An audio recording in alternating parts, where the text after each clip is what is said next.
What's going on, everybody? Welcome back and happy 4th of July. It's a beautiful day today. God bless America. God bless America. Panel link is pinned in the chat. Please come in whenever you feel like it. You're more than welcome to. Always happy to have you. Hope you guys are having a great day, man. I'll let a few people come in. Got this background to commemorate today, God bless those troops that have died for us.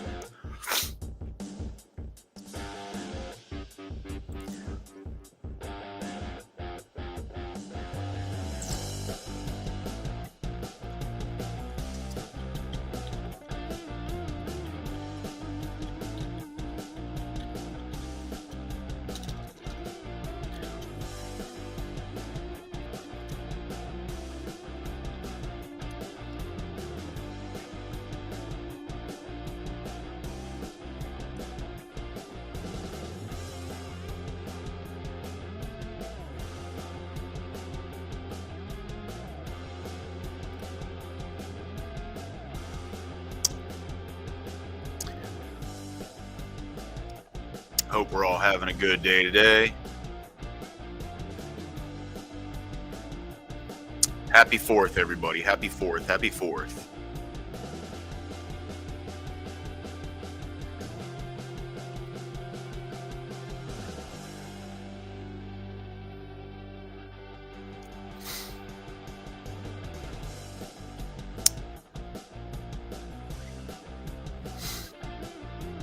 Wait for some folks to get in. I've been doing a little rebranding, and I'd like to see what people think about it.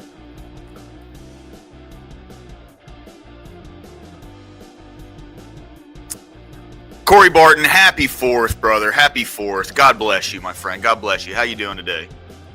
Please jump on in if you get a minute, if you'd like to. Love to have you on.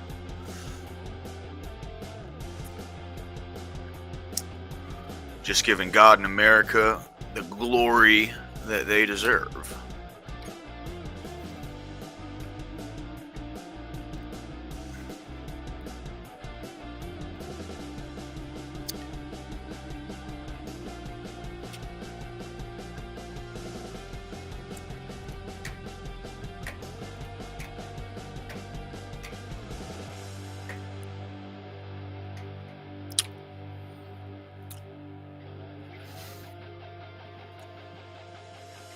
Yeah, take your time, bro. Take your time. Don't feel any obligation either, man. It's the offer's always open, but you're never pressured. You know what I mean? I'm just glad to have you part of the stream, dude. Always. Hope everyone's having a good day today. It's gonna be it's a beautiful day in this country right now. Things are starting to look up, my friend. Things are starting to look up. We'll see what happens, But for right now, I just want to say happy birthday, America. And thank you. Thank you for being the country that I was born in. Forever grateful. Forever grateful for this to be the land that I came from.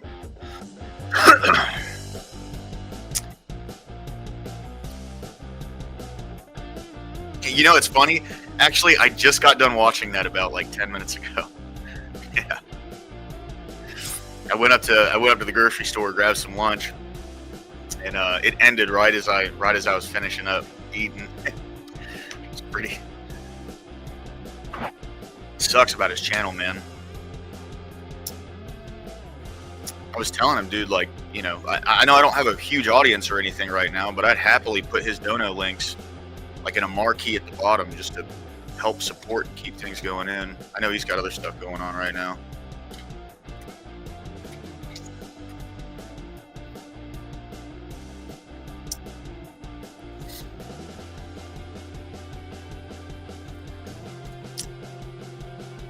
Meantime, I'll put mine up,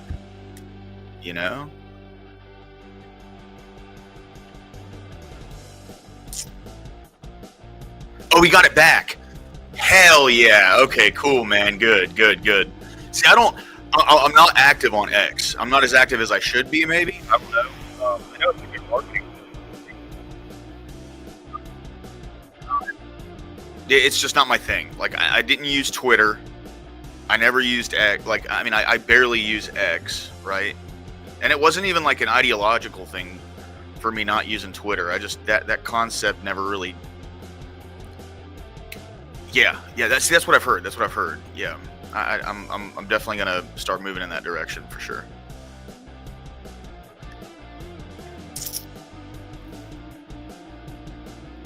Ah, it's a beautiful day, isn't it? Fantastic day.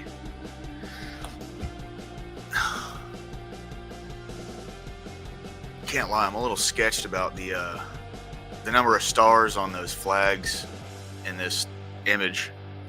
It doesn't look like there's 50. Because see, with the regular flag, it's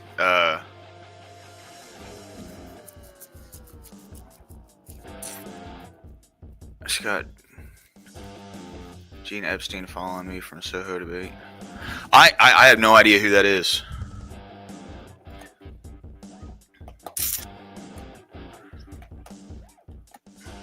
And you know, like I'm not necessarily even trying to have like a debate day today, man. Like, you know, we'll watch some good videos or something, see if I can put something on that won't get me fucking copyright struck, you know? Something good, right?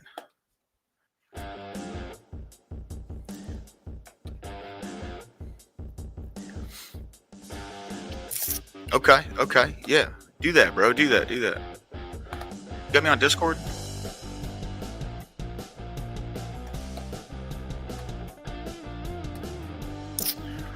There's a few other streams going on right now, and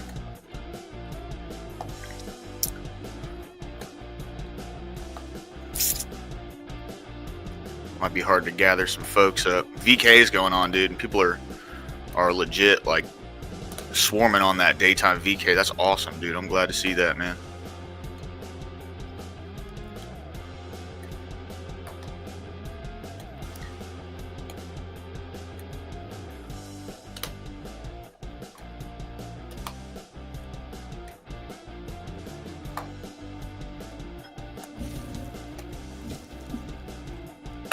Oh, yeah, you got me on X.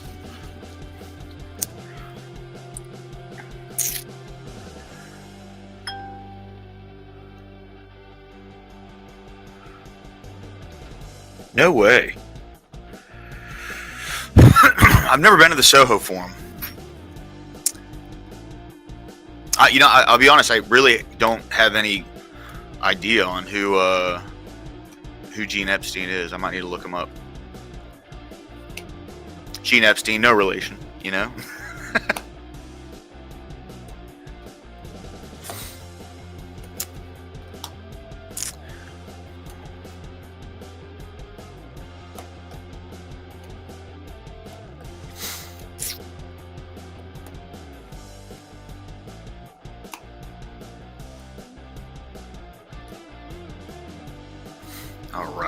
All right.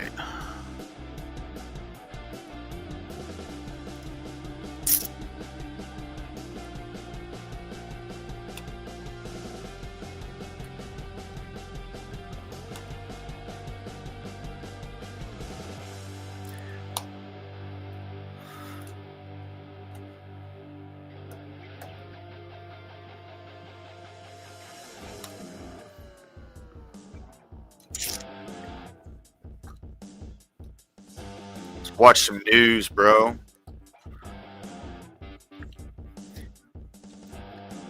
This is a pretty good and we'll go through those 20 news network. I like these guys, Right Side Broadcasting Network. They're pretty good, man.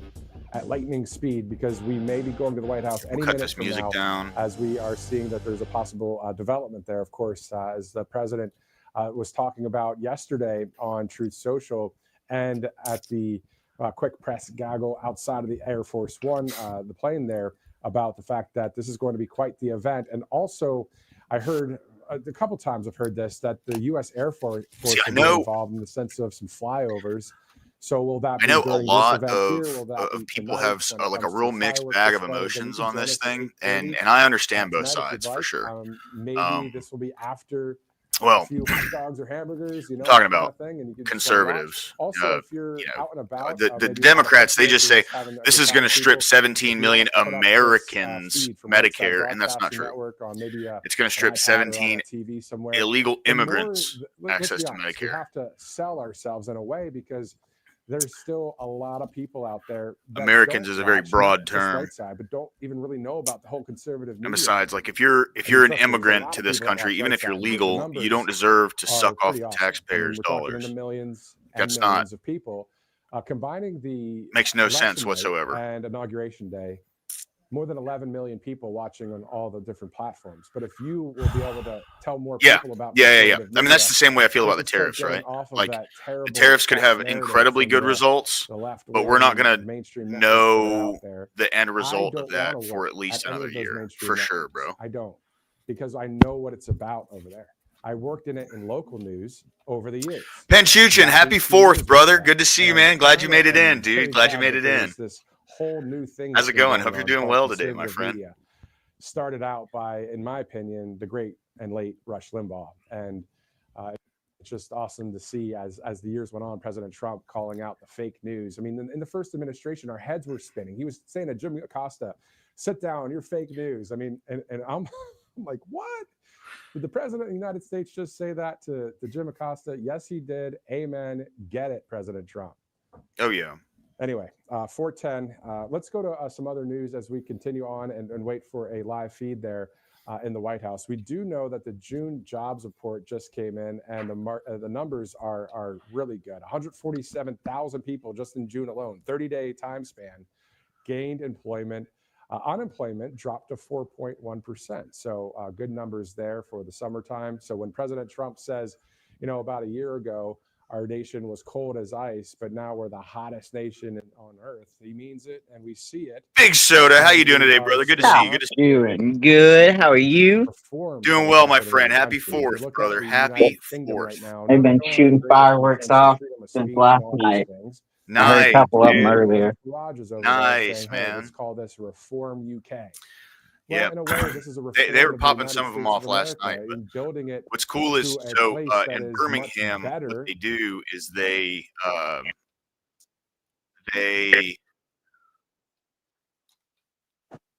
we had this big statue.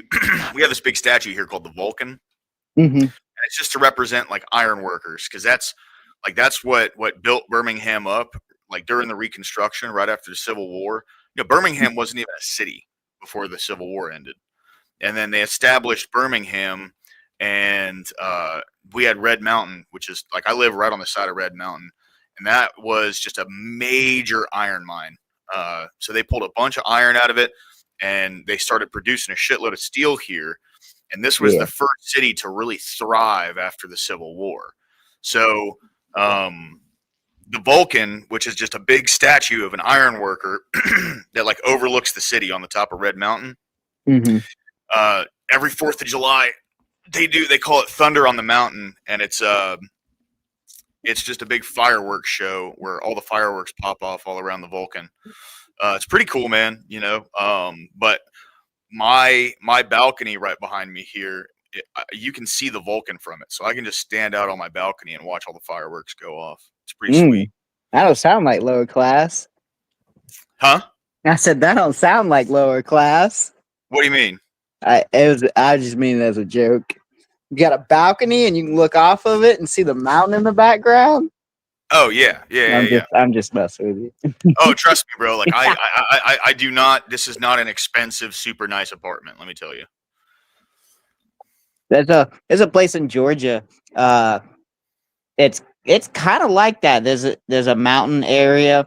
It's not. I don't think it's dedicated to any iron mines or had an iron mine in it, but they show like a laser show, and they'll do like The Devil Went Down to Georgia and stuff like that, and it's an incredible thing they do for the 4th.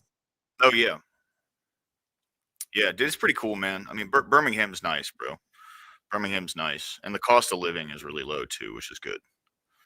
That's why, like, any California conservatives, any Oregon conservatives, any Washington conservatives, please make your way on back down over here, because you are in no man's land where you're living. No one's looking out for you up there. 100%. It's cheaper here. You'll make a lot of money, and it's very tax friendly to businesses. So that's why there's a lot of small businesses around here, because it's just the small business environment it's very friendly to small businesses. It's fantastic. I love it here. If anybody loves lobbies and big corporations, come on to South Carolina. See, I don't know too much about South Carolina, man. I'd like to go over there and like spend some time out that way. Don't get me wrong. I mean, it's a wonderful. It's kind of a mix between a conservative and like a liberal front. I think that's why we have Lindsey Graham and why we had a span of like from Nikki Haley to Lindsey Graham to all these others, just because it's kind of a mixture of both. We lean more conservative, but don't get me wrong, we do got a liberal side to us. Yeah. Oh yeah, 100%. That's definitely where Lindsey Graham comes from, bro. He's a. Uh-oh. Did my internet just go out? You with me? Yeah, I hear you. Oh, okay. I don't know what happened to this video then. Because I mean, we've got Boeing, we've got there's a Lockheed Martin plant, we've got BMW, and I want to say there's about to be a new car manufacturer that's built up somewhere toward the coast. Yeah, what is out in South Carolina? I know you guys got a bunch of steel out there too, man. Nucor's out there. They're good, dude. Well, we used to be huge into textiles, and then like that used to be our main thing, but now really textiles, you don't really need these giant mills. So in almost every South Carolina town, you just see the old remnants of mills. And so they've been either repurposing them into like houses, or they'll just knock them down and clear them out. Yeah. So that's one thing they've been trying to do around here. So the USDA, they also have a hand in like housing and zoning housing for different areas. So what they've been doing is these big developers, they'll go out into these really rural areas and they'll just build entire neighborhoods out in the middle of this like really rural area. And the houses are really affordable and cheap, right? And then people can go through the USDA to get funding in order to get into some kinds of housing. So there's benefit, and there's also like bad things that can come from that, right? Yeah. So it's it's really tough, but it is interesting how the market has kind of changed around here to where, when you live in Birmingham proper, like in the actual Birmingham city itself, everything's really expensive. But you go 25 minutes northeast of here, and then everything's cut in half in price. And it's not even like you're in the sticks; like you're still in a town, right? And there's like a lot of accessibility to things around you. So I got a question for you, bro. Yeah, go for it. So I'm kind of in the middle of like rebranding the channel, and I've tried a couple things so far. Just wanted to see what your opinion on these were. All right, so this is Town Hall. Ooh, I like that. Yeah, and I figure like, in the debate setting, isn't that perfect, bro? I like that. You know what I mean? So like that looks good. It's like you got an audience watching everything. Like that turned out exactly how I wanted it to. I thought that'd be sweet. Okay. So like I like that one. Now for like my chill streams, obviously this is going to be the one for Independence Day, right? But so what I wanted to do was, sorry, I didn't mean to pull you off. All right. So when I have people on, there's a couple different backgrounds that this is all AI generated shit too. Okay. So what do you think of this one? I like it. It definitely doesn't ring as well as the Town Hall one. Right. Yeah. All right. So what about that? Oh, I kind of like this one better. I like it because it's more filled with people. I also kind of like the was that Wolf or Youth, the guy that's got the jean jacket on. Yeah. kind of give it that lower class aesthetic. Right. And, Yeah. and then I think if you play on that, I do like that because these are like some preppy white people about to go tear up I don't know, some coastal country during spring break. Yo, What's up, I just Bates? wanted to stop by and tell you guys happy 4th. I think I'm about to try to hop on this panel. Happy 4th, cuz. Hey, Yeah, hey, tear it up, dude. Tear it up. is it verbal I'm gonna- combat? Yeah, I'm gonna try. I've got it all pulled up, and I'm about to go click the damn link. I just wanted to come and say that to you because I didn't even know you were streaming until just now. Oh yeah, I just started, bro. Yeah, no, I'm probably gonna get whomped. We'll see. I Hey, think it'll dude, do check this okay. out. You know, Inward, real quick, Base. You know, Inward. Yeah, Look at this, bro. How fucking clean is that? I like. that's Ooh, I like very clean. That is very clean. I like Yeah, that. dude. All right, there's that. This is the new town hall one. Okay. Yeah, see, Yeah. I'm telling you, town hall, I like it. Yeah. So when there's only like here, Corey, just a second. When there's only 2 All people, right. that's what it looks like, bro. Yeah, that's Isn't that really fun? cool. That's really cool. I like that. Yeah. All right. Yeah. Well, hopefully I'm not too late. I'm gonna go try to join this and see if I get on this thing All right, because brother. I Good was in the luck. middle of grabbing shit. So I Good wish I luck, would have bro. been able to argue the last 2 arguments that were on because they would have been so nice. We'll see what happens, dude. All right, man. Peace. All right. And then, so this is the last one. What do you think of that? Hmm. It's I like kind of that. pink, but there's But something it is about a it. little pink. There's something about it I really like. I'm telling you, it. Now the people. I don't know how much I'm a fan of the people, just because they still have that Richie up look. But the town around, I love it. It kind of gives you that, kind of chill vibe. Like I don't know, what's it, like a Costa Rica city or a city, next to the coast. I like this one the best. Yeah, see, I really like it too. So it's like it's this one. The only thing with this one is the W in the background is fucked up, Yeah.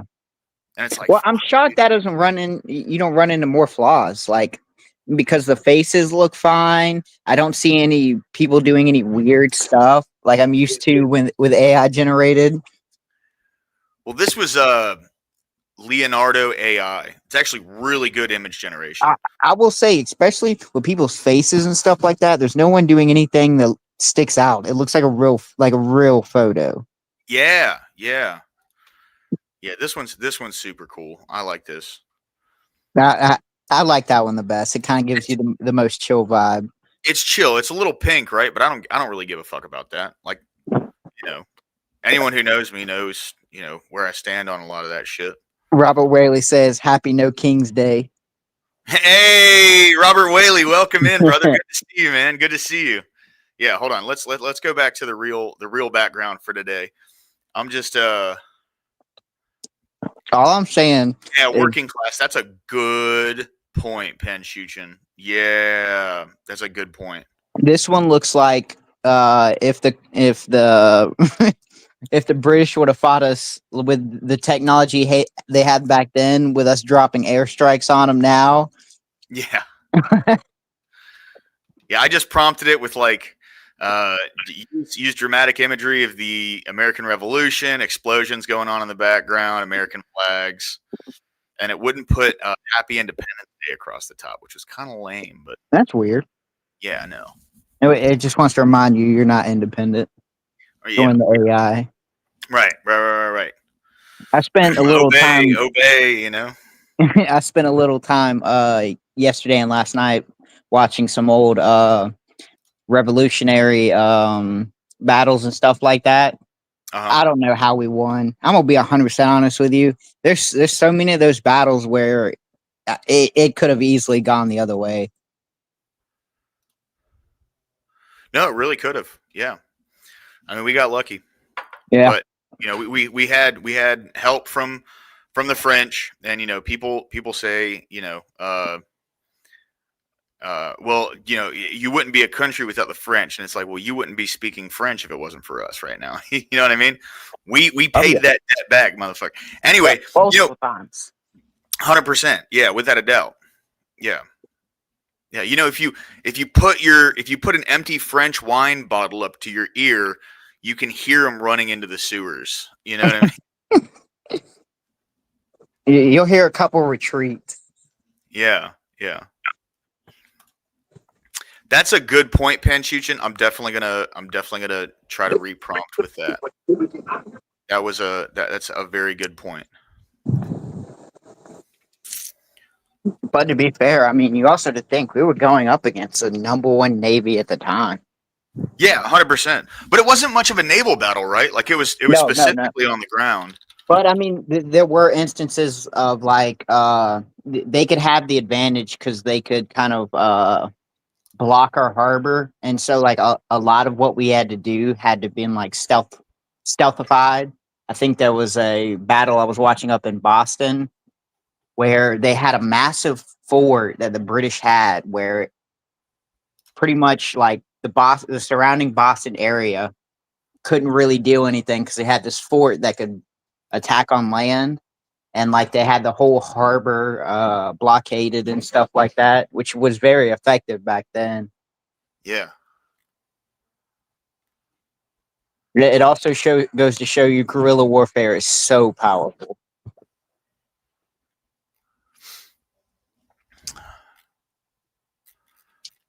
See, like part of me wants to pay for Leonardo, but because it is really good. They did a fantastic job.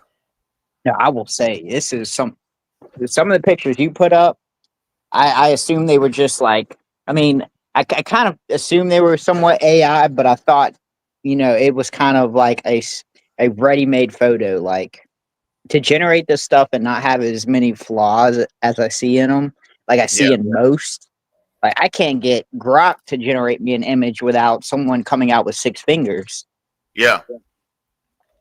Yeah, no, you're absolutely right. Yeah. It's pretty wild the difference there.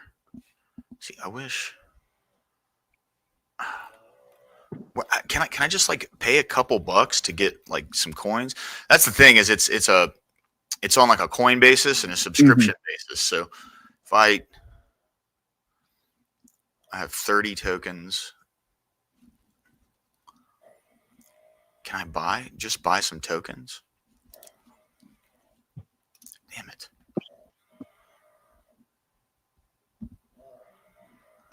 All right. Well, now are you given so many free per day? Yeah, so free it gives you 150 per day, and it's 40. In Leonardo, it's 40 coins to generate an image. Whoa, Robert Whaley, that's badass, dude. Holy. Wow, dude, that's cool, man. That's something I need to do. I need to track back and see what type of was I here? Was my family generation here during the revolution, or did I come after? Yeah, see, so my mom's side of the family, apparently they immigrated here in the early 1800s. So it was after the country was already established, and they came from the UK, basically. It was like, that they're all like a big mix of like Welsh, Irish, and English. And then my dad's side of the family, he's white Cuban. So, I'm just going off of colloquially. I believe that makes you hyper American. Yeah, that's bad. Yeah, absolutely it does, dude. I was gonna say he could never be deported. He was one of the originals. 100%. Yeah, yeah. Bloodline predates the Constitution. It's pretty impressive, dude. But no, I mean, my dad's side of the family, white Cuban. It's like they're typically descendant from Spaniards that settled in Cuba. Yeah. So my family was the conquistadors. You go south of the border down to the bottom of South America. What's the most common language spoken? You know what I mean? Oh yeah. I don't have any white guilt for what happened in America. If anything, I should feel bad about the entire continent below me. You know what I mean? Well, you know what they say. I don't believe in blaming the kids for the sins of their fathers. No, yeah, that's North Korean bullshit, bro. 100%. Yeah, Yeah, that's commie stuff. Here, give me just a sec. I use the restroom. that's how you wind up getting emotional about everything.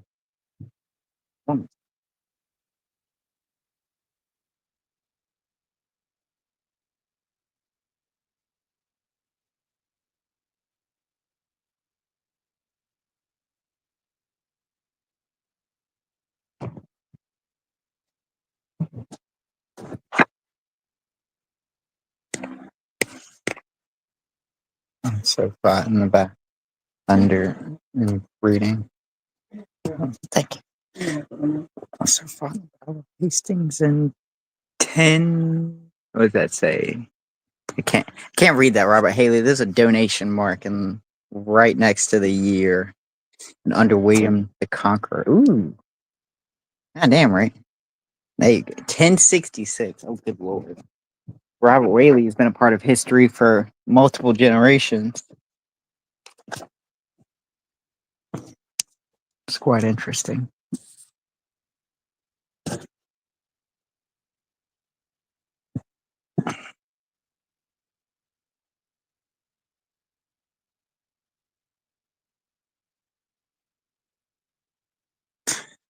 Now I take was that in was that a French battle and a French conqueror,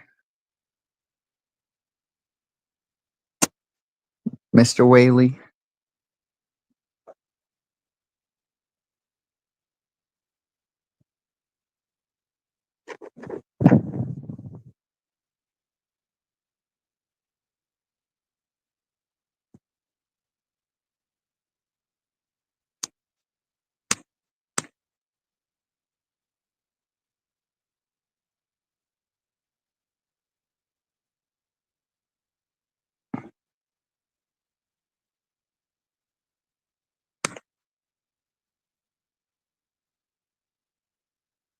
Norman. Okay.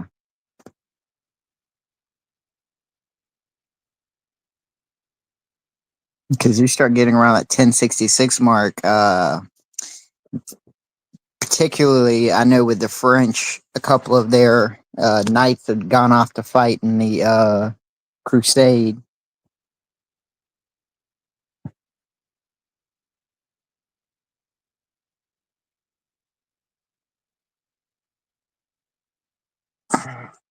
I'm back. I'm back. Robert Whaley's been a part of history for years. He said he also fought in the Battle of Hastings in 1066 under William the Conqueror. Wow. Yeah, I was like, damn. See, it's cool to understand how far back your family lineage goes. I don't. I don't understand how far back it goes. All I know is the Wares family came over here in the early 1800s, and they landed up in like the northern part of the country.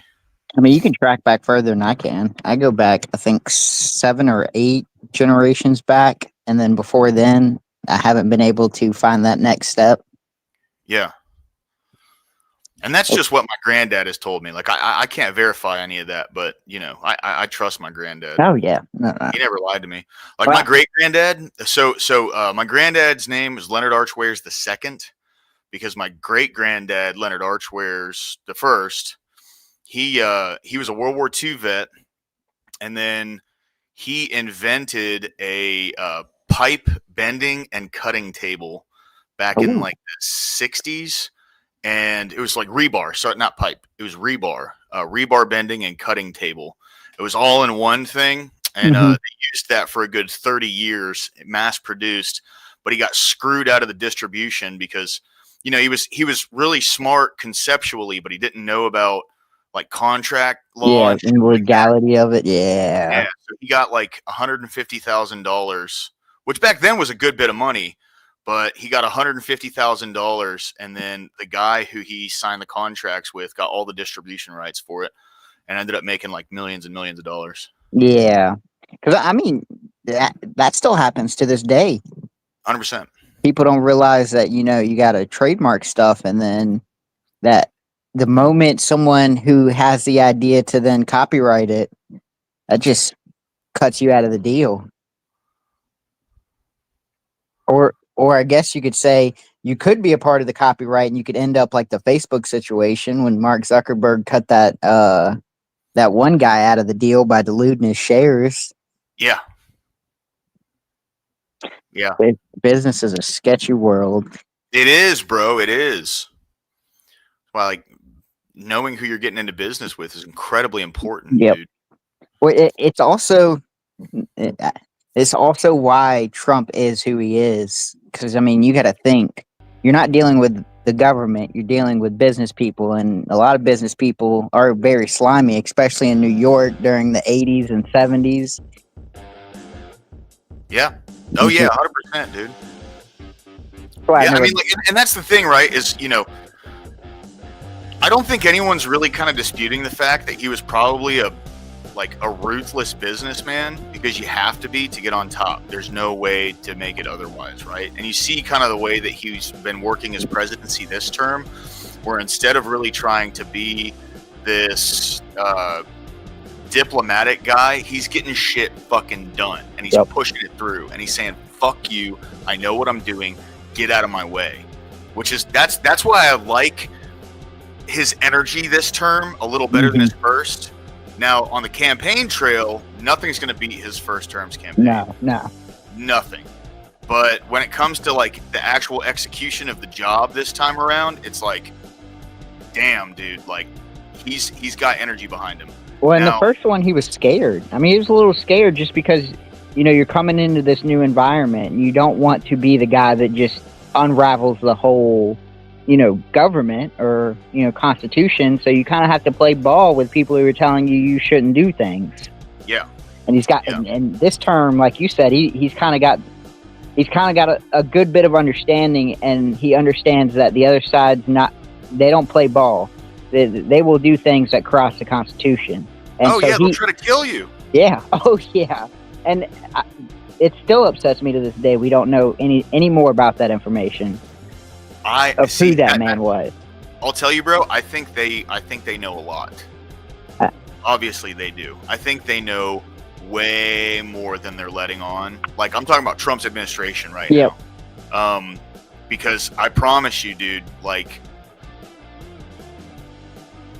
I think they're like genuinely. This is what I believe, and I think this could be coke. Don't get me wrong. So take this with a grain of salt. But I really do believe that they're holding out a lot of like the indictments, the arrests, the trials, everything for before the midterms, because that's what they did to him. They set this precedent so they could levy all this shit at him right before an election. Because remember, he didn't choose to skip out on the debates. He was not allowed to leave New York City. Yep. He was legally bound to stay in New York City, So it wasn't the kind of thing where he was just lazy and didn't show up. They levied everything they possibly could at him to keep him from campaigning, from debating, all of that. And he didn't even show up to the debates and still fucking won them. Can you believe that? Oh yeah. That shows what kind of energy is behind the movement, which is why he needs to stop fucking backtracking. Now, I will say, if you've been keeping up with things, they've gone full bore, ramped up all the ICE raids. Oh yes, and they've been willing to arrest people who interfere, no matter what position of government you're in. And I applaud him for that, because it's kind of like, it's real easy to back down, when we've got governors or we've got this, that, and this, or representatives, blocking and obstructing. But if you can hold to the principle of, hey, if you're committing a crime, I don't care who you are, you will be arrested. Oh yeah, absolutely. Well, dude, I'll tell you one thing, and this is just me. This is where I get a little radical, okay? But I don't think they've put enough of these pieces of shit in handcuffs yet. Fair. I'm serious. Like, I mean, to be fair, it has been ramping up. It has been getting more ramped and more ramped as time's gone on. I want to see more. That's fair. That's fair. I want to see more. Put more of these fucking, like, these people who believe they're above the law. Because that's the thing, right? As they've been slapping handcuffs on all these politicians, what's been their biggest gripe? How could you put someone who's in Congress in handcuffs? Yep. Bitch, get that elitist shit out of here. You Yep. work for us. Yep. What the fuck are you talking about? You know what I mean? That's the kind of mindset, and it just showcases how they believe they're more than everyone else, because they're totally willing to throw someone they don't like in jail. But the second yeah. that gets turned on them, this is a miscarriage of you? justice. This is a threat to our democracy. Yeah. Right, yeah. Fuck your democracy. Okay. Sorry. Well, when they say, go ahead. I was going to say, when they say our democracy, they're just talking about their democracy. Yeah. You're not they're a part talking about of their it. power, their entrenched establishment. That's what democracy is to them. They don't care how people vote. Obviously, if they cared how people voted and they were democratic, they'd be supporting everything Trump's doing. Yep. Well, not everything, but they'd be supporting the agenda that he ran on, right? Yep. Because that's what people voted for. That's what people want. But instead, they've been fighting it every step of the way. So they don't care about fucking democracy. No. They don't at all. They're gonna beat you with your principles, and then when you try to hold them to your principles, they're gonna be like, "I don't give a fuck." Yeah. And we see it time in and time in and time in and time in. And to be honest, this is why Trump has the populist support, because people are fucking tired of this shit. Sure are. And I'll so tell you, like, go ahead. Go ahead. I was just gonna say, and this is why they shouldn't be shocked when people are willing to support him when he does thread that line of authoritarianism. Yeah. Well, see, we need that, right? Yep. And it's authoritarianism in a different direction, because Yep. people have this idea that we haven't been inching towards like a form of authoritarianism for the past 25 years, and they're deluded. They just believe what they're being told by the government. Like, dude, the Patriot Act, the NDAA, what Biden tried to do with OSHA, all these Yep. like constant back-to-back attempts at infringing on the Second Amendment. Like, you're doing this. The NSA listening in on phone calls and reading through people's emails that weren't subpoenaed, Yep. or they didn't have not a subpoena, a warrant, right? Like, they've infringed on all this shit, and they've been authoritarian for much longer than Trump, even his like run for office. And we've been inching closer to that every single year. So what's going on right now is just the status quo in the opposite direction. That's what's happening. And we need this to happen. Yep. Because it doesn't even come down to Republican and Democrat to me. What it comes down to is establishment and people who run against the establishment. Yep. I mean, that's what I say all the time. We are no longer Republican versus Democrat. We are those who want the establishment to keep going, and those who do not. Yeah. And I'm on the side of do not. So watch out. I mean, dude, like, these people, like, it's crazy how people will call Trump far right, and that's so that like they don't realize how dumb that is. Okay, he's a Republican who, yes, he is on the right-leaning side of things, but he's pro-gay marriage and pro-choice. Give me a fucking break. Well, see, the far right's just a term to beat you over the head with. It's just like the way they use fascism. Yeah. It's just, this is a term I can stick to you, and it's going to do damage to you. It's a weaponization of empathy. Oh, yeah, that's a great way to put it. Yep. Because you say far right, you immediately think skinheads, curb stomping people of a different skin color, right? Yep. Like, the mind immediately goes back to American History X. You know, like that's the idea people have when they think far right. So if you call, like, at first it works. Oh, he's far right. Oh yeah, okay. And then as time goes on, people go, wait a minute, what? Yeah, it's not true. Yeah, well, they muddied the water. And I mean, because we can see clearly from history, like Trump has done a profound job dismissing all these things, and then you see examples like Biden and Obama going to Robert Byrd's eulogy, and it's like, well, look, there's more evidence to say that former administrations support this far right people than there is Trump. Yeah. But they don't care about that because they'll just hit you with butt contact. But see, Robert that's the Byrd thing, though. It's forgiving like, you know, I come from the perspective of, and I get how people think I'm crazy when I think this, right? But leftism cannot exist without collectivism, right? Mhm. Like, they have to break things down into groups, break people down into groups in order to achieve their idea of utopian distribution, okay? Mhm. The issue is racists are the exact same way. Yep. Where they have to break people down into groups to find the one that is superior, right? Yep. Yeah, It's my group over everything. Right. So they're both collectivists. That's what, like, that's why, like, when people say there was a party switch, it's like, okay, well, you know, the things they talk about on the campaign trail, or the things that they, you know, pretend to utilize as their basis, their principle, the core fundamentals of the way that they write legislation never changed. Yep. I would Like- say their ideology hasn't changed that much. It just did a complete 180 instead It of changed color. Yeah. yeah. It Instead did. of Yeah. hyper focusing on, you know, white is right, they hyper focused on, oh, well, we have to look out for these marginalized groups because Right. we're so oppressive. And it's like you get the same result. Yes. 100%. They've just tricked people into supporting it. Right, dude. Yeah. So, like, okay, for instance, the abortion topic, okay? Planned Parenthood and the first abortion clinic was established by Margaret Sanger. Do you know why she established both of those things?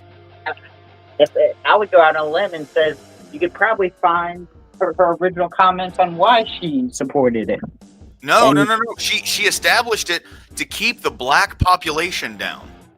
Well, that's It's a what I form meant. of You could eugenics. probably find clips of her talking about, you know, this actual aspect of it, of keeping, you know, I guess this minority group at the time, you know, down on their knees.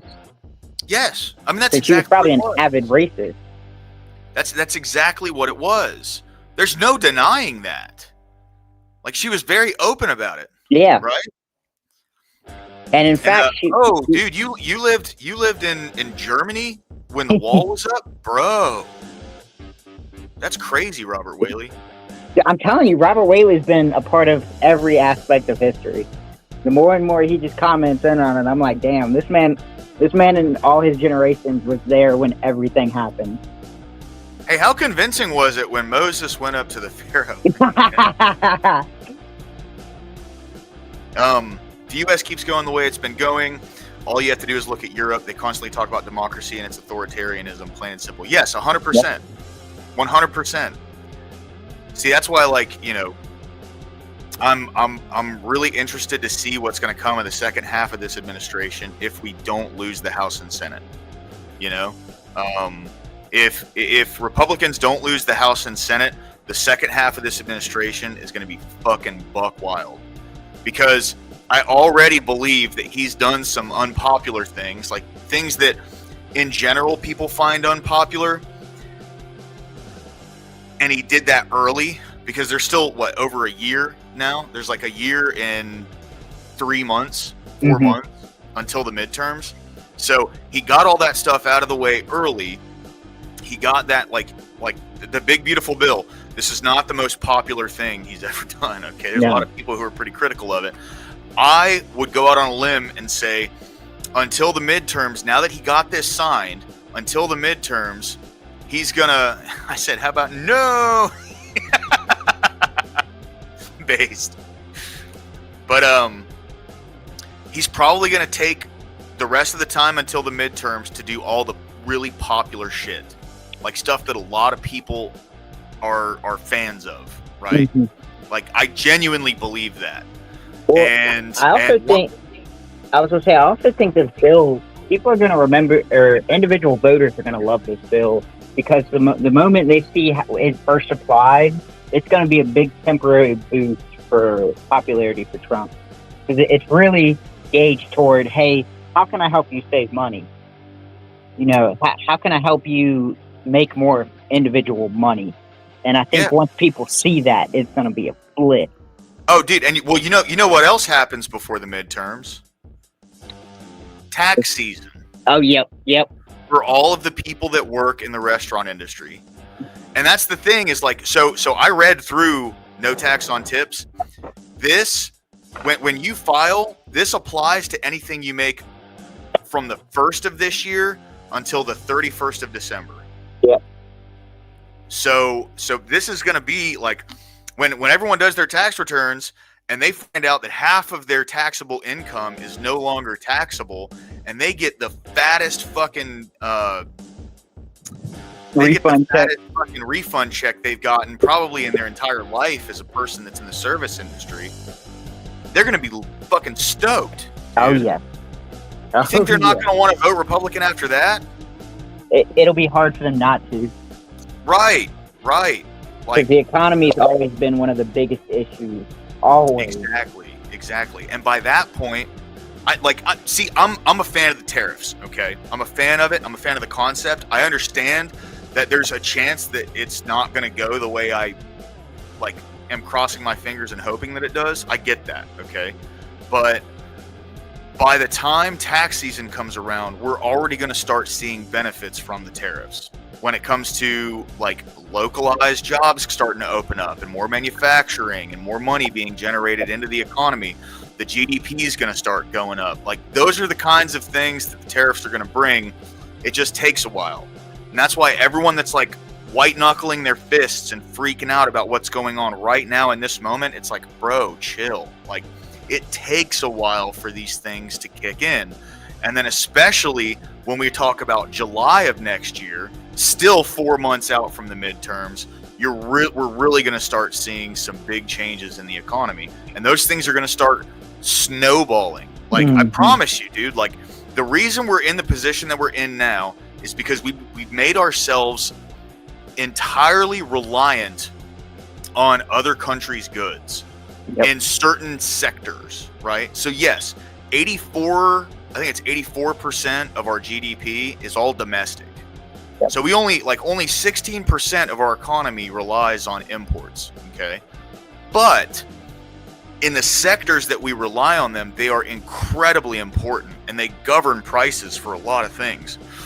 Like for all of our medical hardware stuff, syringes, masks, gloves, things like that, all that shit comes from China. Yep. Well, now that we're tariffing the fuck out of China, I think we still have a 30% tariff on them? I think it came out 50-10. 50-10? Okay. Yeah, I think Trump was able to pull off a 50%, them coming our way and a 10% us going their way. Yeah. Well, they don't really buy much from us anyways. No. So it's still a win. A win's a win. I'll take it.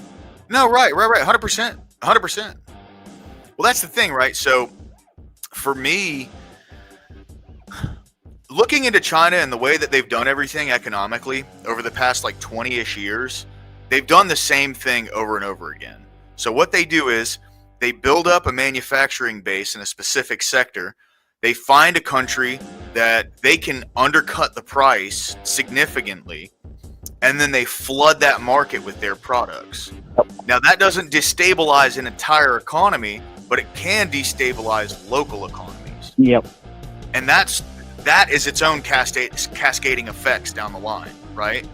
So cutting them off at the knees and making their products not as cheap as keeping their products from being cheaper than American-made products, at least making American-made products competitive in the markets, in the sectors that they've flooded their products into, that's going to change the game for the local economies. Yep. But it just takes time, right? People are going to need to invest their money into something and build a brand and continue to make products. That's the thing. We're going to start seeing more products that are made in America. Mm-hmm. And if you have more money in your pocket, then you may not notice that that product increase because you have more money in your pocket. Yeah. And the only thing I would say to Trump is, no, I got faith in you. The next step needs to be we need to cut government spending because we need to quit, or we need to make sure this money is valuable. Just putting extra money in our hands, it ain't gonna do it. But I mean, so far, every time I've been like, "Whoa, Trump, I don't know if you should do this," it's worked out. Yeah. So I'm not the all-knower in politics. Right. No, 100%. Yeah. And like, I think that the good thing is, like, now that like all the people, what's up, Hornet? Welcome in, bro. Good to see you, man. Glad you made it in, bro. Happy 4th, dude. Happy 4th. Now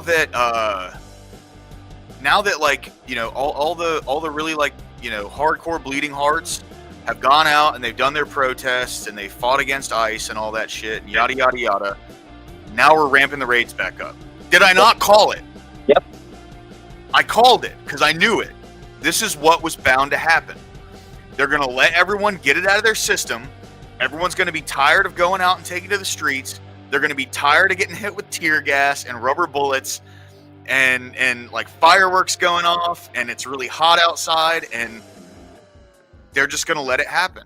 The raids are going to continue. It makes their side look so bad. Like those LA riots, I guess Gavin Newsom thought that they make their side look good, but it doesn't. It just looks like it makes them look like they have no clue what they're doing. Yeah. Well, see, virtue signaling is losing its optical weight, right? So what it seems like is, at least over the past 20-ish years, virtue signaling has carried a lot of weight when it came to the optics of who you are, right? Yep. And of course, as people, we take things way too far, and people took that shit way too far. Yep. Where they made their entire identity one big virtue signal, and that shit, it turns people off, man. Yep. It turns people off. And to be honest, the only people who are looking, it's like, if you don't convince people on that emotional appeal, then that's all you had. Right. Like, if you don't convince them, hey, this is a major problem, we need to stop it, this, that, and the third, you just become annoying. Look at Greta Thunberg. Nobody really takes her serious anymore. Yeah, it's like, and you know where it really started? Where all those idiots would go out over in Europe and they'd like super glue their hands to the concrete. And like the videos of the cops just ripping their hands off the ground and them screaming in pain. It's like, no one felt bad for them. It was like, good, get these people out of the fucking road, dude. You know what I mean? Like, but I also think that this could be, what's the best way to say this? This could be losing its effect because, if Trump keeps targeting the funding of these protests, these get-togethers, and I guess you're able to uncover that, hey, he's being paid for foreign entities outside of America, then we may have a deeper problem going on here, which in my opinion, I know we do, but I just have yet to see the complete evidence to prove it. Well, see, that's what I'm saying, bro. Like, this is what I like, and I'm no Alex Jones. I don't have any sources, right? All I have is just a little bit of intuition and like an observation of this. But we know so much shit has gone on, and they've said so much shit has gone on, but they haven't released anything. They haven't done anything about it. And yet, even still, they're continuing forward full steam ahead with the agenda. Like, there's an aspect to me that if they didn't know they had something, they'd be a little more apprehensive to go full steam ahead with the agenda, right? Yep. Like, that's the thing to me that really goes, okay, what is in store? Because I'll be honest with you, dude, I think if we win the House and the Senate in the midterms, the last half of this administration, of Trump's term here, is going to be fucking crazy because he's Oh, yeah. literally not going to have anything to lose. That's the thing. People say, well, he doesn't have anything to lose. Yes, he does. He has the midterms to lose right now. The midterms, if the Democrats take either the House or the Senate in the midterms, Trump's agenda is boned. Straight up. It's completely boned. And to be fair, I would say that you also have to think, once Trump's administration's over and everything just goes back to normal, that's going to be the biggest L to Trump. So he does have to keep this going even after himself. Right. Because they will take him down. Yeah, that's what I'm saying. So it's incredibly important moving forward here. And that's the thing, to me, what really kind of drove me crazy was how he backtracked on the immigration thing, which was a massive fucking L. Mm-hmm. But now they're going full steam ahead with it again. So I don't know exactly, to me, I was thinking, is he just doing that to get people to shut up and go home? You know what I mean? Is that why? Is it the big ask? I guess it's popular saying, is he trying to negotiate? And in reality, he's just calming stuff down before he goes full out. But see, that's the that's the playbook, right? Is when you have this massive voting block of people, or I don't want to say voting block, but you have a massive block of people that are contributing to populations. And when you look at the 2020 census, the reason people were so upset with Trump during the 2020 census is because he was trying to expedite the process to get people who weren't citizens taken off of the census. And I'll tell you what, I think a bigger win for Trump in the meantime would be doing his best to try and get the Supreme Court to rule on the 2030 census and trying to change whether illegal should count toward the total population. Right. No, I agree. Well, that's the thing is, see, that's already a system that's in place, but it just takes so long that it would affect the next census. Yep. But it won't affect the census that's being being done. But by that point, the damage has been done already until the next census. And then the next census is going to count those people again, right? Yep. So it's a big flaw in the system in the way that it's done, and that shit needs to change. And I think it's going to, bro. I'm telling you, the news cycle was really wild right as he got into office this time around, because he was just doing shit back to back to back to back to back to back to back to back to back. I think there's a lot more coming. You know what I mean? I think a lot of shit's gonna get released next year. We're probably going to coast for the rest of this year, and he's not going to do anything wild and crazy. Maybe.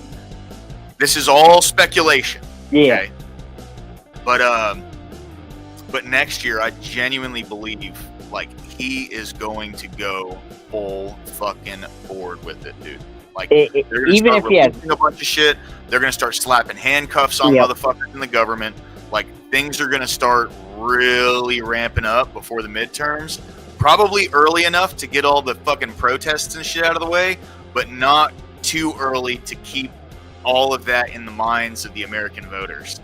And then once the midterms happen, see, people can't be upset about this. That's the thing. Democrats can't be upset about this. No. They don't have the right to be. If they get super upset about this, and there's legitimate reasons to throw handcuffs on these motherfuckers, and they do it, they're the ones who set that precedent. Yep. They're the ones who did it.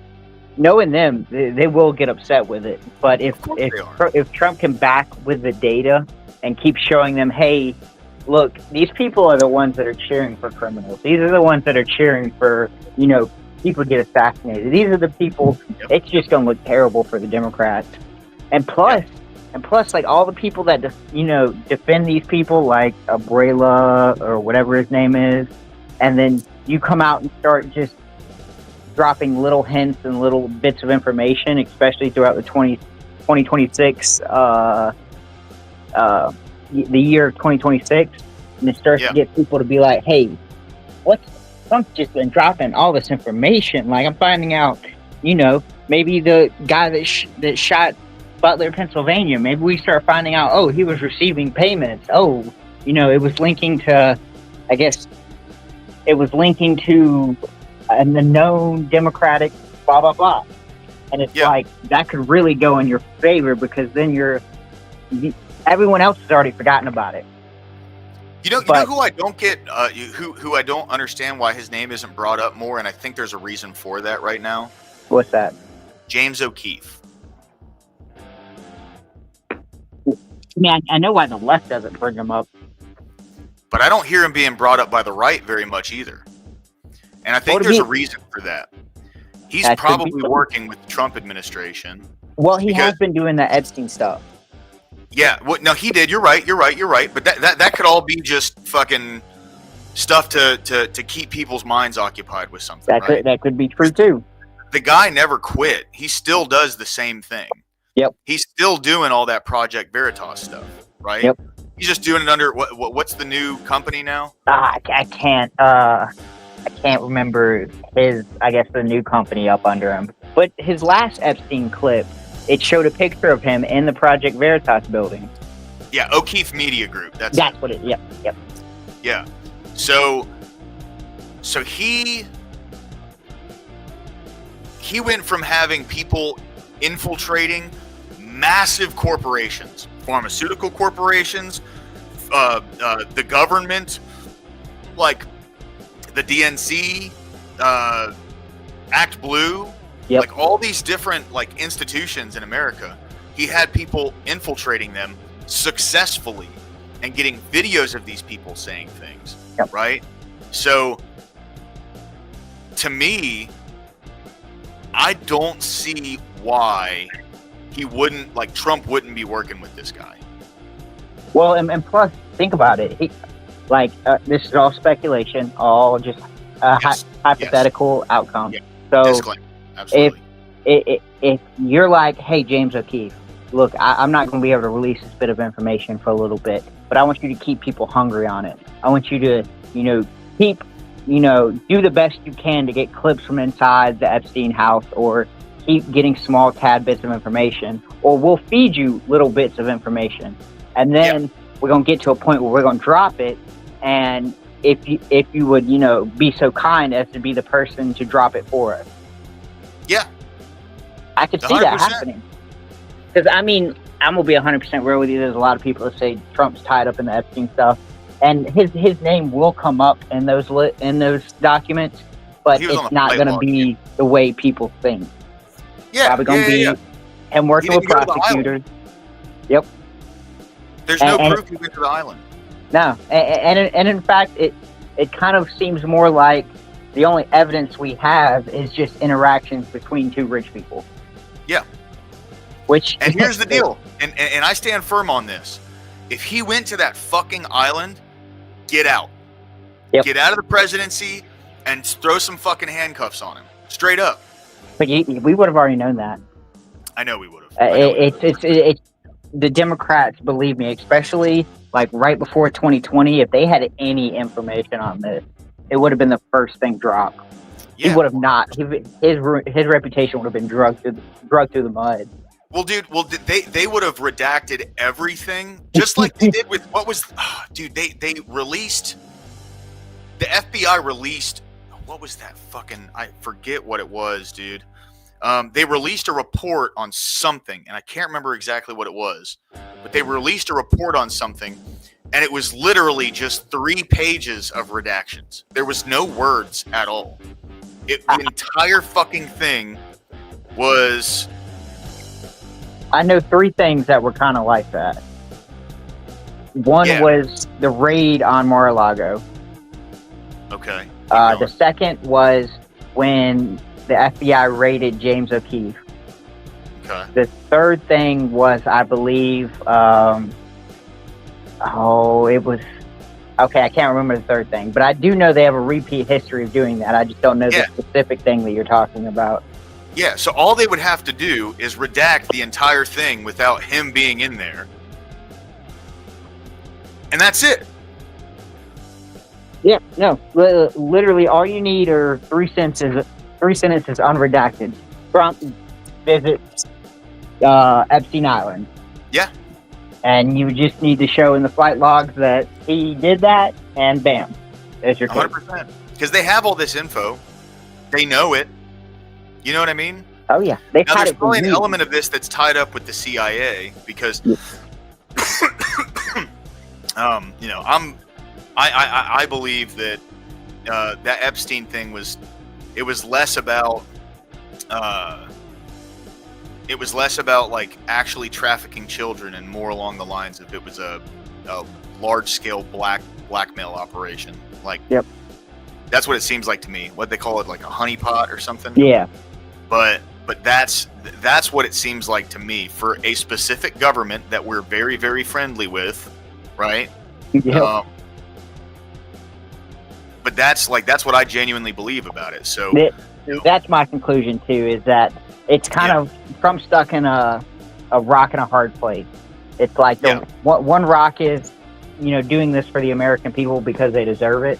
The hard place is, oh well, this ties a lot into national security. And if we start revealing some of these names, there's going to be some very prominent people in governments across the world who are going to be exposed by it. And are you ready for that? Yeah. But that's why, like, dude, I'm telling you, I think the plan is to release these things, like, before the midterms. I genuinely believe that. And, like, the whole reason, see, that's why, like, Elon Musk, okay, when he came out and he said Trump is in the Epstein files, okay, I'm pretty sure, like, Elon knows that it's not the same way that other people would think it would be. But what I think is he knew what the plan was to utilize that as wouldn't be mutually assured destruction. If he went out and the Dems out him, then they would get outed. Again, it's wrong. Yeah, no, 100%. But that's what we were saying about, like, you know, what the FBI likes to do is they like to redact, or they can redact basically entire reports. Yep. So if they just redacted everything and classified everything that's redacted, and then just released the part about Trump, they would have been fine to do that. But that is my genuine, like, idea on why they didn't do that, is because nothing like surefire or damning is really in there about Trump. Or, hear me out, you ain't even got to release nothing. You just got to get a couple victims together that were actually there, that actually both seen Trump and Epstein together on the island, and then just have them come out and speak. Yeah, well, like, you know, Virginia Joffrey, tell her that. Or, you know? From what I heard, she collaborated that Trump wasn't quite as involved as, you know, people are painting the picture out to be. Oh, no, 100%, yeah. No, I know, yeah. See, I wasn't saying necessarily about her talking about Trump. I was just saying, like, witnesses from that. Just funny how, like, you know, she ended up, just so happens, you know what I mean? Like, it's funny how those things work out, right? Well, and it's like wild how an NDA can prevent someone from talking about a crime, because a lot of the stuff, you can't come out and, like, reveal key parts of information to, I guess, actually go after. She can't be a witness inside of the crime because of the NDA, which is wild to me. Yeah. It's wild that there's an avenue in which victims can be hushed in situations like this to where they can't later testify inside, you know, court cases or this, that, and the third. Man, I wish I could go to D.C. today, bro. I'll be honest. I'd like to go to Washington, D.C. I mean, be careful. It's pretty swampy out there. I know it is. You might get a lobbying contract. But it's a beautiful thing, right? Like look at this setting. There's not a bunch of people protesting. There's not a bunch of people out here, like, waving picket signs. They're just out here to celebrate America, bro. There's no one to pay for it.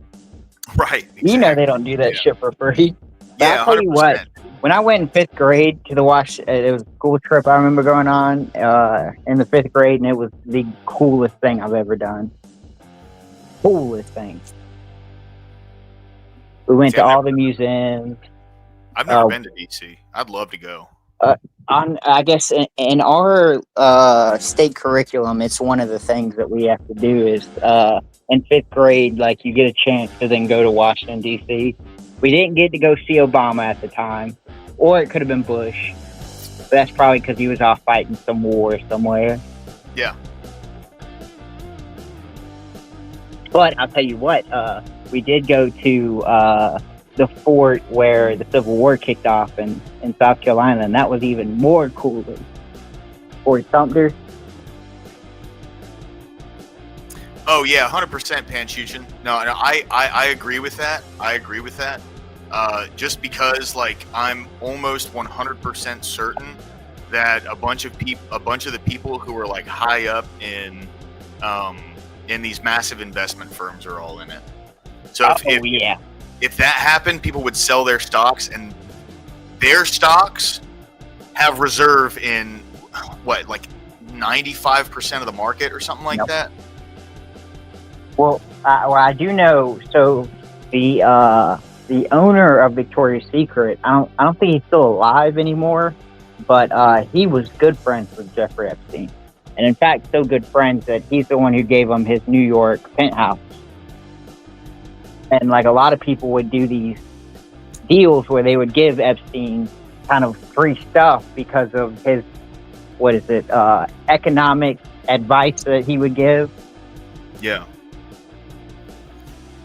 And to be fair, another reason why you can't release it that I think Panuchin's getting around is because it would hurt a lot of big companies. Yeah.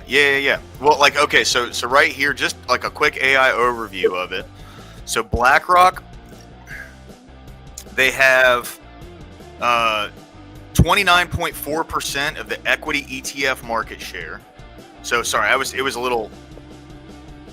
When I said 95%, I didn't mean they own 95% of the market. I meant like they have shares in 95% of the companies on the market. Yeah. What I meant to say. So financial services, of that entire sector, they own 32.85% of it. In the tech sector, they own 32.54% of it.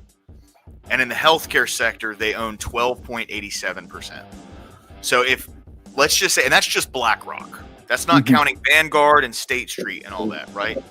So, if it were to come out that, like, let's say, Larry Fink was, all the big boys would be involved. Yeah, 100%. Let's say it comes out that Larry Fink was involved in that shit. People will sell BlackRock immediately, and all of the holdings that they have would immediately lose value. Well, and think about it. BlackRock can also use these shares as leverage. Now, I haven't verified this, but from what I've heard is as they were taking that consistent shelling from the Brits, people were dying left and right trying to keep the flag up. They weren't going to put a white flag up. They were going to keep the American flag up. And so many people had died that what they did was they started keeping the unbalanced. Yeah, and it's only so much money, so it's going to go to the bigger agro-industrial companies than it will go to the smaller farms. Exactly 1 year from now. Well, we are creating hopefully, an economy that delivers he's going to have for the middle RFK class, stepping in a little bit. And making RFK's been killing it. He's been killing it. Oh, he really has, bro.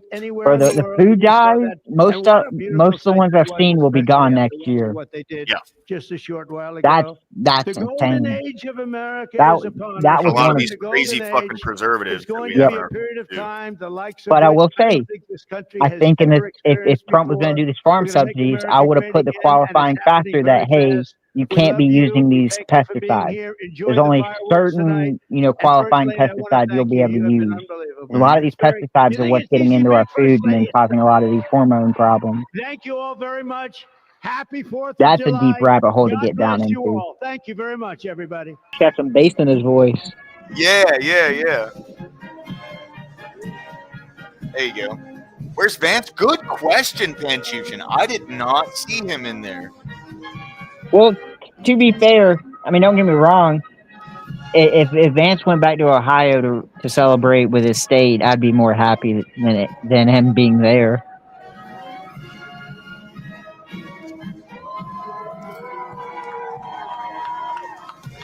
Because that's how I feel about most of them. Most of them should be at their state.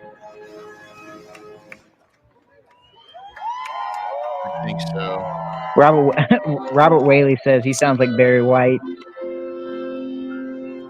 Hey, baby. Hey, Base Tweaker, dude. Sorry I didn't get to your chat earlier, man. Congratulations on that win, bro. Good for you, dude. Yeah, I followed the channel, so I'm gonna go back and watch them. And Oh, skip toward yours, and because I seen one that was terrible. I think it was Rob versus this guy named James. It was like Rob's first debate on there. It was horrible.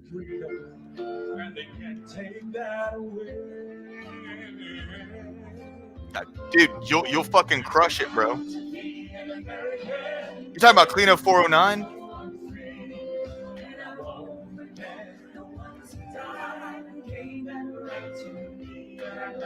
You're talking about Cleaner 409, right? Yeah, dude, he is good, bro. He's clutch. For sure. Apparently he's been doing this shit for a long time too, so. Does he particularly lean a certain way? He's real kind of like moderate conservative, I'd say. Yeah, hell yeah, bro. Good. That's good, bro. Get him. It's always good for the ego when someone gets knocked out by a newcomer. You know what I mean? Oh yeah. Not for the ego of the person that just got knocked out, but yeah, dude, that'd be clutch, bro. That'd be really clutch. He's a great debater. Definitely recommend it, dude.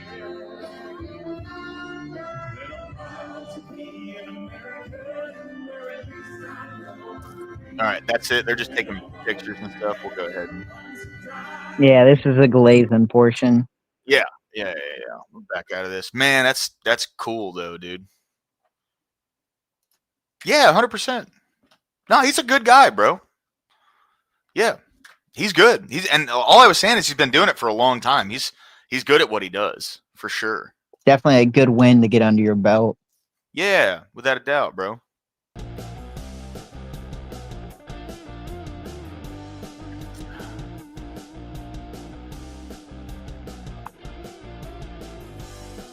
All right.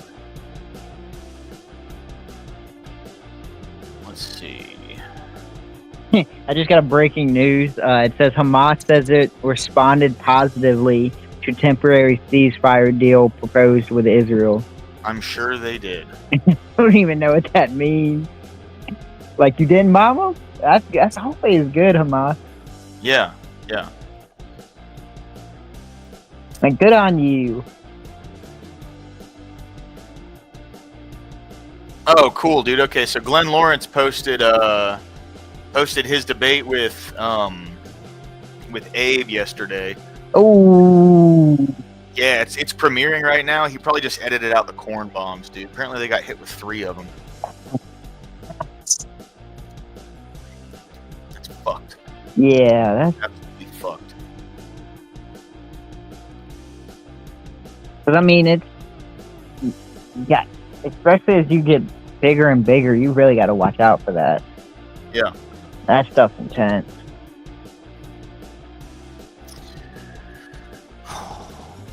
And you also have to watch out for, I guess, going on panels and what they show.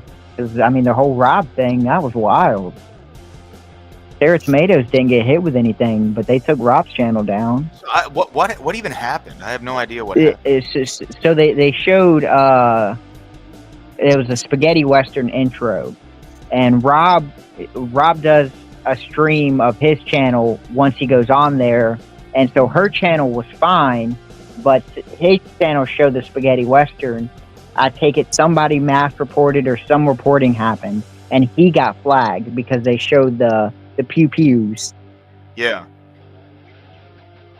And so, like, the little bit of the Sarah Tomato thing that I watched, they Rob had gotten a little email or something that showed the moments leading up until the ban, and it was mostly just the spaghetti western intro. Yeah. See, that's so dumb, dude. Well, I will say, I heard that but to win a religious debate as my first 1v1 against a good debater feels good. I bet it does, dude. Okay. Yeah. However, religion should influence laws and policies. I took the affirmative from a 1v1. Can't believe I won that topic. Dude, crushing it. That's fucking fantastic, bro. That's not an easy thing to argue. It's not. It's not. 'Cause I'm sure you don't necessarily even believe that. Well, it's also, it seems like arguing something should be seems to be very hard. It's easier to argue against, at least my small experience. Yeah. Dude, what the fuck?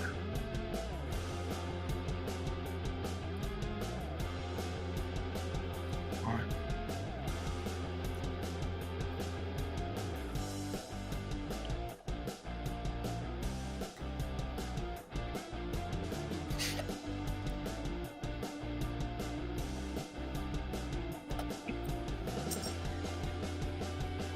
I'm interested to see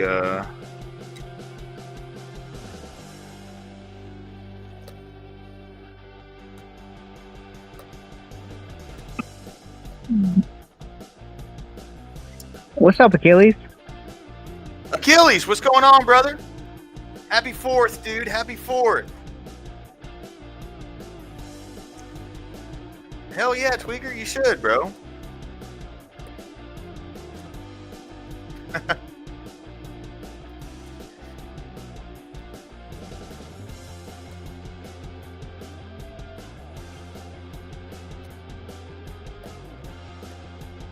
Chris Lestrange is up on there right now.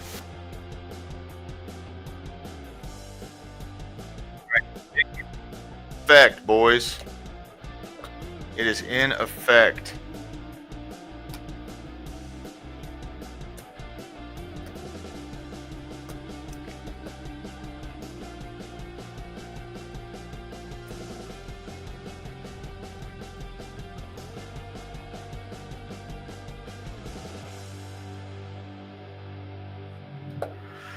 There's really nothing else in the news cycle right now, man. Holy.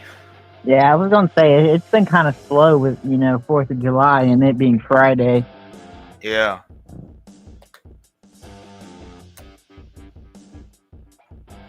I've heard some things about Alejandro Mayorkas. They're actually going to go after him. Is that the Alaskan senator? No, he was the director of Homeland Security for the last administration. Bald guy. Well, rightfully so. Hey, there it is, bro. Salvation Day. Yeah, man. I'm looking forward to seeing how this pans out, man. It's gonna be interesting for sure.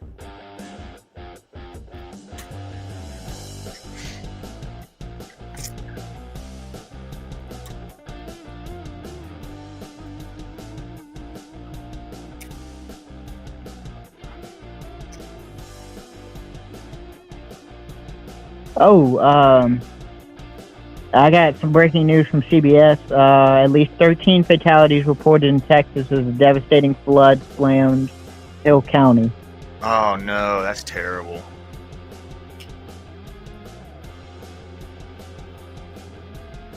That's terrible, dude. Yeah.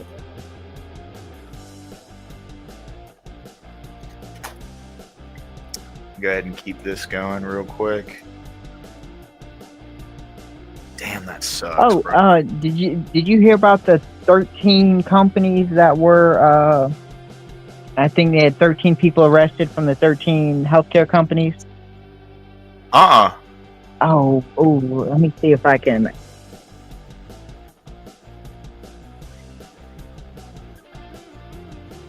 Yeah, definitely Achilles, bro. That's awful.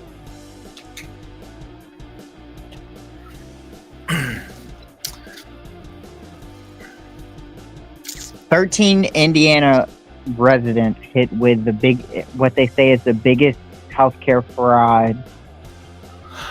Oh yeah, I remember that. Yeah, it was like billions of dollars worth of healthcare that they had scammed. Yep. I think that was like 4 days ago or something like that. Yeah. Just keep rolling that type of stuff out. Oh, bro, there's 13 ended, and there's 20 children missing. Jesus. God, please help those kids.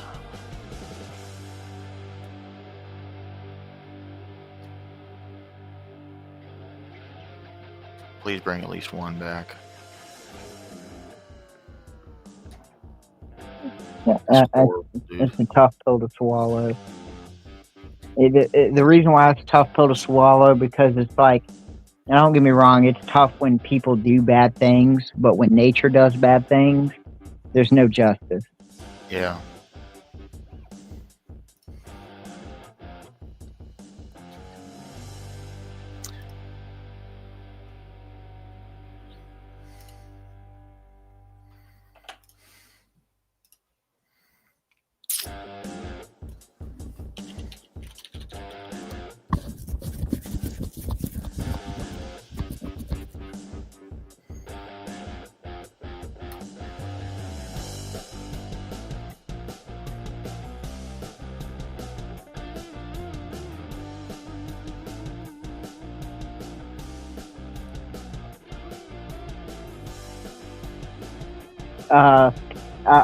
When I was watching that video from Rob of his little compilation videos, I didn't realize how bad he actually beat Destiny on that insurrection debate.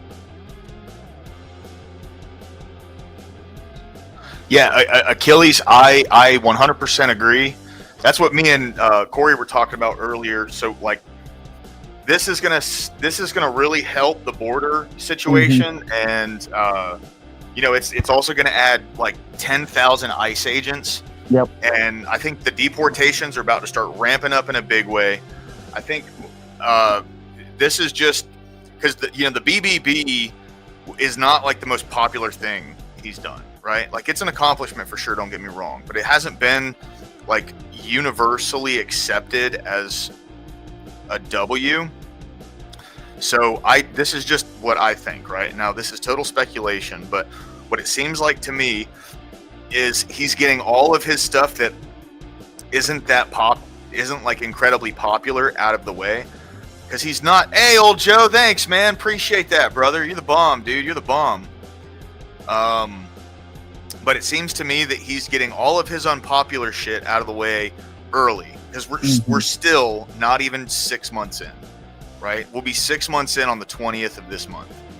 So what it seems like to me is he's going to get a lot of his unpopular shit out of the way, and then coming up until like the midterms, like probably like another year from now, he's going to focus on doing stuff that's really popular with everyone, so no one really has anything to complain about, aside from the deportations, which people in general are supportive of the deportation. So people aren't really going to give a fuck about that. And he's gotten a bunch of Supreme Court wins that have kind of solidified his ability to swiftly deport people versus getting hemmed up with a bunch of these like district judges, right? Here, 1 second.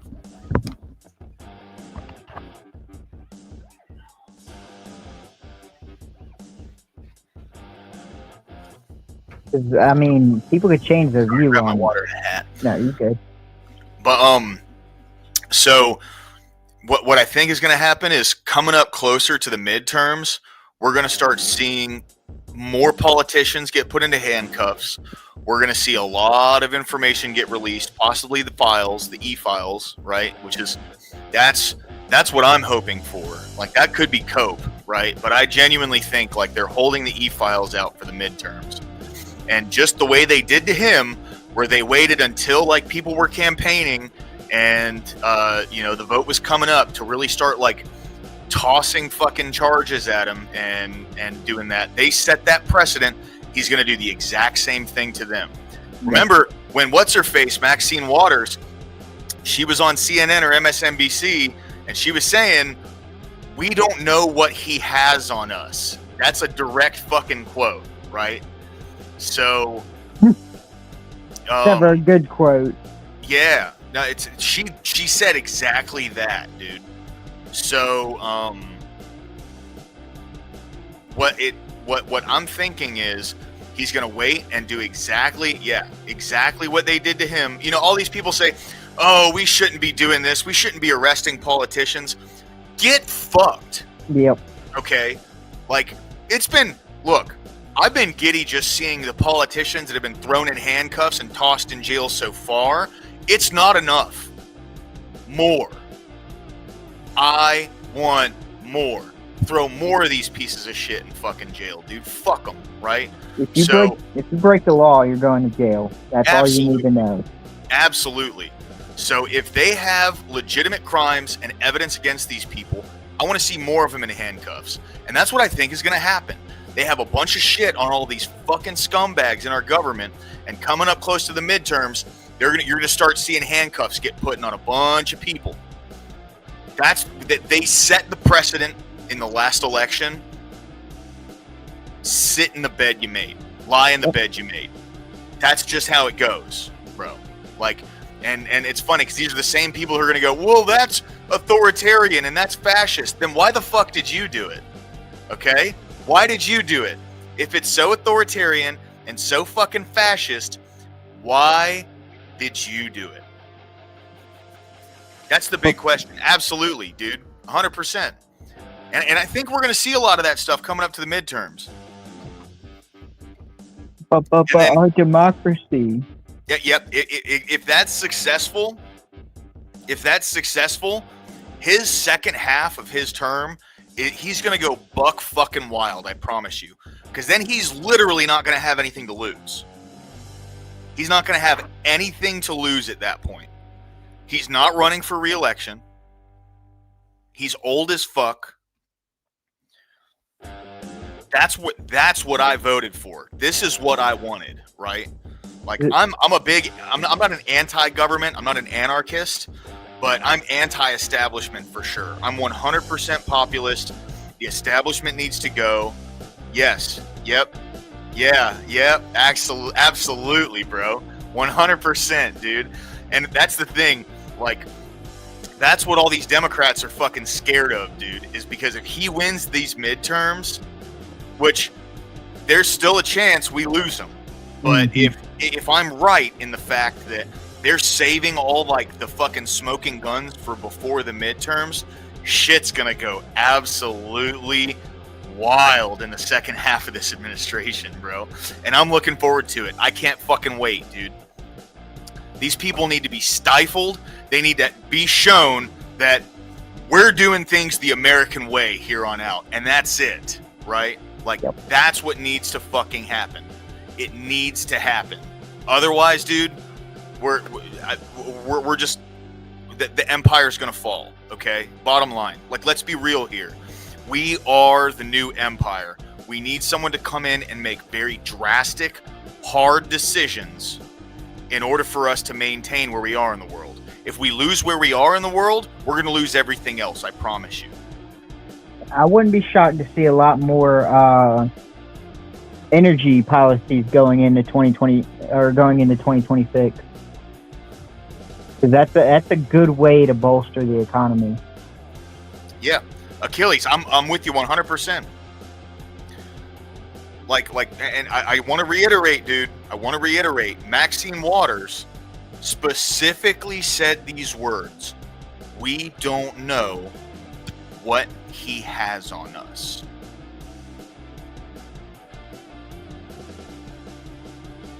That has weight, bro. That has weight. They are fucking terrified.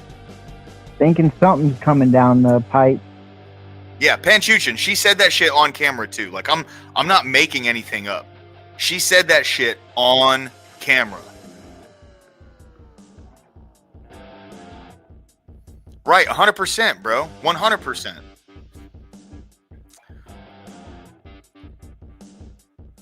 God, dude. Like, you know, I know it's bad news. God bless America, but please, God, help these children, man. There's 20 kids missing right now in these. Did they say what directly happened? No. Okay. All I saw when I looked it up, when you started talking about it, was, and on Fox News it says Texas River flood leaves at least 13 unalived and 20 children missing. 20 children still missing. That's from Austin American-Statesman, and then 20 children missing in Texas floods and BBC, because there was a camp, a summer camp or something. Oh, Dude, yeah, that's fucking terrible, bro. because it looks like it still looks somewhat stormy, as if it's been storming heavy.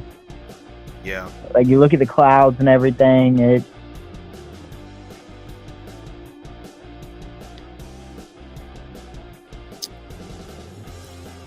See, and that's, you know, a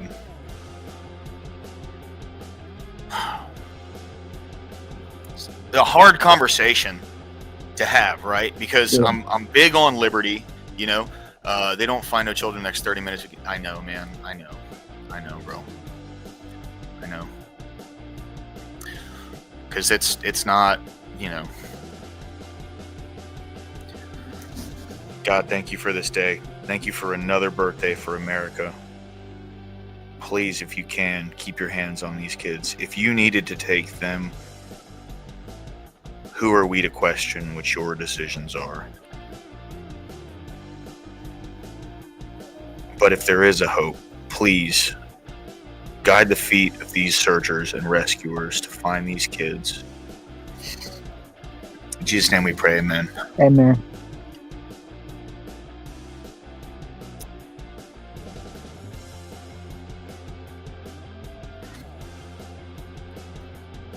It's real easy to forget about, you know, everything going on in the world, especially on good days like today. Yeah. Praise God, bro. Yep. Even in times that we don't like, you know. It looks like it's next to a school too. Yeah. Because it looks like a football scoreboard.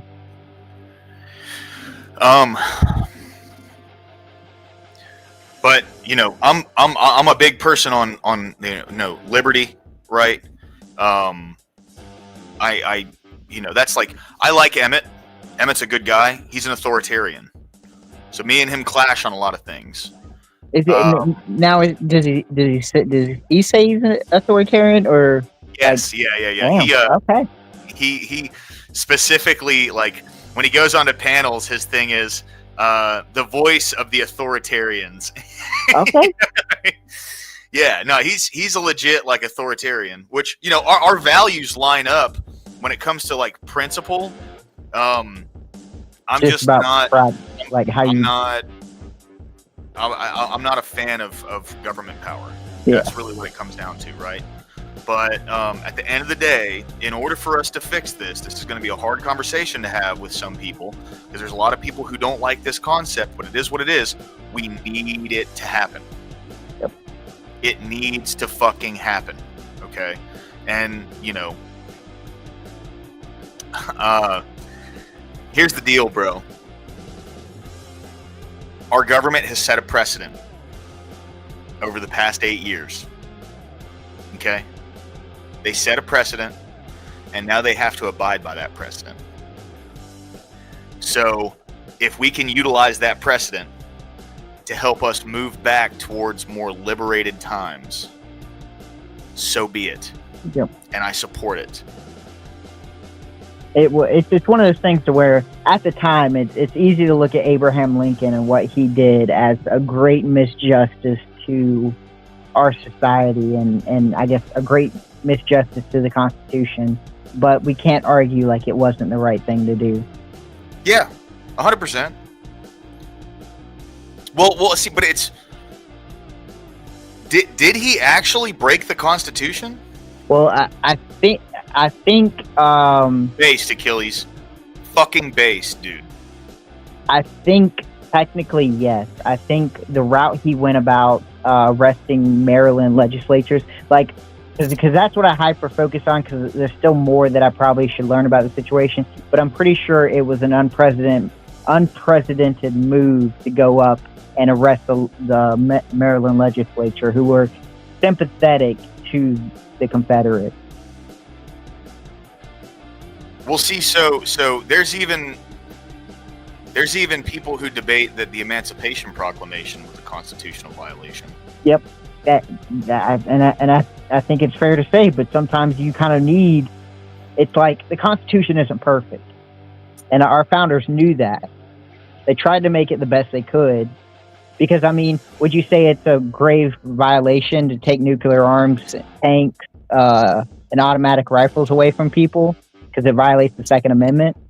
No, fuck off. Because I mean, I think it's fair to say, hey, maybe not everybody should be able to build a nuclear device. That's fair. I don't think very many people could, though. That's true. like some comic supervillain shit. You know But what I mean? if you have the money and you're able to do it, should you be allowed to do it? Because I think during the revolution, I know people had military equipment such as like big galleys and big warships, and so the question is, should they have the legal right to do it? And by that same legal right, should we still be able to use operational tanks? Oh shit. Okay. Yeah. Okay. Interesting. And I think it's fair to say. I mean, I think we should have automatic weapons, but that's just my opinion. I do too. See, like, this is a radical concept, okay? This might make me a radical Second Amendment person, but I genuinely believe that children in school should be taught gun safety and like responsible gun ownership. And then people, like all people, should be allowed to carry. If everyone open carried in this country, how many mass shootings do you think there would be? I would probably say a significant drop. Significant. I never would say none, just because, hey, human beings, they do some wild shit. But I would say you would probably see a very significant drop at kids shooting up. I don't know if I can say that sentence. Kids shooting up places. Yeah. Yeah. Well, see, like that goes back to teachers being armed. But you know? I will say, I can make a counter argument and say, I would probably think if we handle the mental institute or the mental issue that we have going on with our kids, we could probably solve a lot of those school shootings that way as well. Yeah, it might be good to stop fucking experimenting on children with chemicals. Like that's it may be worth it. You know, that's the thing with my generation. So people who are around my age, I'm sure you're around my age, right? You said you're 29, Corey? Yep. Yeah. So people who are around my age, right, probably remember a time when elementary schoolers and middle schoolers were being given like antidepressants that today are no longer allowed to be prescribed to kids. Yep. Well, I mean, we still have an issue of, you know, it seems like a kid does not resemble normal traits that, you know, their other kids are resembling, and so they start looking for, oh, well, is this a problem that medicine can solve? And it's like, oh, maybe we should be more wary about just pumping children full of medicine.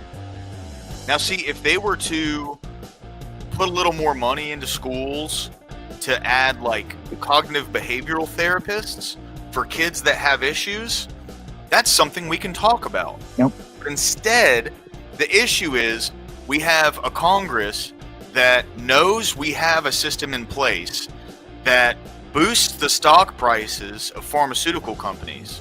Yep. They want to maintain that, and the best way to maintain that is to continue pushing these things. I mean, our tax dollars make up a good percentage of how much money is spent on these things through Medicare and Medicaid, right? And other federal programs as well, not just Medicare and Medicaid. That's absolutely Like, these right. people in Congress know this. They know this. This is not a secret. This is not like it's not a like a conspiracy theory. This is true. Yep. This is how these things work. It's just out of sight, out of mind. Right, exactly. It's not commonly talked about. 'Cause, I mean, it's look at what pharmaceutical companies have done to the adults. I mean, look at the opioid crisis. Look at all these somewhat crises that all came from pharmaceutical, outbreaks. I mean, even fentanyl. This started as something that was, I guess, beneficial, and then look how quickly it can get out of hand. Yeah. Well, here's my thing, right? So our tax dollars pay for what's called research and development, right? So it's everything that goes into the riskiest parts of developing a drug. Okay, oxycodone was one of those drugs. Yep. So this thing that was researched and developed on taxpayers' dollars, it might not have been marketed on taxpayers' dollars, but it was researched and developed on taxpayers' dollars, was marketed in a way that the same way that heroin and morphine were, right? Yep. So morphine was released by Bayer, and it was released as a cure for opium addiction. When it was released with this idea that it had no habit forming potential. Well, then you had a bunch of people get hooked on morphine, and then they released heroin.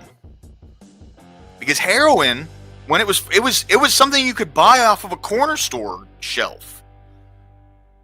And it was the exact same thing. It's a cure for opium or for morphine addiction.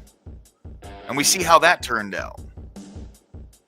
Well, oxycodone. Well, and look, I mean, it went so far as we were in Afghanistan for protecting poppy fields, Yeah. just to make sure we had that steady supply. Isn't that interesting? It's crazy. How right before 9/11, the Taliban ran through Afghanistan and burned down all the fucking poppy fields.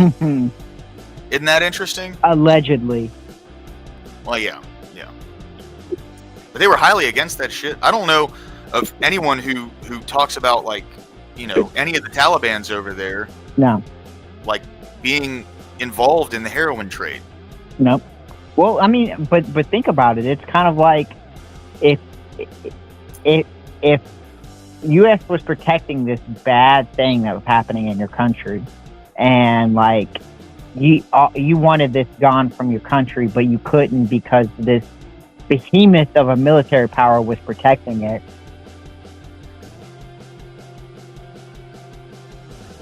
It's just a wild concept to think about. Yeah. Man, I hate these people, bro. Big Pharma, dude. That's why, like, when I did that video on campaign funding and looked into America Pac Texas, the one that Elon Musk started. Yep. Dude, he had someone from Big Pharma running the books for it. Yep. Well, Why are these fucking scumbags getting involved in politics? I mean, we know why, right? But that's a question that people should be asking, dude. Yep. Well, but to be honest, it's kind of like by now they have an expertise in it. So if you're looking for someone you want to run a pack, well, the pharma company's been doing it for a very long time, and they're very effective at it. Yes, 100%. I saw a meme, and it's a fucking fantastic meme, by the way, but it says, I think politicians should have sponsorship stickers like NASCAR's. It's a good one. It is. Because at least you would truly know what you're voting for. Right. Which, they'd probably find some kind of way to weasel around that, but see, I personally, like, and call this a radical concept or whatever. I think the most effective way to keep corruption out of our regulatory like government systems, make anybody who gets into Congress or any position of like public service, they have to liquidate their entire stock portfolio. Every asset they own in the market needs to be liquidated immediately, Mhm. and they are banned from trading in it until they get out. Yep. Those two things together, that'll end a whole lot of corruption.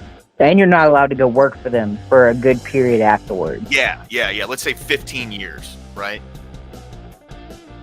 Because it's crazy the rotating door between working intelligence, then working military contractor, or working, as a representative, or they go working for the board of a pharmaceutical company. Yeah. Who was the FDA chick? Or she was either FDA or CDC.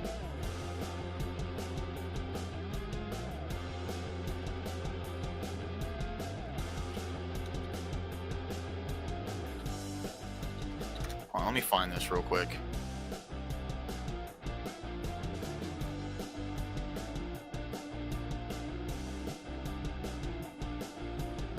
When was that policy change put into effect?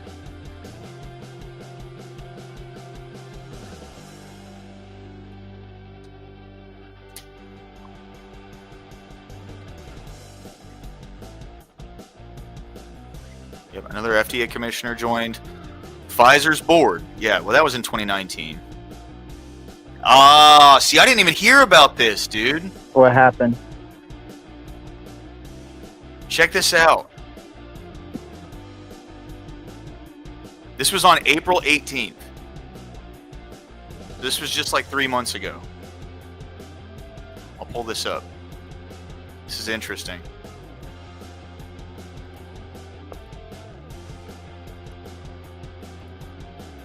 Here, check this out. All right. FDA moves to block biopharma employees from serving on advisory committees.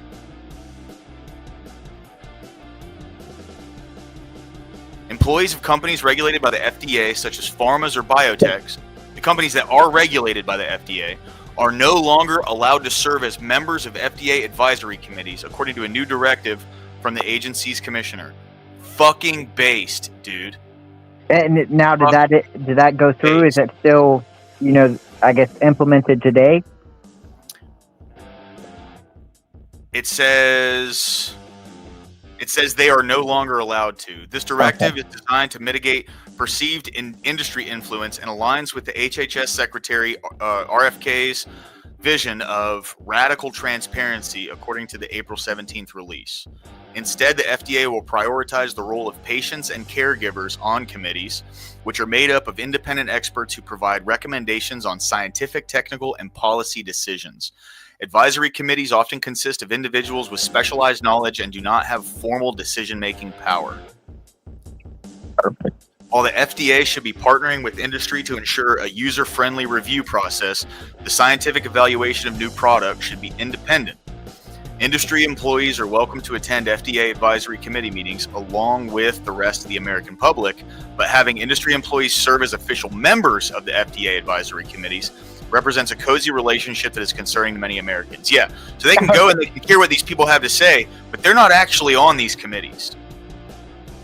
It's insane to me. Yeah. I mean, it would be like, okay, so imagine we had committees to approve unions, and then imagine the companies that these unions employ to, I guess, be their lawyers and stuff, get to serve on the approval process. Yeah. Like it's you hear it and it's just blatantly a violation. Yeah. Or it's like looking at it from, like, let's say like a left-wing perspective, right? It's like having a board to look at, injustices in the criminal justice system, and then having fucking prison wardens and prosecutors on the board. Like, that's crazy. That's insane. All right. Makari cited the FDA's history of being influenced unduly by corporate interests through an HHS spokesperson, did not respond to Fierce Pharma's request for specific examples. Public trust in the healthcare industrial complex is at an all-time low. Hold on. Oh, I was fucking leaning low. I didn't even realize that. There we go. All right. I like to lean back so I can keep my leg elevated. You good? You Okay. good? Yeah. So, all right. Public trust in the healthcare industrial complex is at an all-time low. We need to restore impeccable integrity to the process and avoid potential conflicts of interest.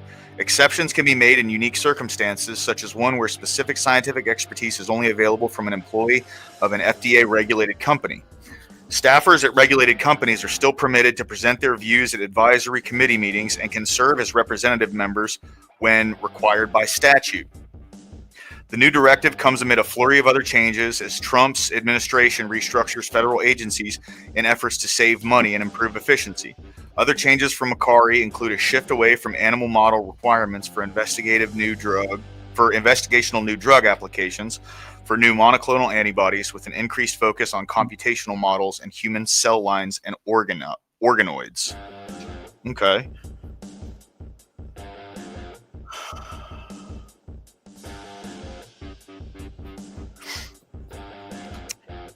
I mean, that sounds like a win. Yeah. No, it is. That's a big win.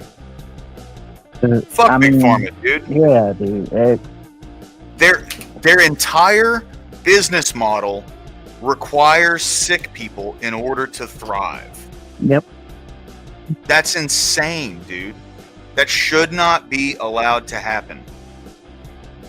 That shouldn't be a thing. You know what I mean? Oh yeah.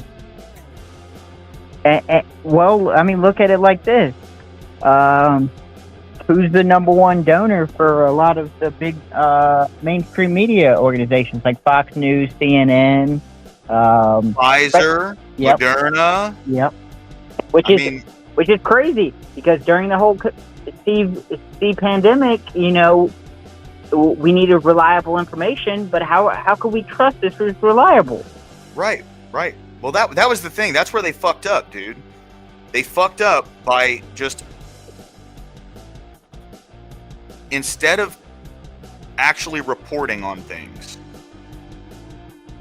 they went the full scale fucking they went full scale like shill. Yep. You know what I mean? I mean, they had to if they wanted money to keep coming into their pockets. It's not like their ratings are good enough to sustain them. Yeah, you're right. And thank God, dude. Fuck the big pharmaceutical companies. Seriously. Oh yeah, and it's crazy because like it used to be a big left wing issue like before 2010, like where it would be, you know, a lot of these pharmaceutical companies are doing devastating things to it, and then it just flipped. It's a lot of big left wing institutions were like, no, we got to protect these. These are the people that are keeping us alive, and it's like, no, they're not. They are, but they're not. They're also not. It's like they're just there to make money. Right. Well, no, exactly. Yeah. When I was saying yep, I was saying like that's the message they tried to push. Yep. Right.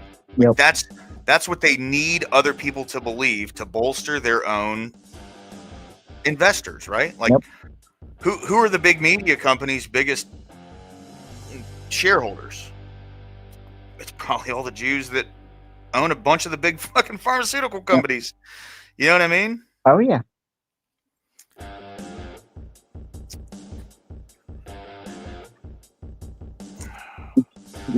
Crazy world we live in. Yeah.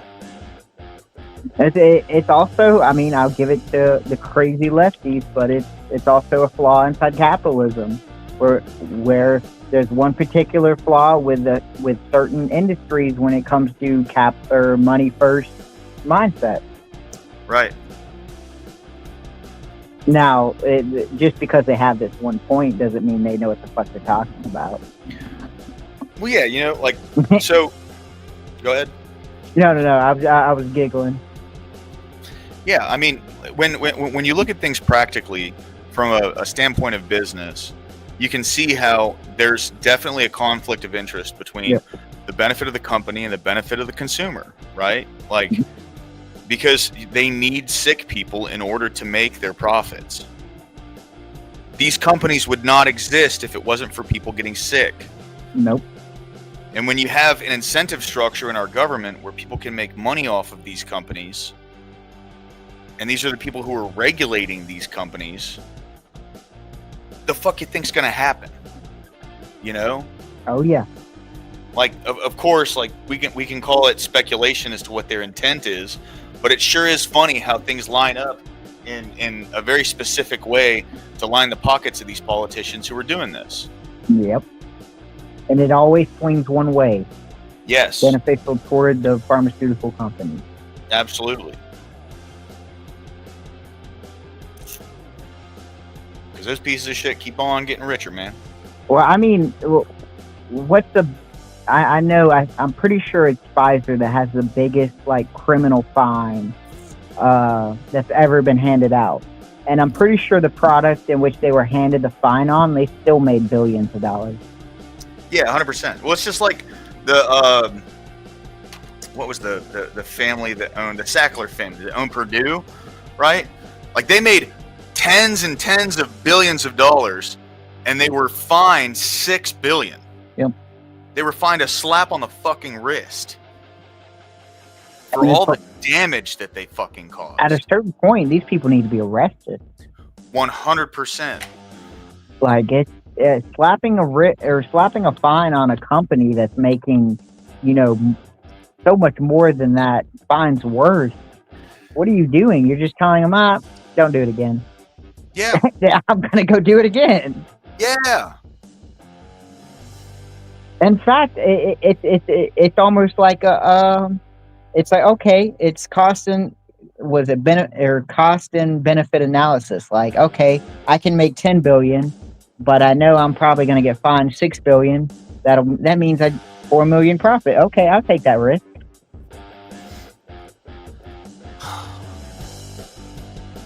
You want to do something boring right now? I'm down to do boring stuff. All right.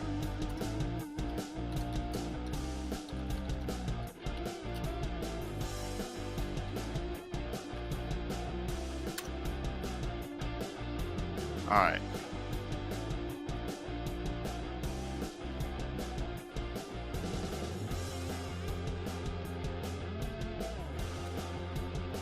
Want to look into. See, I want to find something that can summarize the big beautiful bill without having a spin on it. You know what I mean? Yeah. Well, and that's going to be somewhat hard to do because you've got the people who, I guess, sponsor the bill themselves, and then you've got the people who just think everything's Orange Man bad. Right.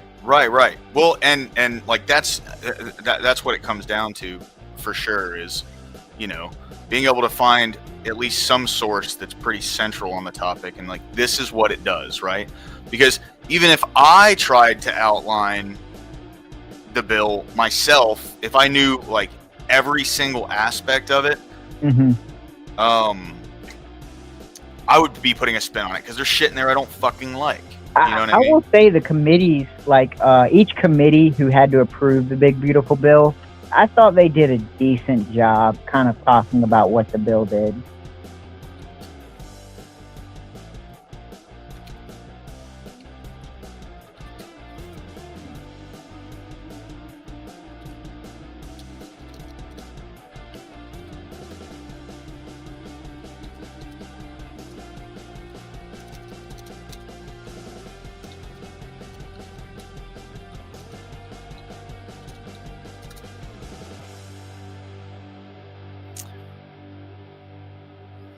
All right. See here, I'm going to share my screen. I'm going to share this window real quick. So I just asked ChatGPT to give a thorough but summarized explanation on what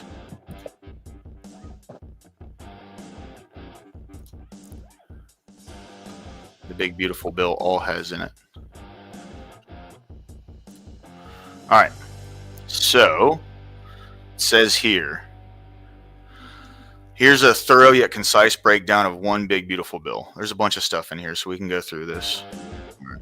So what it is, it's a sweeping $3 to $4.5 trillion legislative package passed in July 2025, combined permanent Trump-era tax cuts with massive spending increases in border security and defense, offset by deep cuts to social and climate programs.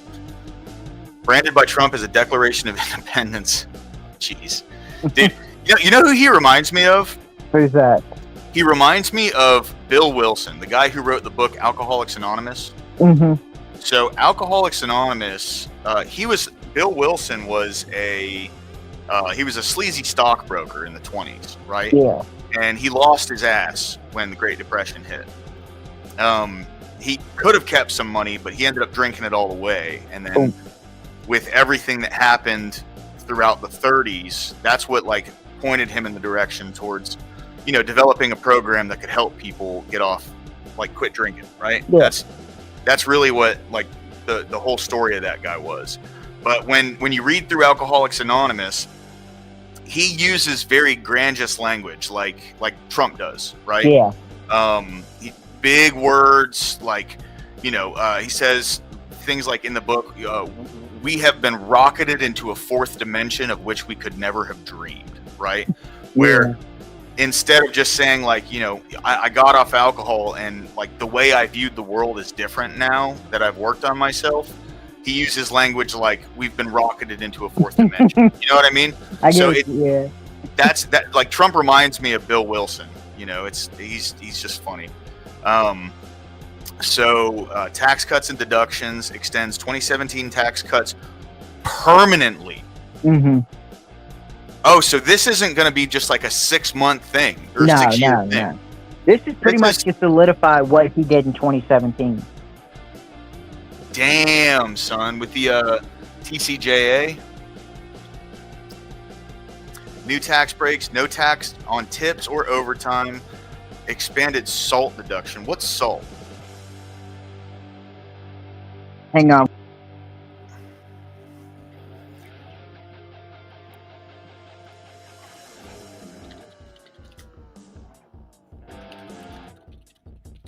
State and local tax. Got it. Okay. It's deductions that so if you pay a certain amount of state tax, you can deduct that from federal. Oh, that's awesome, dude. Okay. Temporarily up to $40,000. Yep. Whoa. An auto loan interest deduction for U.S. built cars. Senior deduction on Social Security. Because you do have to file taxes on Social Security. Yep. Wild, but yeah. Yeah, that is dumb. I think on any money the government gives you, you still have to pay taxes on. Yeah. So 150 to 170 billion dollars for defense, 150 to 175 billion for border enforcement, including an ICE expansion from 10 billion to 100 billion. Yep. Holy bro. That's what I'm saying, dude. Like the second half of this, if I'm telling you, bro, if we win the midterms, the second half of this administration is going to go full, like it's going to be balls out, dude. Yep. Absolutely balls out. All right. Infrastructure, military upgrades, missile defense, air traffic modernization, and border wall funding based. So yeah, that's the Golden Dome thing, right? Like that was also included in this. Yeah. Cuts to social and climate programs. So Medicaid up to 18% cut, largest reduction ever, impacting 11 to 17 million Americans losing coverage by 2034. I would like to see how how they quantify that. So there's a Vox article here. We'll go ahead and look that up and see what their standing on that statement is. Yeah. Because, ChatGPT is just pulling this information, and a lot of people have been saying this, but I haven't seen anything to substantiate that claim. I mean, I love it. So if it does, that's just a benefit for me. Fair. I don't Yeah. like state-run health organizations. All right. SNAP and food stamps funding reduced by 20% with new work requirements and state cost sharing. Ooh, that's good. Yeah, I like that. Repeal or rollback of tax credits for clean energy shit, risking hundreds of thousands of clean energy jobs and raised energy prices. I don't see. That's like they're going to have to substantiate that raised energy prices. They're going to have to substantiate that. I think it's probably geared toward wind, solar, and kind of the fringe elements of the energy. Yeah, but he's already opening up, like he's opening coal back up. Yep. He's opening like crude oil back up. Like all the leases are in motion now. So that's going to be offset by something else. See, that's the like shitty way that they manipulate data, because they say if you look at this and this alone, it's going to raise energy prices. But if you offset that with coal, which is what most of the country runs on, if you ramp up coal production, it's not going to raise the energy price. No. Well, they're probably being very loose and saying that for the specific market. Yeah. Student loans, restructuring with less favorable terms, and they don't even have a fucking example. Fiscal impact. Adds an estimated $3 to $4 trillion to the federal deficit debt over a decade. That's not that bad. I'm sorry. Like considering the direction we have been going, if it's only going to add $3 to $4 trillion over 10 fucking years, that's not that bad. I'm sorry. No. And a lot of it's including tax cuts. So a good portion, like I would estimate it closer to the 2.8 than I would the 4.5, because a lot of that range includes tax cuts. Yeah, and I'll tell you, what they don't factor in here, again, they leave out a very important piece of this puzzle, which is the money that people aren't going to be spending on taxes, they're going to be spending back into the economy. Yep. So, it's going to offset that. It's going to raise the GDP. See, like ChatGPT is just not, it's not, see, and it's getting it from, The Guardian and India Times, Moody's downgraded U.S. credit rating, citing fiscal risk. What is this? How does it? What is Moody's credit rating? I don't even know what that is. I couldn't I've heard people mention it, but it's not the side of the big beautiful bill that I hyper focused on. So I couldn't tell you.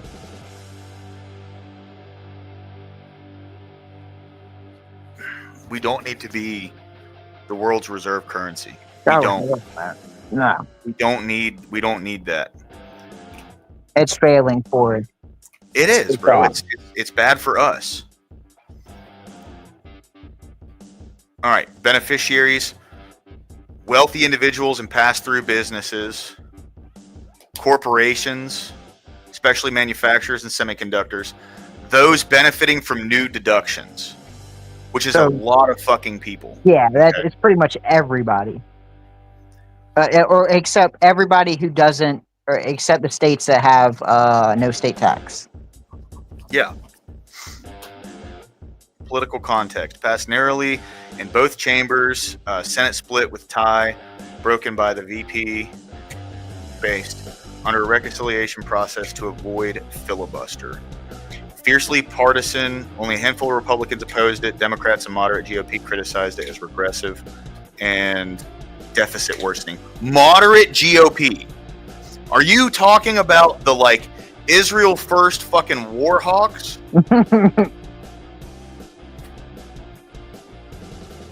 No, sorry, they're talking about like Thomas Massey and stuff. Yeah. Well, and if I'm not mistaken, is Thomas Massey not the only or one of 2 Republicans that voted against it? Yeah, it was only 2. It wasn't a handful, which that's a lie. See, like, you can't even trust ChatGPT, dude. It's crazy. Polls show strong public disapproval, but polls don't mean shit. Yeah, polls don't. Polls also said that Kamala Harris was going to take Iowa by 9 points. Wait, is there a poll or is there an act that says we're going to die act? Oh no, it's calling the OBB that we're going to die. Critics dubbed it, but how many critics are there of literally everything that Trump does? Right? No, it's just Wikipedia. Yeah, it's Wikipedia, exactly. Yeah, no one trusts. I can't believe. See, this is my problem with a language model. Is who decided that Wikipedia is something you should source off of? Because I could, if you send me that link to that Wikipedia page, I could literally go in it at this moment, edit it, put lower class is the greatest man alive, save it, resend you the link, and then based. like it's wild. Like, because I used to get in online when I would be in X debates and someone would bring up a Wikipedia link. I would just take that link, edit it, clear out the whole section of what they tried to source me, and just write sourced by said person I'm debating. Yeah, well, it's like you can't trust that. No, you can't. Most of the shit on Wikipedia now is free. Yep. You know what I mean? Just edited garbage. That's all it is. It's whoever the last person to edit it. That's what it's gonna say. It's a shovel full of fucking shit credibility. Yeah, it is. Like it's insane that's even remotely. Now, I guess the problem that I face the most with the Big Beautiful Bill, if I'm going to be objective and not so kind of wishy-washy like that article, I would say the farming subsidies are bad. I would say the oil subsidies are bad. I would say the ICE expansion, I'm perfectly okay with. I think that should have been the primary point of the bill, is expanding ICE. The military, expanding the military budget, I probably could have done without. The tax cuts are phenomenal. I probably would have codified the DOGE cuts inside of this bill.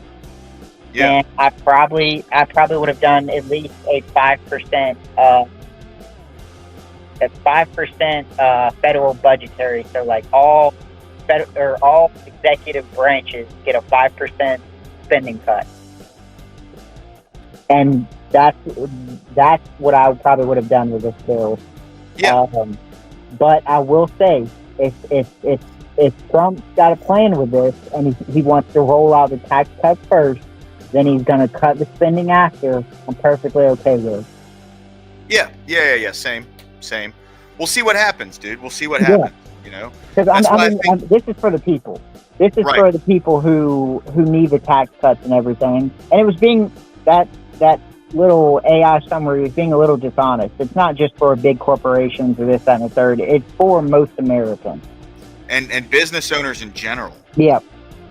See, like that ChatGPT summary was incredibly dishonest. Because the ultra wealthy don't even apply for the tips. The ultra wealthy don't apply for the tax on overtime. Most people who make salaries don't apply for the tax on overtime. So it's kind of like this is geared toward your everyday American who's working a 9 to 5. Yeah.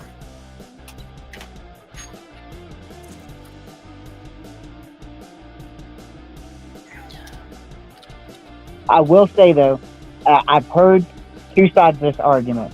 I've heard you didn't quite need to make the ICE budget so big, and what you could have done is in all the favorable states, deputize their state police and have them facilitating an ICE enforcement, and only use ICE in states that are oppositional to your, I guess, deportation mandate. Well, could he force something like that? That's the thing, because these I think you states. could talk to states. Like, I think you could talk to states, and if the governor allows it and there's no law preventing it, I think he would be able to do that. I Yeah, think but- he could give Texas the power to do that. I see. I don't think that was necessarily for the. I don't think that was necessarily for the red states. Specifically for the states where the governors are literally like saying, "No, my police aren't going to help you with anything. Yeah, They don't have to give you any information. You're on your own, right?" So he's Yep. okay. We're just going to dump a bunch of money into ICE now, and we're going to fucking come at you full force Yep. to get these fucking illegals out of the country. which I thought was a good idea. Now $100 million. You know, you probably could have done, you know, a good 50 million. Only send ICE to places that are oppositional for deportation, and give every other state the ability to then, I guess, enact deportation measures. If you're allowed to do it, you may not be. There may be regulations to which you're not allowed to do it. But if Trump and, let's say, Greg Abbott get together and Trump's like, "Hey, I bestow the ability to deport or help facilitate in deporting, you know, all these people," then the red states can handle themselves, and you just have to focus on the blue states. But I'm not a legal expert, so there may be things that prevent that from happening. Because I know Texas wants to get all of them out of there. Yeah, okay. So here's the White House release on BBB that was released on June 29th. So let's see. We'll go ahead and pull this up, see what the White House has to say about it. Absolutely, Achilles. 100%. I fucking agree. Absolutely. Yeah. Yep. It is time to fucking. Well, that's the thing. We gotta. He's probably gonna end up waiting until about the midterms. They're gonna start slapping cuffs on all these other Congress people that have done nothing but get in the way and lie and are corrupt. He's potentially. I would love if he released the e-files then. Oh, yeah. That'd be fucking incredible, dude. And then when we win these midterms, I'll say if, I don't want to get too far ahead of myself. But if we win these midterms, you think these fucking Democrats are screaming and crying now? I promise you, bro. Shit's about to go absolutely buck wild in the second half of this administration if we win these midterms. Well, I can't wait for all the other countries that don't agree with our politics right now to start whining about how we're, you know, becoming a human rights violation. Go ahead. Yep. I don't give a fuck. It's Especially if it's someone like Europe, dude. Like I'm just saying, bro. If some of these European countries want to bitch about how we're handling immigration, just hold a mirror up. Yeah, You know what I mean? Like the look- people that are arresting people for Facebook posts now Yeah. want to claim some, like, moral high ground. Yeah, yeah, fuck 'em, like, dude. no, fuck you. 100%. You put people in jail for talking about the child grooming gangs. Like, you think I give a damn what you have to say? But no, it's just, I can't wait to hear it. All right. So, Big Beautiful Bill is just a tax break for billionaires. That's the myth. The fact is, it delivers the largest middle and working class tax cut in U.S. history. The legislation will put more than $10,000 a year back in the pockets of typical hardworking families. This is the most pro-growth, pro-worker, pro-family legislation ever crafted. I'd like to see how they, I would like to see this, right? Like, I'd like to see how they can justify that statement, because I haven't seen it myself. And not saying that it doesn't exist. I'm saying I have not seen it, right? Yeah. So, myth. The One Big Beautiful Bill takes from the poor, gives to the rich. That's ass. That's so shit. Low-income workers stand to receive the largest percentage reduction in their tax liability. The One Big Beautiful Bill delivers the largest tax cut in history for working and middle-class Americans. Myth.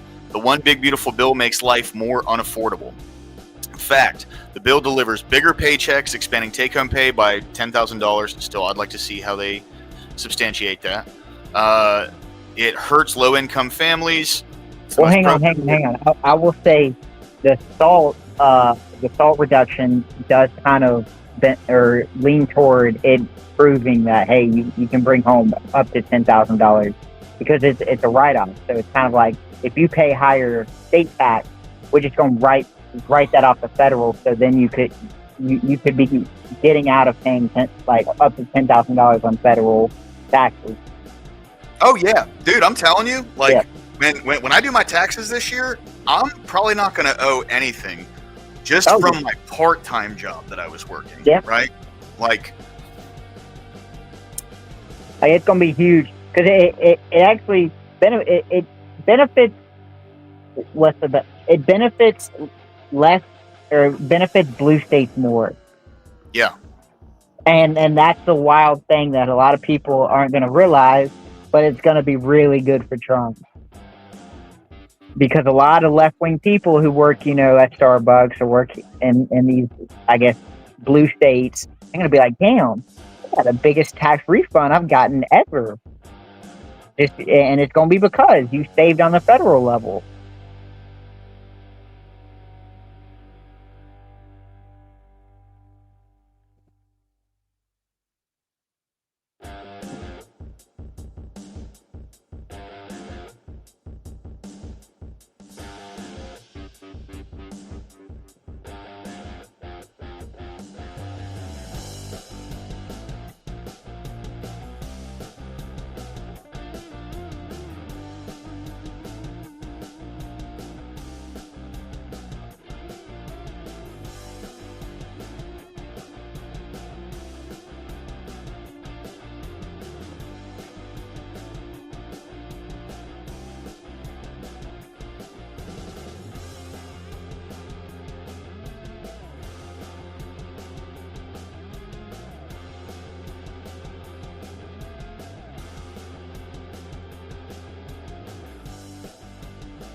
You still there, buddy?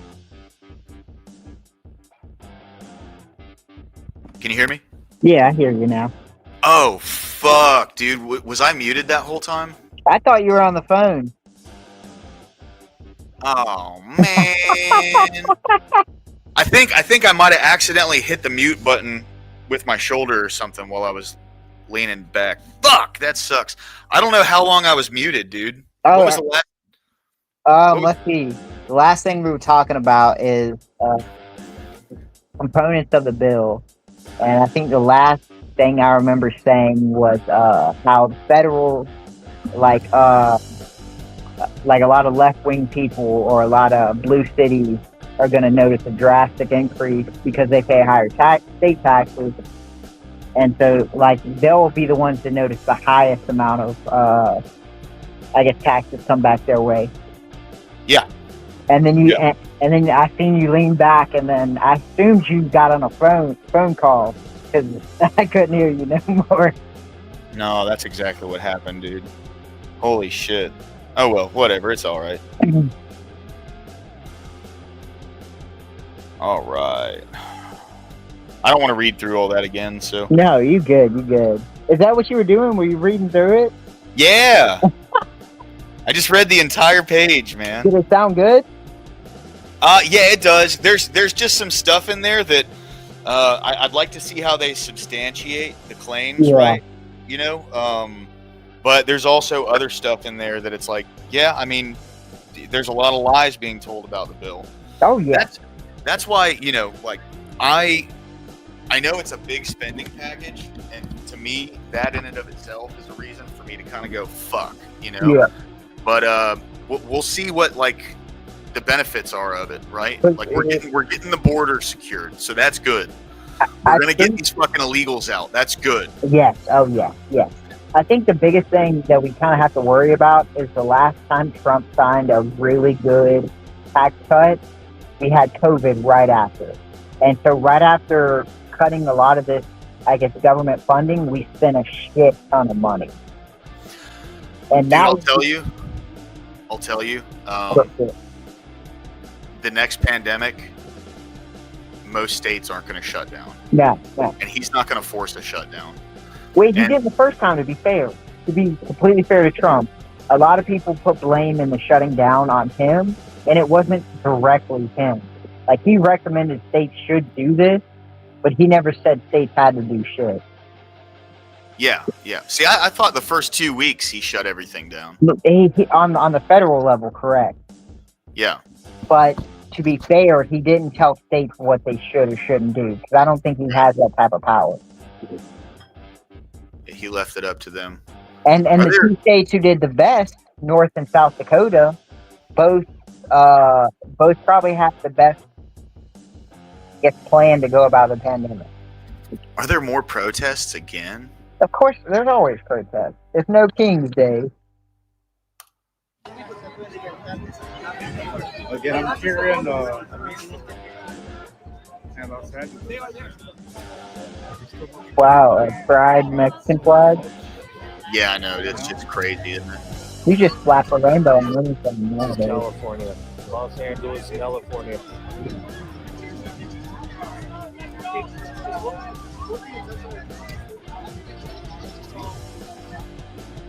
This is why I used to love. Do you remember the guy?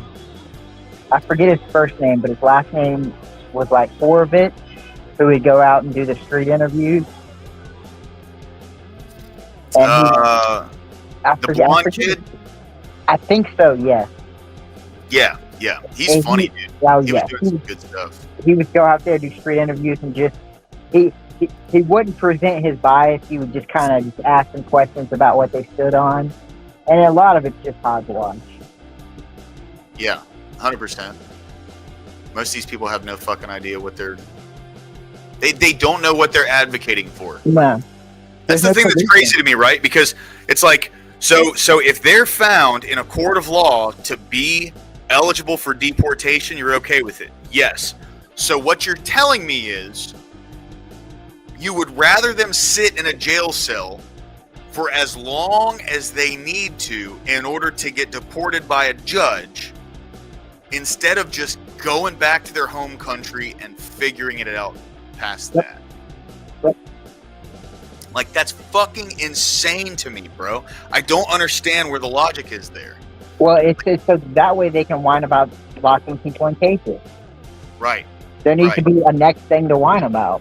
Yeah. And if you just force them out of the country, then it just ends there. Based. But these people don't know.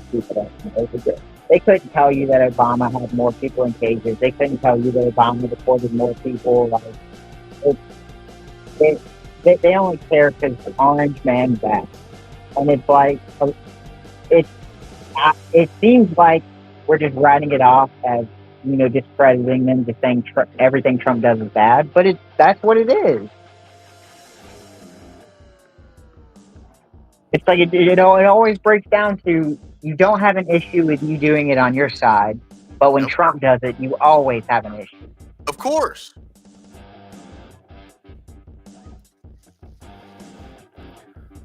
Because when Biden shut down the border at the end of his last term, oh, he was a hero. And started deporting people, no one gave a shit. He was a freaking hero. Right. They gave us a damn good border bill that accepts 5,000 people into your country every day or week or whatever it was. Right. And it's like, what?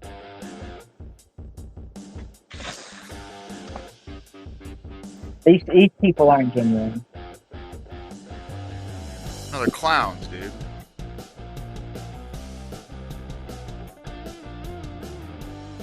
They're fucking clowns, bro. I'll tell you what, if they went to work, they'd be a lot more happier. Yeah, 100%. They're probably living off of some kind of like California welfare bullshit program. Oh, you know what argument riles me up a tree is when people say California pays for a lot of Republican state welfare. Have you ever heard that argument? What happened? So a lot of people on the left will claim that California pays so much into welfare that the reason why all these red states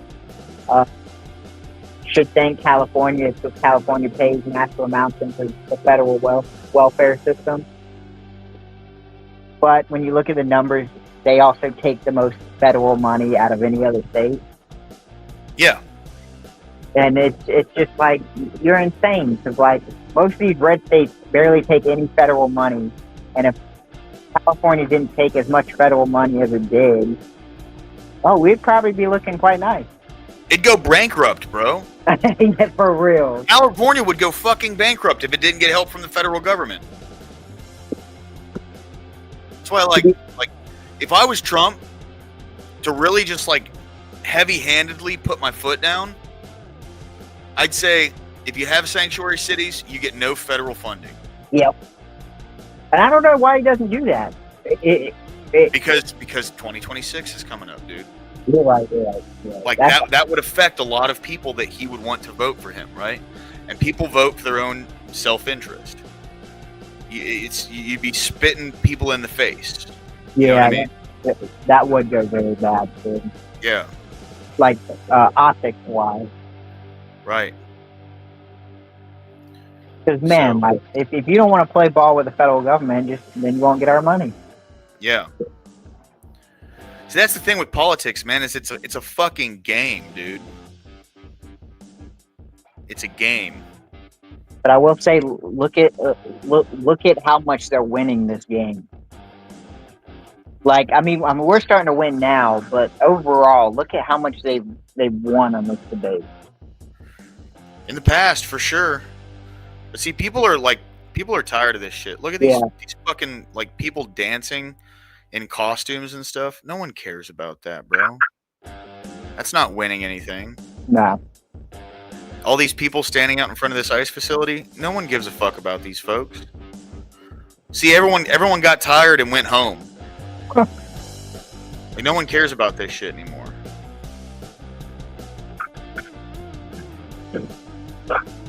Because, like, what are you really doing? You're doing nothing.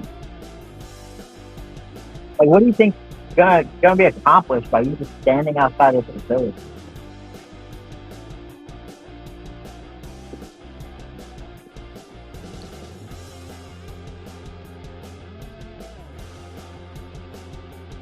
Yeah, the Mexican flag thing, that was hilarious when they started passing out American flags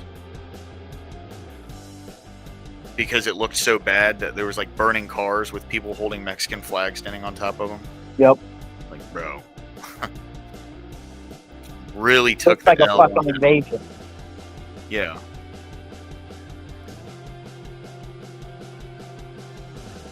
And which tells me there's someone supervising that protest. Oh yeah, without a doubt. 100%. Well, it's the same thing with the trucks dropping off like tens of thousands of dollars of like face shields and shit. Right? I heard they found that guy too. They did, and they arrested him. And you know what's funny?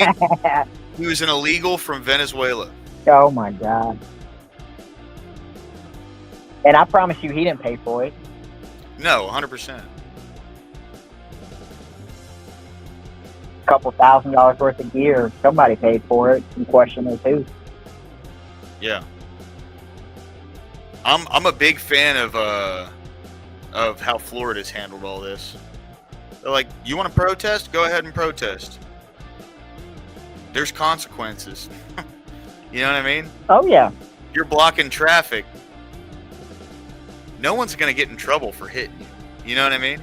Yeah. I mean, it. Now, I accept if you want to do something that you feel is just, and you want to protest, but you also have to think the moment you stop someone from going about their day, like that's more severe than you think it is. Like, you may not think, oh, I'm stopping a bunch of traffic. Oh, that's not that bad. Well, there could be an ambulance at the back of that line that's waiting to go to an emergency room. You could be actively preventing someone from getting the help they need. You could be stopping people from working. You could be stopping from people going and visit their loved ones. Like, you standing on the road protesting is a severe violation. The government's there to prevent or to make sure people have the freedom to move about. And when you're blocking that freedom, you're violating their rights. 100%. Mimi, I'll give you 2 honks, dude. If you don't get out of my way, sayonara. You know what I mean?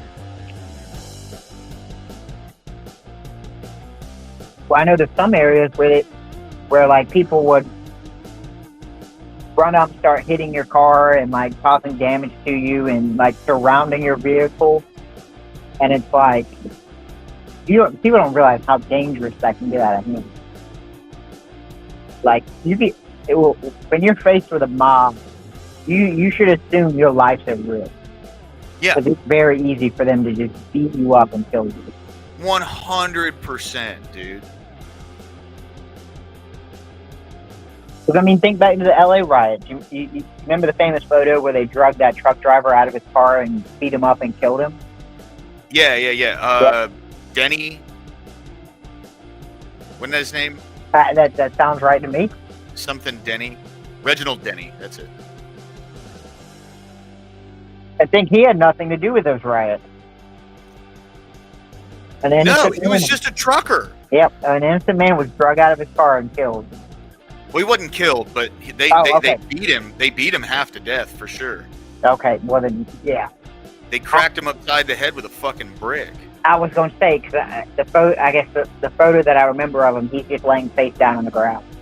Yeah, they knocked his ass out, but they beat him across the head with a brick, dude.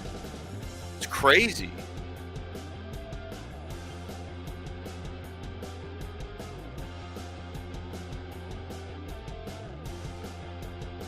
$32-inch pizza? Holy dude. Wait. I watch a couple videos like that. There's this, I think, British guy that comes to America, and he'll do like food challenges and stuff like that. Yeah. Now, could you watch Verbal Combat without getting hit with a copyright? I don't know. I'd have to ask. I'd have to talk to Speakeasy. I'm sure he wouldn't mind it. But is it? But, I guess I don't know with a copyright. I guess is it? Are you allowed to watch videos and comment on them, or is it something that is it up to the individual user? So like anything that falls under fair use, which fair use is like the covering of events like the 4th of July and stuff. Like I could watch this Fox News right here, but any like orchestrated stuff that the news does, if that makes sense, like not choreographed, more or less, right? Yeah. So like they go into a business and I'm here with blah blah blah blah, and we're talking to him about blah blah blah blah. Like that kind of stuff falls under copyright. But okay, like live coverage of like earlier when we watched the signing of the BBB, that was fair use. Yeah, right? I assume anything with the president probably more fair. It falls under fair use. Yeah, for sure. Because, like, I mean, I know that's a kind of a hard thing to navigate is the copyright use and what you're allowed to watch and what you're not. Yeah. Man, that's terrible about them kids, dude. Awful.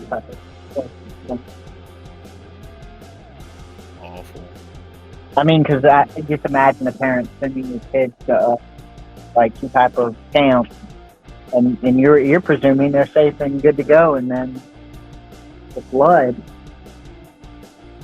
Yeah.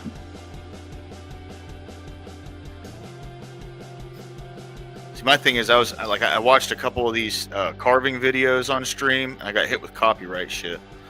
So like, I had to go into the stream and delete, or at least like AI cut out the entire thing.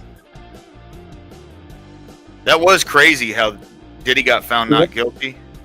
Well, to me, it was just another one of those show trials. Yeah. I don't think we had as much evidence as we wanted, but there was public favor to go do it.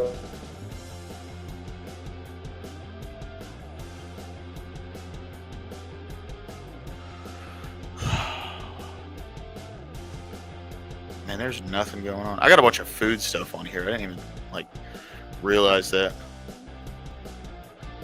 Filleting fish, there's like something I like. It's like soothing.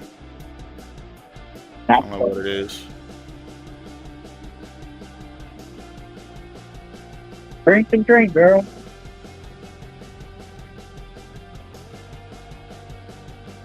Oh. Of his word, who has the courage. President Trump was taking money from the pharmaceutical industry too. I think they gave you $100 million, but he can't be bought, unlike most of the politicians in this country. And he is standing here for the American people. I don't know what, there's writers like Lord Elizabeth Warren or Robert Reich who are saying that President Trump is on this side of the oligarchs. There has never been a president more willing to stand up to the oligarchs than President Donald Trump.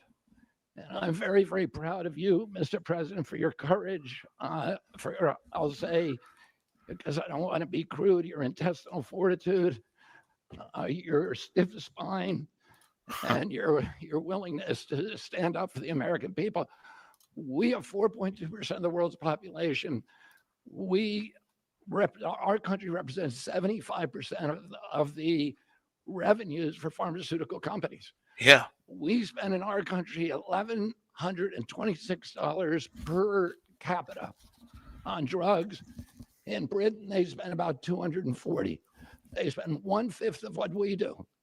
And this is true across Europe. And the drug companies, Europeans, if you ask them, it made no sense what they were saying. America has to pay for this innovation or it's not going to happen. President Trump is saying to our European partners is you got to raise the amount that you're paying for those drugs and pay for your share of the innovation. That the United States is no longer subsidizing that. If the Europeans raise the price of their drugs by just 20%, that is $10 trillion that can be spent on innovation, and the health of all people all across the globe is going to increase because we're going to have better products. So I'm just so grateful to be here today. I never thought that this would happen in my lifetime. I have a couple of kids who are Democrats, Bernie Sanders fans. And when I told them that this was going to happen, they had tears in their eyes because they thought this is never going to happen in our lifetime. And we finally have a president who's willing to stand up for the American people. Thank you. And Dr. Oz. I was going to say, man, this is going to be an underrated part of Trump's administration. This is the most powerful executive order on pharmacy pricing and healthcare ever in the history of our nation. And it's only happening because we have a president with the fortitude, the guts to stand up to the withering criticism. And Should be fun. I don't know. You'll maybe find reasons why it's not. This isn't live, I is can't it? imagine. I don't think so. Great things happening. It's been a very strong week and a very strong weekend. I mean, it could be, but Before we that'd be begin, let Trump me all over say the a few place. words about the Oh, historic this is a events that loop took that's been place playing since over June the last few 30th. days.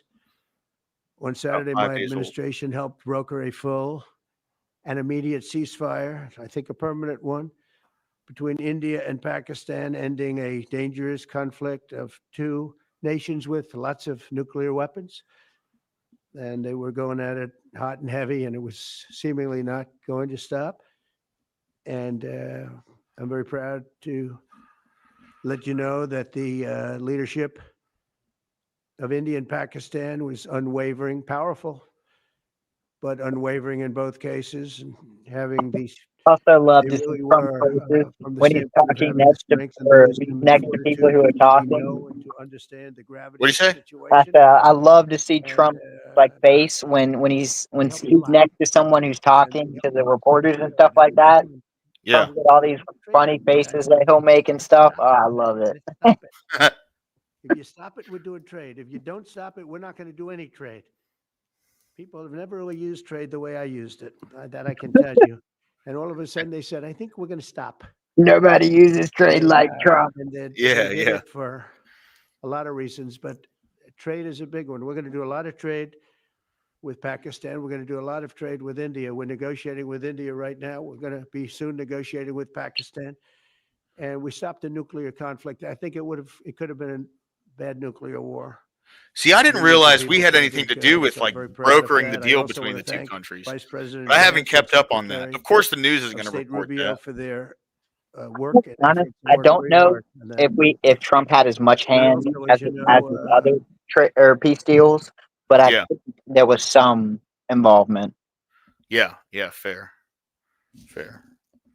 And It's to not be fair, we really should be doing a lot of business with India, because India has been a very consistent like global power, and they haven't quite reached that dominance yet.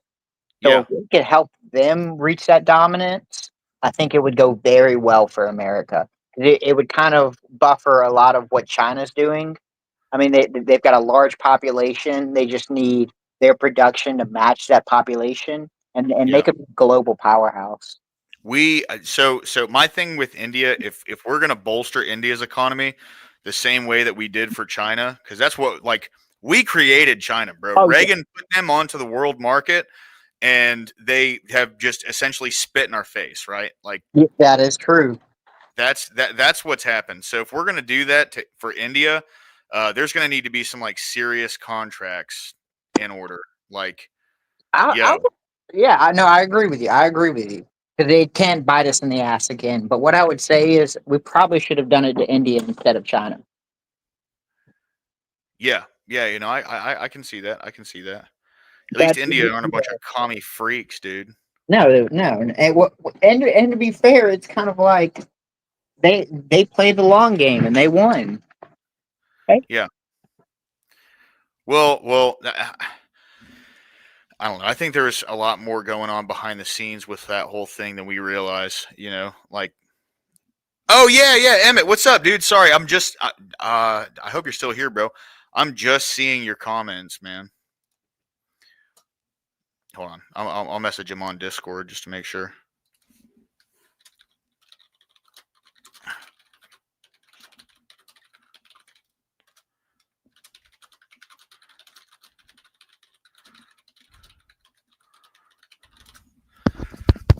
But anyway, sorry. When I'm scrolling through the stuff. Oh, what's up, dude? Okay. I messaged you on Discord. Yeah, dude, jump in whenever, bro. You're always welcome. So when I'm scrolling through on the stuff that I have screen shared, I can't see who's commenting, and there's just not too much in the news cycle right now, so it's kind of hard to fresh calls for Trump's impeachment. More impeachment calls. Didn't that just get fucking shot down? Like overwhelmingly in the House? Yeah, bro, do your thing whenever you want, bro. Corey, you there?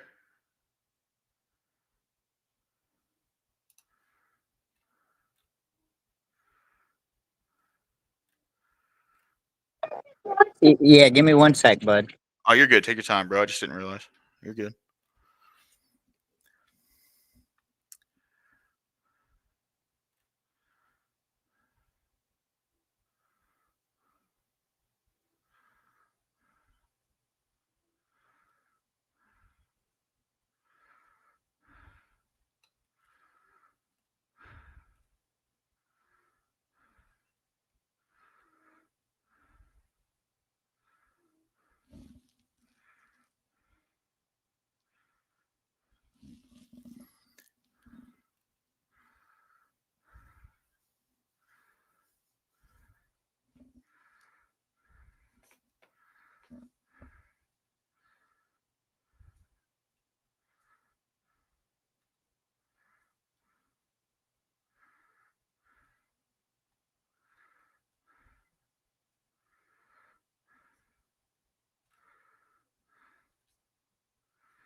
All right. I was just saying, jump in whatever you want, bro. That's all. No sweat, dude. I'm trying to find something good to watch that wouldn't be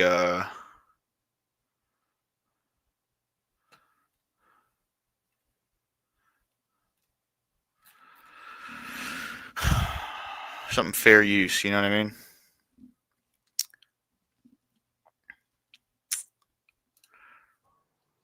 Watch this.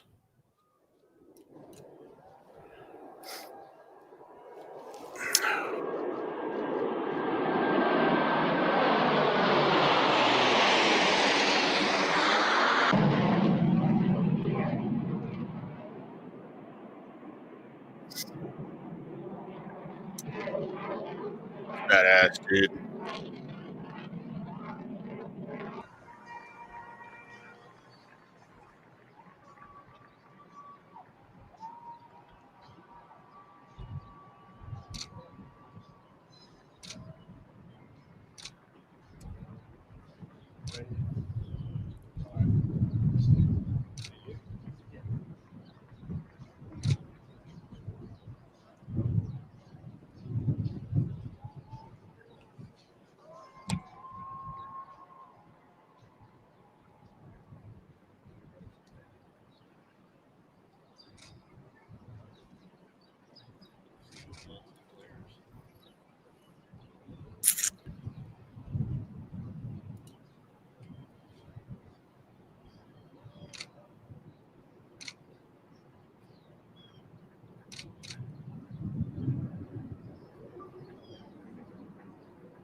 Jeez.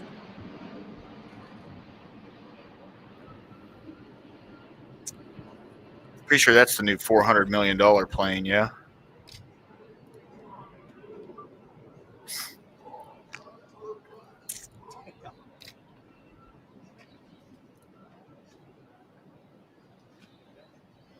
Hanging up there. Yeah. No hurry.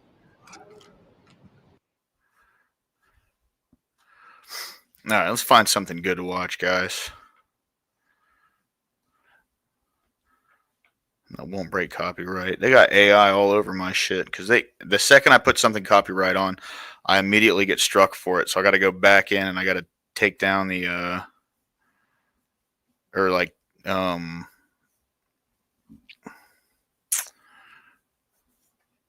I gotta take down the fucking AI cutout, whatever was copyrighted. Which I don't mind.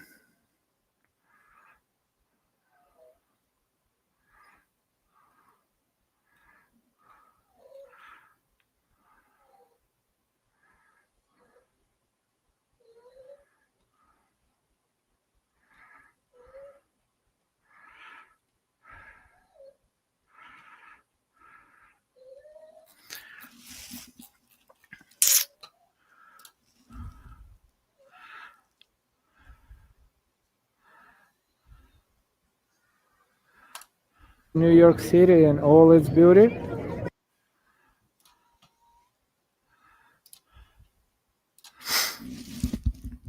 Oh, shit. Well. Yeah, I know, dude. It's huge, man. That plane is massive, bro.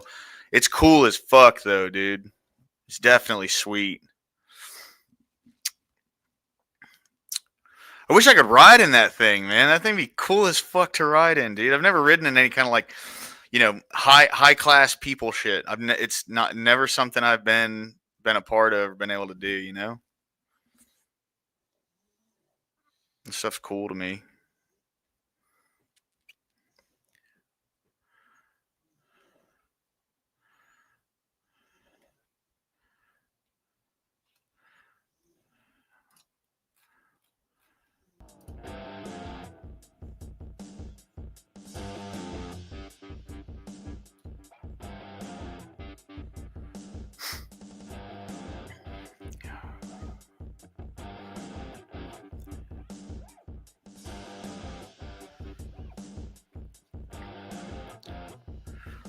I might cut out a little earlier tonight, maybe in the next like 45 minutes.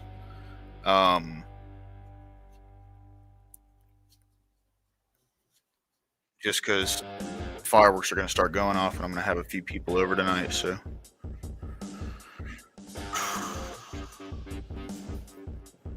You can hear them going off in the background. If you can hear it through my mic, I don't think you can. It seems like they're kind of far away.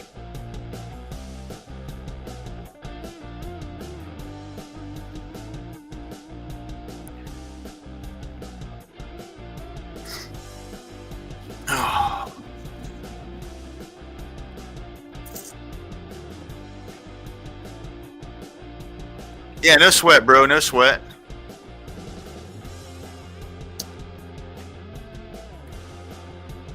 The news cycle's a little low today. I'm kind of just cooling, so it might be a good day for a short stream. You know what I mean?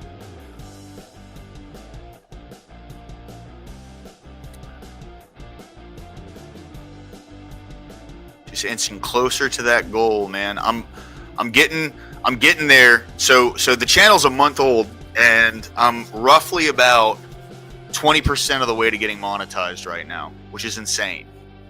Like, I'm incredibly grateful, and I wouldn't be on this trajectory if it wasn't for everybody that comes in every day. I appreciate you guys so much, man. I have almost 700 hours of watch time, 142 subs. You know, I'm not a big channel. I'm a small channel, but you guys just seriously, man, you make this something really, really, really fun and something I can pour time and effort into, and it's all worth it, man. Thank you guys so much. It means a lot. It seriously does. I'm incredibly grateful for everyone that's a part of this channel with me, dude.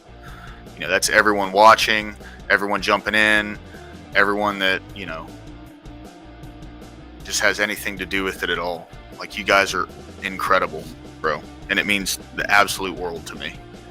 Thank you guys. You know, I just want to say that now. Yeah, well, he's doing VK twice today. Yeah. He's doing VK twice today, bro. So he's busy. He's making his bag, dude. A lot of respect, bro. You know, I personally, if I could do it, I would, man. You know what I mean? That's what the goal is, right? The goal is to have a place where people can come by and hang out. The goal is to have something that I can like live off of, so till I can do this full time. I mean, like, I do it full time. I've made $40, right? Robert Whaley's the one who's donated all the money so far, and he paid for the first month of StreamYard for me. Like, that's incredible, dude. That's huge. You know what I mean? So, you know, if we can keep this train going, get the watch hours, get the subs, you know, please, if you're here and you haven't subbed yet, give me a sub, man. Trying to grow the channel, trying to get bigger, you know, it definitely helps. Any little bit.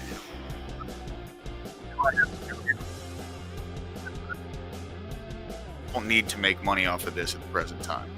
It's something I'm definitely interested in doing eventually, but as for right now, it's just getting the watch time, man. It's getting the subs up, you know. Any help with that goes a long way. So, you know, I'm very grateful for everyone that's been a part of this. Emmett, Corey, Achilles, Bass Tweaker, who else? Ashton, Scott, Inward, Mr. Fista was in here during the Bible study. You know, these things are like the people who come, and Abe Dinkus, huge help to the channel, always a huge help to the channel. You know, like the people who come and support, even just by watching, man, it means the absolute world to me, bro. It means the absolute world to me, you know? I'm going to keep doing this thing.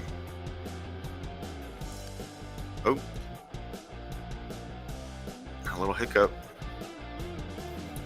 There we go. Having some connection issues. Yeah. Go ahead and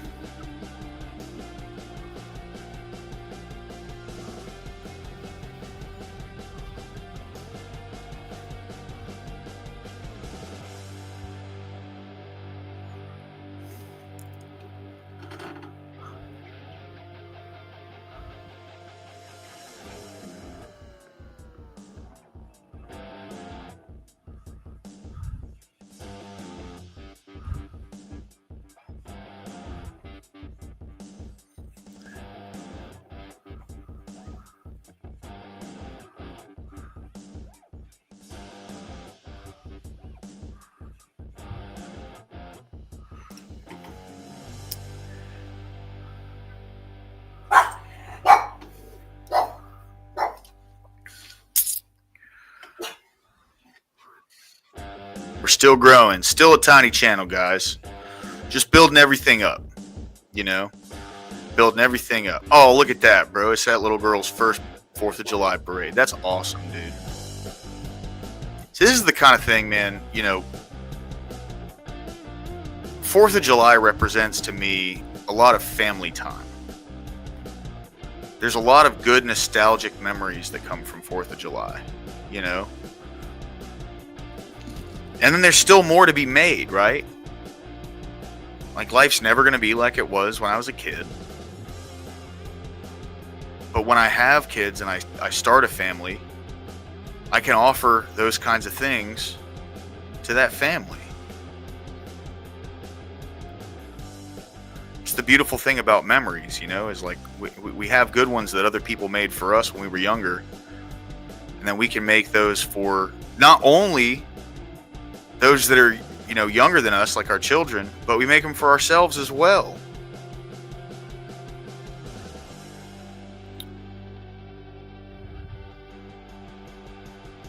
You know, my granddad, one thing me and him would always talk about was how much he missed the times when I was, what's up, man? How you doing today, bro?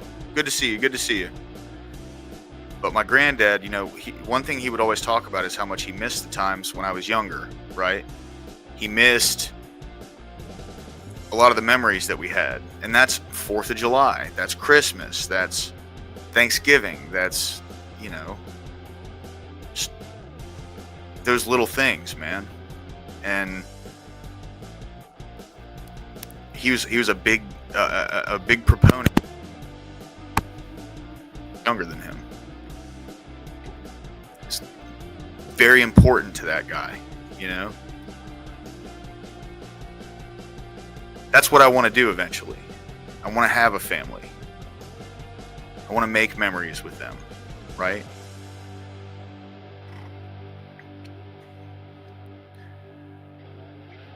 You know, since he's passed, it's really put a lot of my life into perspective. So I'm 32 now. I don't have a family. I don't have kids. I've spent a lot of time kind of dicking around, you know. And then, you know, since I turned 25, I've been cleaning my life up. I was a completely different person when I was that young, you know. And now I've grown into a man that like I can look in the mirror and I can respect myself today. You know, I know things don't go exactly the way I want them to constantly, but that's life, right? To a large degree, a lot of the times I put myself in the situation where I don't get what I want. But life for me today isn't about getting every single thing that I want. It's about being grateful when I do get what I want, and then reacting as a responsible adult when, oh, Safety Harbor, bro, that's just north of my hometown. I'm from St. Pete, so that's about like a half an hour drive north of my hometown from where I'm from.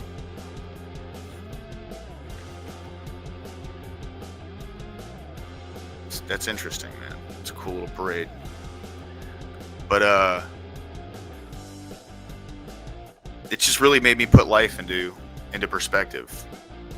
You know, he was married to my grandmother for almost 50 years.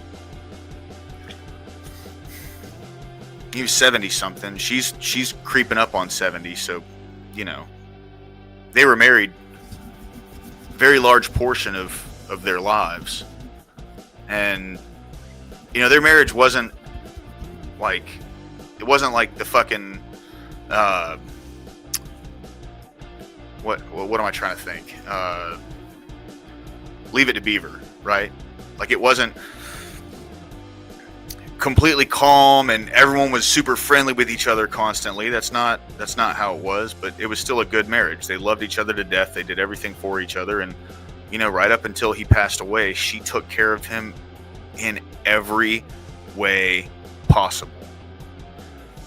And I know that if she was in the position that he was in, he would have done the exact same thing, right?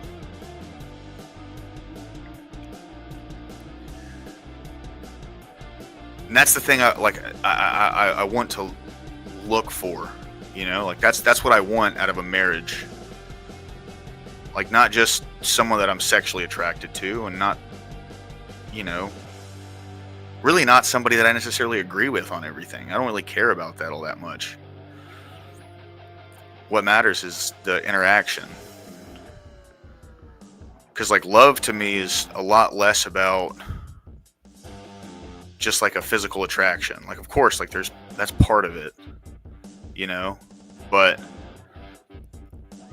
it's a genuine mutual investment in the well-being of whoever you're with.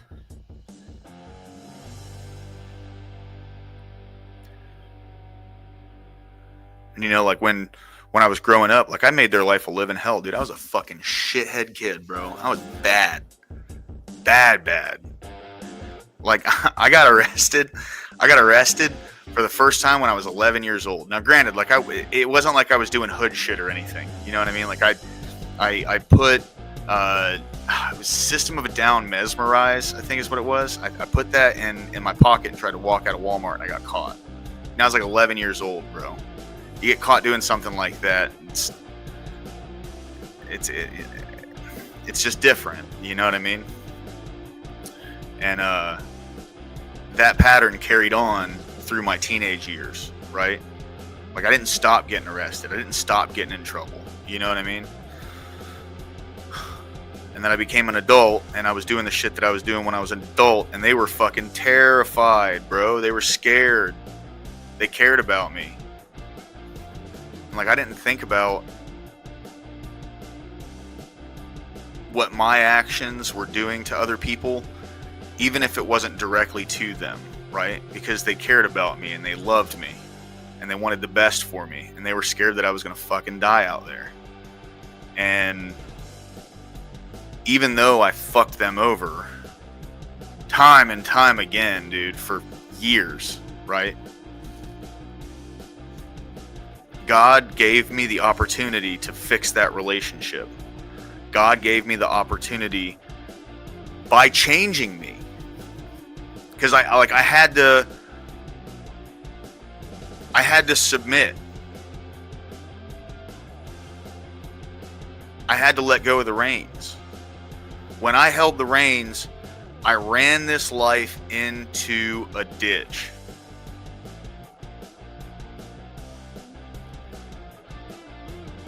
And for me personally, what I had to do was let go. I had to let go of this idea that I actually had control over what was going on in my life. And the second I did that and just started listening to other people and doing things to focus solely internally on myself and who I was, God made all the changes. It was like instead of trying to react to what was going on externally, my focus shifted solely on how I was reacting to things externally on the inside. Changing my perspective and shifting that towards something where something bad happens, and instead of me getting absolutely fucking bodied by it, I could stand up in the face of whatever it was and deal with it like a responsible, rational adult. And I didn't learn how to do any of that shit until I was about fucking, like 25, 26 years old, dude. Because all I did before that was do drugs to hide the way I felt about things. Like that was my reactionary utility, right? Something would happen that was outside of my control, and I would get high because of it. And that pattern spiraled out of control, and I just hurt a lot of people that I loved. Did a lot of things that I sincerely regret. And see, there's this contrast to, it's a long story, right? I have two sets of grandparents, but they're both on my mom's side of the family. Okay. There was like an early marriage or an early separation in her parents, and they both got remarried back in like the 70s. And then, they stayed together with their partners for the rest of the time, whoever they ended up being with. And that was the two sets of grandparents that I grew up with. So my mom's mom, she passed away in 2018 before I ended up getting sober. And that was something that seriously weighed on me, because it was really hard for me to forgive myself for stuff that I was never able to mend with the person that I did those things to, right? And that still lives with me today. You know, I will say, the last phone call I ever had with her before she passed, which she passed the exact same thing that my granddad passed of, chronic COPD and emphysema. And the last conversation we had, she just kept reiterating over and over and over again that she forgave me for everything, and she wanted me to know how much she loved me. And I wasn't privy to the fact that she was like literally on death's door when I had that conversation with her. First, most people didn't want to tell me, probably because they didn't realize how I was going to react, and they knew, like, you know, I was a fucking powder keg. I was in like a secured environment by any stretch, and I was in a really, really, really vulnerable mental position. I was a fucking drug addict, you know? And she passed while I was in there, and, you know, for the past 7 years now, going on roughly, for the past 7 years, it's been incredibly hard for me to forgive myself for a lot of things that happened there. Well, also in the past 7 years, my mom's dad and his wife, who is like, I consider her my grandmother as well. She's just as much family as he was. But I've been able to, with the changes that God has made in my life, I was allotted an opportunity to fix the relationship and grow it, and actually like have a good relationship with them, you know. And he passed 3 days ago. He passed on the 1st.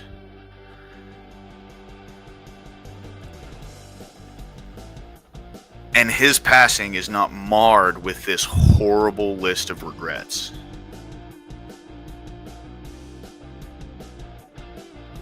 All of the pain of loss is accompanied with gratitude that I was given the ability by God to fix something that I had destroyed. And I'm forever going to be grateful for that.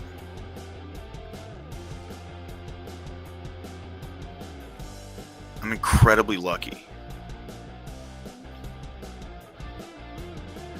And it's funny, like, you know, I see the things in my granddad's personality. My granddad was a fucking badass. I see the things in his personality that I adopted myself. And it's in that way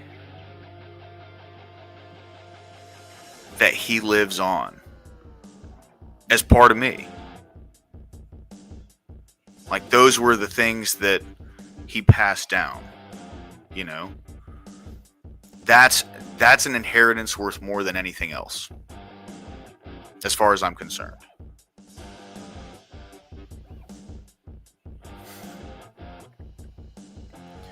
And those are the things where I can, like, when I take a genuine, honest look at myself.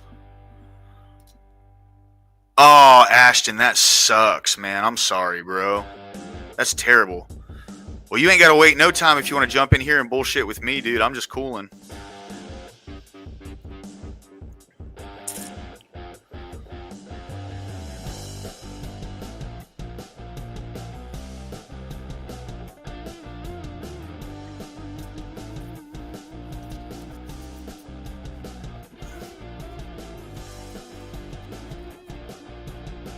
God is just so good, man.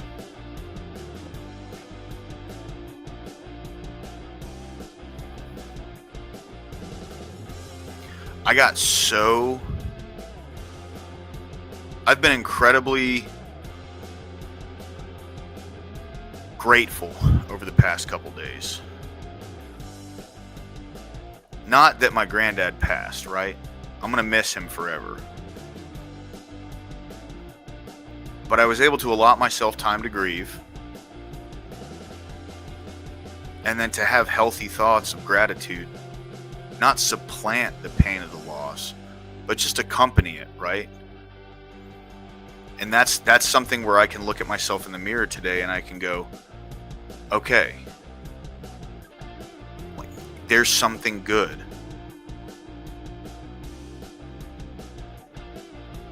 Those little W's are so big to me, man. I need them.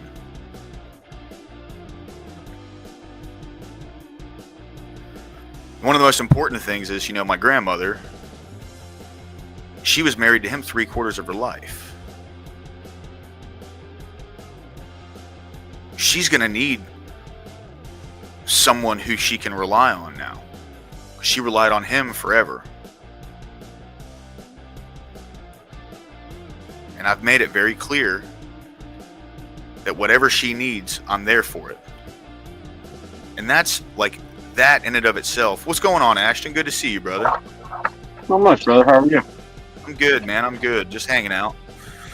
Well, I literally sat in fucking the back ring for like 3.5 hours on fucking VK. Didn't even get the chance to go up one. Did it end? And they're going into the semifinals right now. Basically, we're done. Oh, that's fucking butt, dude. That's so crazy. I hope he wins. I do. I hope Base wins. That'd be cool if he does. Yeah. Because you know damn well he's going to come back to your channel and be like, I fucking won! Yeah, 100%, dude. Oh, God. I'm just Oh, did you cleaning get knocked dishes. out? Did you get knocked out, Based? Oh, you're in semi. Nice, dude. Hell yeah, bro. Rock it, bro. Rock it. That's what's up, man. We should live stream fucking and watch Base fucking wreck people. I'm gonna talk to Speakeasy about that, and I'm gonna see if he's cool with me doing something like that, because it'd be more in a react kind of way. You know, it wouldn't be me actually like joining in on it. I think he kind of has the same philosophy on Andrew. As long as you're doing it for informative purposes, he doesn't care, because you're not like, it's not like you're stealing his whole entire show and saying it's yours. Yeah. See, like I know he doesn't mind people streaming when they're in it, but I don't want to just take that upon myself to react to his thing, because like straight up, dude, Speakeasy is a good guy. He's like, you know, he's been very cool with me in every interaction we've ever had. So the last thing I want to do is drag any potential viewers away from his channel without his blessing. You know what I'm saying? Oh, no, 100%. Hey, do you have, on a side note, do you have Sarah's Raging Tomatoes Discord by chance? I don't think I'm in the Tomato Discord, honestly. I can see, though. I tried to get it last night whenever the tomato panel was happening, because I wanted to try to see if I could set something up with her. I am not. I'm not in it. Oh, you son of a gun. Yeah, dude. I mean, I'm not. Look, I like Sarah's channel. I like the debate she has on there, but I'm not the biggest fan of going on her panels, because they just evolve into like absolute fucking chaos every time I join in. Now, I might be part of that, right? So I'm not blaming that on her. I'm gonna be very clear about that, you know. So like, I'm not talking shit here. I'm not talking shit. I'm just saying. Yeah, my thing, I was going to see if she could set something up for me and Duck. See if he'll quit. See if he'll actually debate me on like a 1v1 level. There you go. Trying to. I'd be interested to see that. Here, give me just a second, bro. I gotta use the restroom. I'll be right back. You're good. I'll keep the viewers entertained. Oh, no, what class is going? What do you guys want to talk about?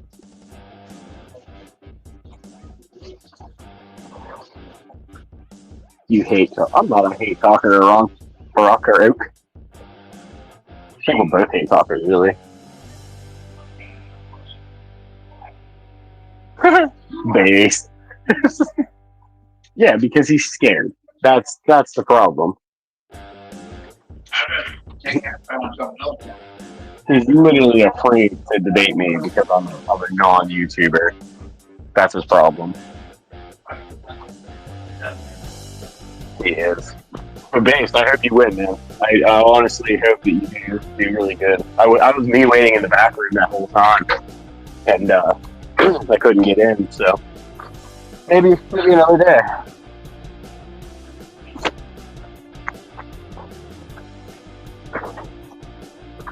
I feel like Duck just wants to do it for like the spur moment. Duck is afraid. Duck is the one that is afraid of debating a non-YouTuber. There, I don't know why. Oh, dude, yeah, you've had some good moments in there, though, man. Keep it up. I know you can do it. If anybody can wreck those fools, it's gonna be you. But if you have to go up against I debated Duck on Signal Syndicate one night, and it was the fucking vegan morality thing. And And I ended up losing the debate to the judges, but one judge that Grid has on is chairman of the board, Anson, and he's like, yeah, he's a fuck, dude. I don't like him.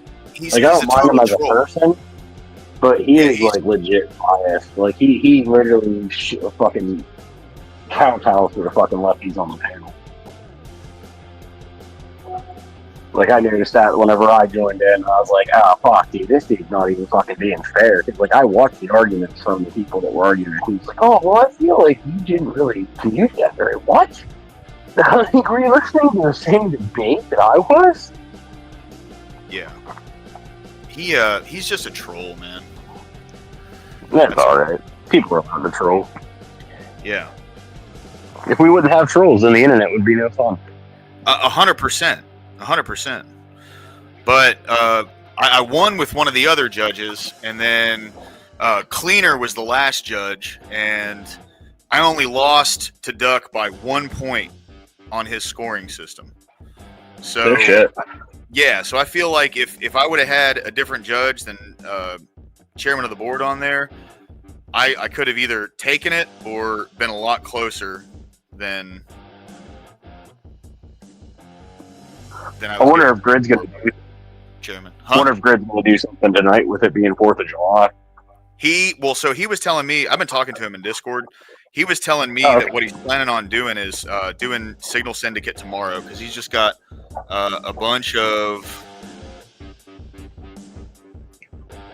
Emmett, which one? You talking about me and Duck? But he said he's got a bunch of stuff that he's doing today for 4th of July. So yeah, I kind of figured. I just going to do Syndicate tomorrow, which I got Town Hall tomorrow, so I'll try to do that earlier, knock that one out, and then see if I can jump into SS. Because I like Grid, dude. I like Grid. I like his channel. You know, he's always he's been a good dude to me so far. So, oh, someone else is here. Emmett, what's up, dude? Hey, Emmett, what's up, man?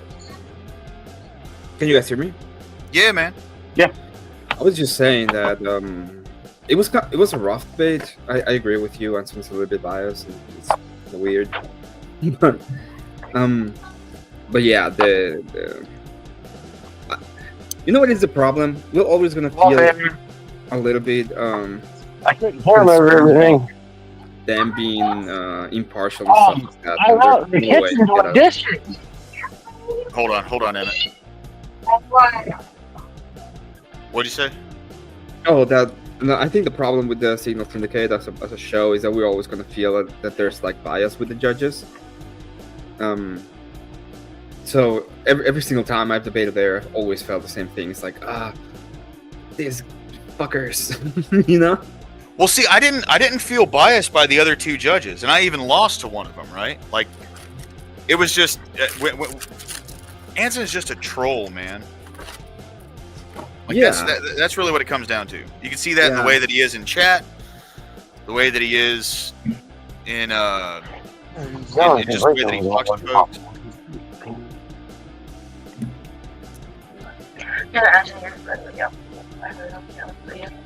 Hey, Ashton, I'm gonna throw you on mute until you get done with that. All right. But yeah, you know, he's I don't want to say anything necessarily like bad about him. He's just a troll, man. That's all. Yeah, I don't think it's bad. I just was gonna go ahead and be. I just want to say specifically that I don't think.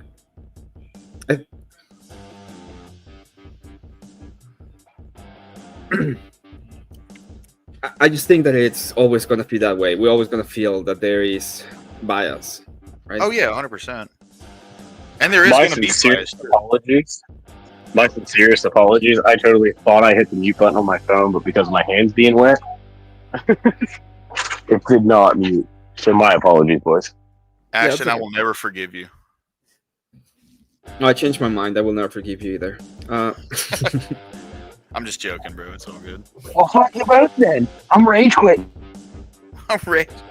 Yeah. Fucking out of here. You know what, Emmett? You know what? Your fucking picture is awesome, but fuck you.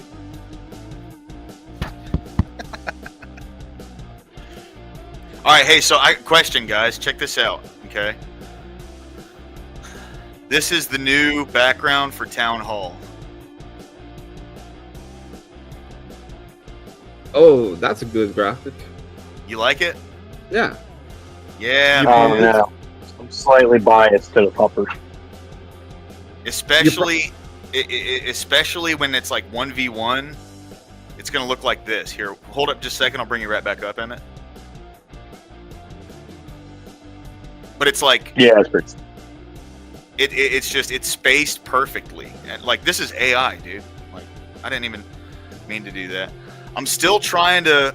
Oh, and then Inward did something cool, man. He cleaned up that Lower Mania graphic that you made. Dude, look at this. How fucking clean is that, bro? He kept the heart of it and just added a little more to it. So I feel like that's gonna be that's super clean. That's real nice, you know. And then I've been playing with a couple different backgrounds for the chill stream. Just kind of working on a little rebranding, you know what I'm saying? But so I have 3 of them, okay? One is this. I like that one. And then this. It says lower class in the back with a bunch of folks, right? And then I'm not going to use this one because part of this is used as the banner on my actual channel, but this one's pretty cool too. That's pretty cool. I don't know, man. I'm freaking biased to the Charlie banner for the town hall. Which one? The one you had with your dog as like the background. Oh, this? You know, that's actually not Charlie. This is a Grok photo, man. Is it really? Yeah, dude. It for real looks like your dog. Doesn't it, bro? I know, man. I know. It looks just like him, dude. Yeah. Definitely looks like the puppers. But so that's what the town hall looked like before, which is Yeah. cool. I mean, like, you know, I don't mind that one, right? Like it was cool at first, but I think that's gonna go a lot better. It just looks a little more like professional, kind of. And then Yeah, I'm trying to think of which one. So you like this one the best? I think that one would work best for like when you're doing like the Bible studies and stuff. You think so? For the background? Yeah. Everybody being happy together. That's what You don't Bible think the studies God are about. Country? Oh no, that one's awesome. Keep that one. I'm saying like Yeah, if you're yeah, just yeah. like just starting it out or just playing like around chill and not really. Yeah, kind of. Before the chill streams, for sure. It's like it's a little pink, you know, but like I don't really give a shit about that much. But I have a question. Yeah. How cool was it to see Rob Noir react to your debate or to your channel with me and you and Duck on it? Oh yeah, Did you dude. giggle like a little schoolgirl? Because I giggled like a little schoolgirl the entire night that night. I'm not gonna lie, bro. I was giddy as fuck, man. Dude, I was fucking tweaking. Like, I woke my wife up out of a dead ass sleep. I was like, look what I did. Yeah. I was giddy, dude. That was awesome. So I showed my sister-in-law that, like, your channel. Yeah. I showed her the duck one to, like, introduce her to the channel. She literally has been watching your videos for, like, the past 3 days. Awesome, dude. That's great. Yeah, she's chill. Cool. Thank you, man. It means a Oh lot, yeah, dude. I've been showing everybody at my work and stuff too. My work is leaning highly conservative, other than my store manager. She's the only oddball out. The owner is like straight right conservative. Everybody that works there is pretty much conservative. Then my store manager, she's the only like Democrat libertarian. Hey, you know what? You need one of those to show everyone how fucking insane they could have ended up. You know what I mean? Oh, it's funny because her and I got into it the one time whenever Trump was being elected to office during the 2020 elections, and her and I got into a big debate, to the point where her mom, which is the owner, came out and goes, "Ashton, go to the back room. You're no longer allowed to talk politics at work." Yeah. Like, but why?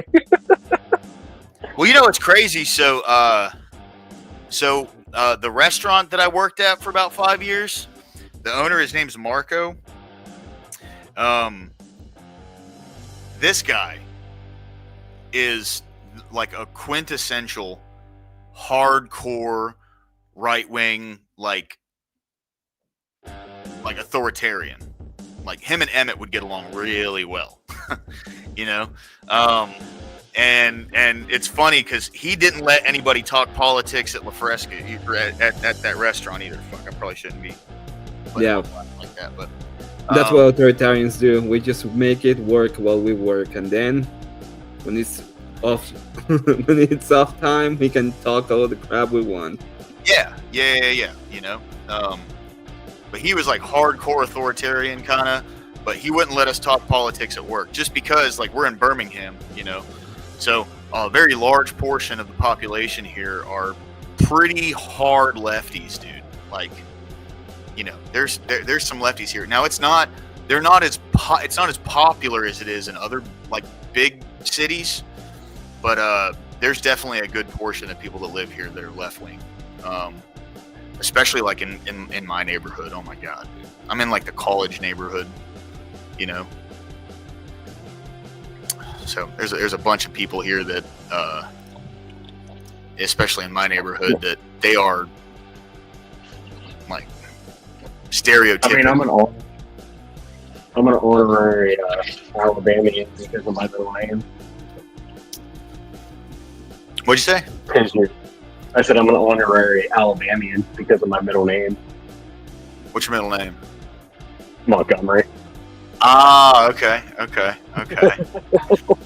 I got your capital.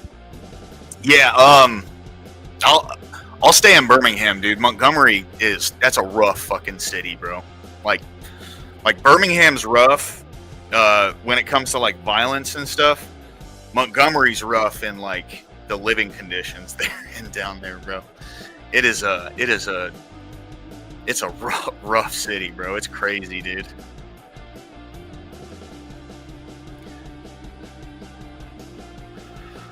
So what's the word, boys? How good is God, man? He's the greatest. Absolutely. Always and forever.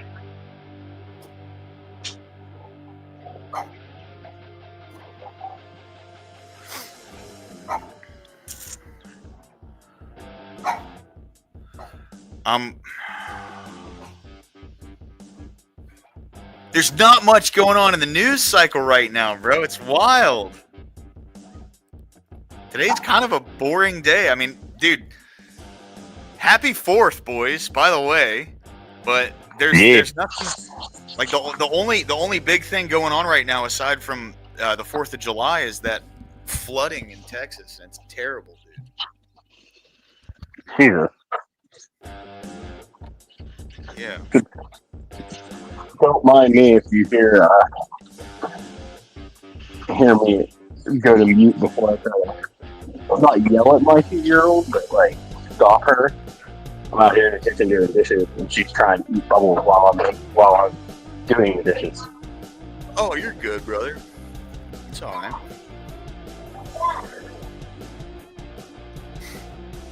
Oh. You've been going on authoritarian rants lately, though. You're like right there. What do you say? You've been going on authoritarian rants lately. You're like, we're getting you there. Oh, well, I always thought that way, dude. There's certain things I like. Authoritarianism is going to be necessary for in the short term, but not in the long term, right? Like, yeah, I can agree with that. I mean, there's no need to set up an incredible amount of rules, but I still think that some rules are completely necessary, and those rules have to be authority-based. So this is something that happened the other day. I was with some woman that Greed met somewhere, a Crazy Kale or whatever. Yeah. And I started talking about drama, and one of the things that I said is, if I ever had a channel, if anybody brings like drama into my channel, I'll be like, you can't do that, and if they keep doing it, I will ban them, and I wouldn't care. Like, I don't have any qualms or feelings or anything about banning people from my channel, you know? Yeah. Maybe I won't directly ban them. Maybe I give them a 24-hour, or you silence them, or whatever. If it's not pertinent to what I want to talk, I would simply tell them no, and then I will silence them. That's pretty much what I would do. And Lower class made a mod on his channel, and I've yet to use a ban hammer on anybody. Yeah. Well, we're still small, and we're not. We're trying to be Switzerland, so. Oh, dude, I don't get involved in drama. I'm not dropping any names, but I've already had a couple people try to drag me into some drama, and I was very clear with both sides of that. Yeah. That I'm cool with both of you, and I want nothing to do with this. Yeah. So and that has worked for me so far. So what I will say, I've never brought drama to your channel, Lower Class, other than Duck. So this person starts immediately telling me about free speech, right? You were for free speech, and I'm like, no, I'm not. I'm an authoritarian. This is your system. You set it up. I'll ban you. I'll use your rules against you, and I will absolutely silence you, and I don't care. Yeah. So in that aspect, I am like I agree with the authoritarian side. Like, I don't care. I'm not gonna go ahead and be like, oh, I'm pro-liberty now, when all of you've been setting up rules and imposing them, and you don't care about it. It's only when we try, it's only when we do it that you care. It's true. But yeah, when it comes to some of the systems we have to set up, they have to be authority-based. Yep. So Emmett, where are you from? Are you like from the U.S. or are you from? No, I'm from Mexico. I'm in the U.S. My mom is American citizen. Oh, okay. No, I was just wondering because of the accent. That's all. Yeah. Everybody knows I'm from Mexico, even though I'm white as a feather, apparently. Well, my grandfather. That's why they call me the Mexican.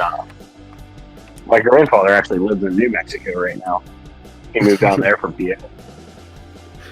Yeah, it's funny. You guys have New Mexicans all over the place, and you have no problem with them.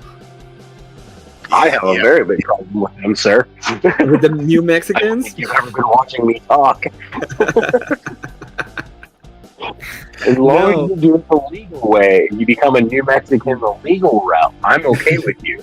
When you border hop into my country, that's when I start to have a little bit of a problem.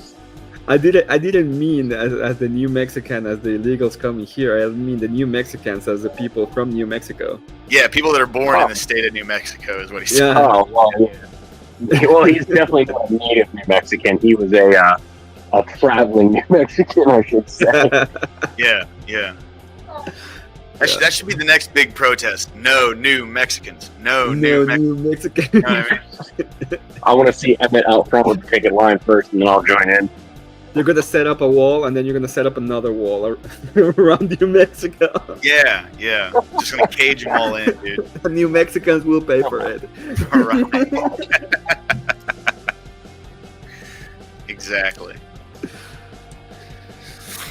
Oh man. No, I like being on this side of the country because there isn't a bunch of fucking desert, and even though it's humid, it's still like Alabama's a beautiful state, bro.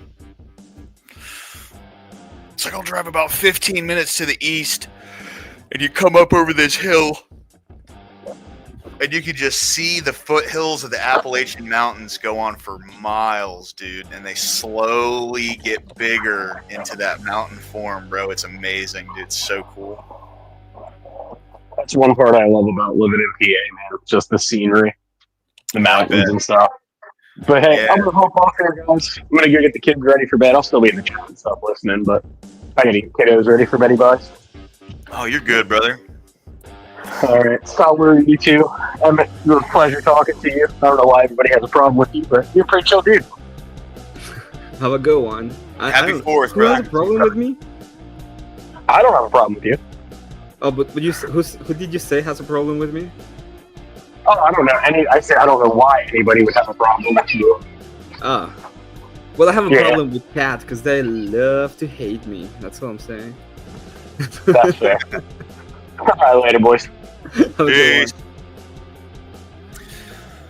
Yeah, man. I'm just. Praise God, dude. I'm happy everything's normal on this 4th of July, bro.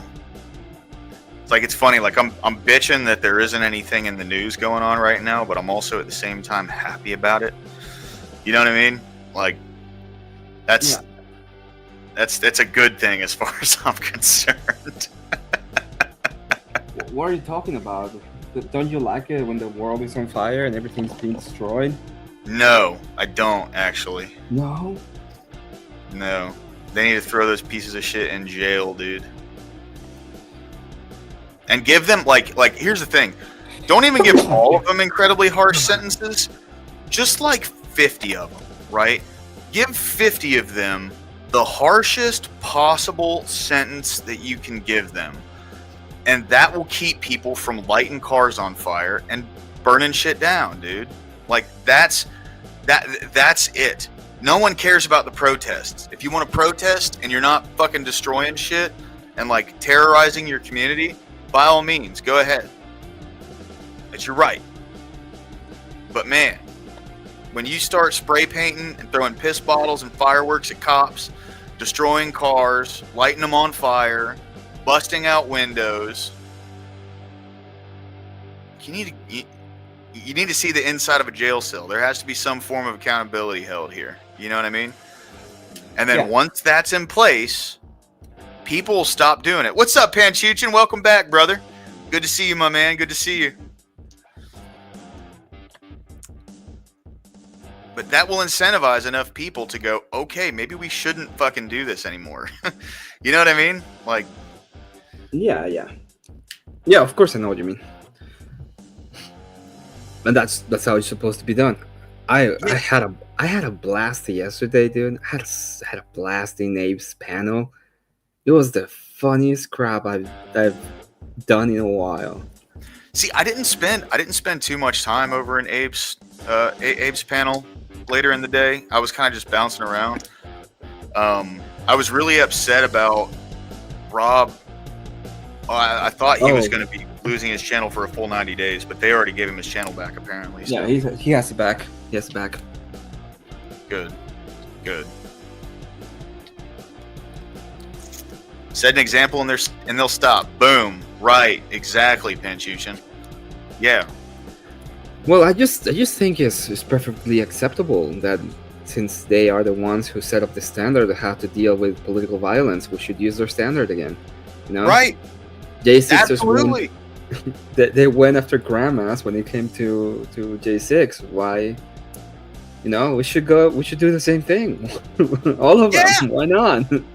Same. Well, see, and that's the thing, right? So here's my theory. Okay, my theory is that Trump is getting a bunch of really unpopular shit out of the way in the beginning of this term, and then he's going to follow that up with a bunch of really popular stuff. And then I don't think so. I think like there are a lot of things that people are complaining about Trump. Okay, for example, the iron thing, the Iranian stuff. Yeah. Imagine this is the position that you are on, and this is just a hypothetical. Because I don't know. Okay, I'm a nobody. But maybe, okay, you are in there. There's this small city state that everybody knows, and they're going crazy, and they're like, we're gonna go and we're gonna provoke something so that we're gonna get you all bogged down in war, right? And you're gonna have to come here and help us, and we're gonna have to destroy this other country. And he gets to a position in which he either has to do something about it so that he can get a peace deal, or he's gonna have to go to war at the end of the day, because that is pretty much what they are pushing, and what they're gonna do if you don't act. So I see that as what he did. He was like, I don't want any war. I'm gonna go ahead and do this. People are gonna be mad at me, but this is the solution to a bigger problem. That if I don't do this, they're gonna go to a bigger problem. Yeah, that's what I'm saying. That's what I'm saying. Yeah, but I think all of the presidency is gonna be something like that. I don't think we're gonna get this amazing thing that's gonna be passed that's gonna be perfect. Like, of course, no tax in overtime. That is amazing. Like you as a married man having $25,000 more a year, and that you work on overtime. That is fan-fucking-tastic. Yeah. I think the next he should do is do the next unpopular thing and actually cut the spending. He has to cut it, and of course, there's no way out of it. He just has to cut it. Well, see, so here's my rationale behind what I was saying. So the unpopular things, right, that he's been doing is bombing Iran. That was unpopular. The big beautiful bill. There's a lot in there that people find unpopular, right? So these are probably going to be the two most contentious things that he does. And then when it comes to government spending, that's the popular thing, right? Like cutting the spending. That's the popular thing. That's what most people, like myself included, voted for him on, to cut government spending, to fix, at least try and balance a little bit out this deficit, okay? So what I'm thinking, and this is just like political strategy, right? This is total speculation. I can't say this is the plan, but it would make sense. He's going to get this big bill passed, which he knew was going to be contentious, which he knew a lot of people weren't going to like. Get this passed, and he's going to follow that up with a bunch of really popular stuff. He's going to finish up but he's going to ramp up the deportations. That's popular. He's going to cut government spending. That's popular. We're not going to probably get involved in any more military actions over the next year, right? And then come right before the midterms, what I think is going to happen is they're going to start releasing a bunch of shit that they have on a bunch of these politicians that are in Congress, and they're just going to start slapping handcuffs on people. And the reason I think that is because that's what they did to him, right? They waited until the last minute to hit him with everything they possibly could legally to bog him down. Well, they set a precedent doing that, and he's going to do the exact same thing. That's what I think. I hope so. I don't think that's going to happen, but I do hope that's going to happen. I think that's fair. Yeah. That's what I'm saying. Like, this is total speculation, right? Like, I don't know for certain this is going to happen, but that's what would make sense to me. And I'll tell you, nothing makes me happier than seeing these crooked piece of shit politicians getting handcuffs slapped on them. It is fantastic. Yeah, I can agree with that. I can grant you that. Yeah. Yeah. Hopefully he just walks away from it entirely. Fuck paying for that shit, dude. We're not there to protect their sovereignty. That's bullshit. We're there to protect CIA assets that we've had there since 2014, possibly earlier than that. the whole problem with the Ukraine stuff is, I don't know. It's the whole Ukraine thing is a shit show. Yeah, no, it really is. You're right. It is a shit show. I really hope he is able to just broker peace between the two nations. I think one of the biggest problems that he's been having is that the UN, the European Union, the EU, not the UN, the EU is being quite literally ramping up support for Ukraine and pretty much saying that it doesn't matter, that they should just keep on fighting.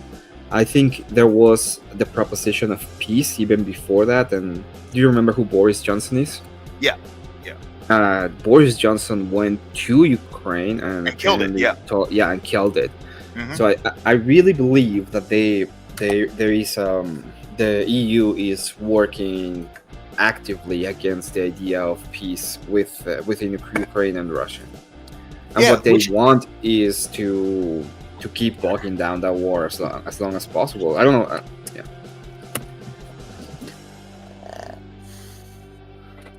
We should never have involved ourselves with Ukraine in the first place. With how up Ukraine is, we should have kept our distance. Absolutely, bro. Yeah, 100%. No, I totally agree with that, Achilles.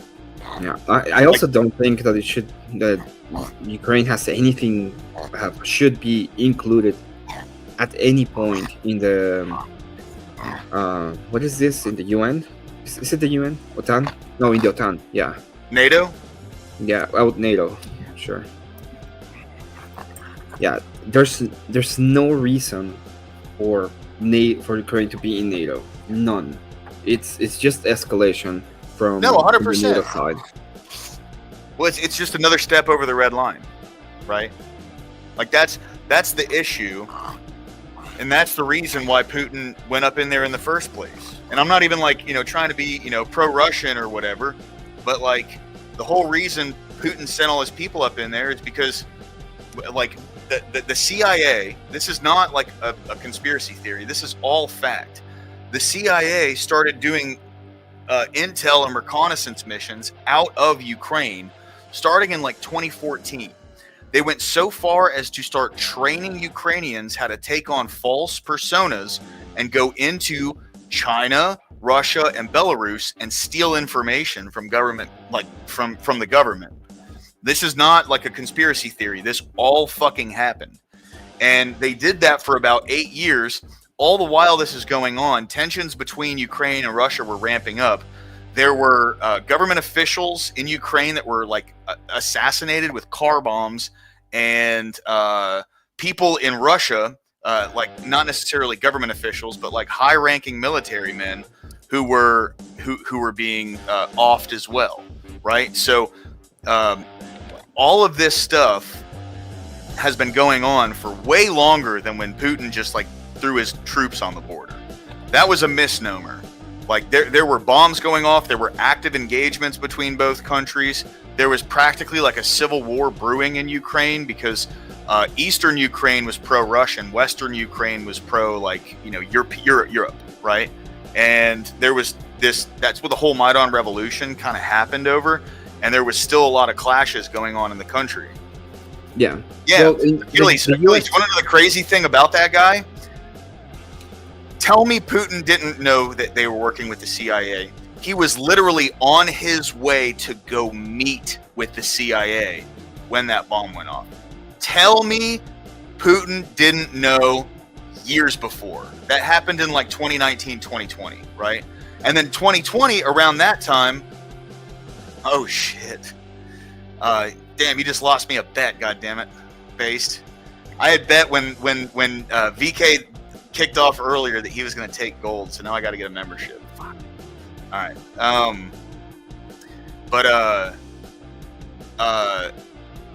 In 2020, not only was the CIA in Ukraine doing intelligence operations on China, Belarus, Russia, and other countries, but MI6 and the Netherlands were also in there. So there were 3 NATO countries.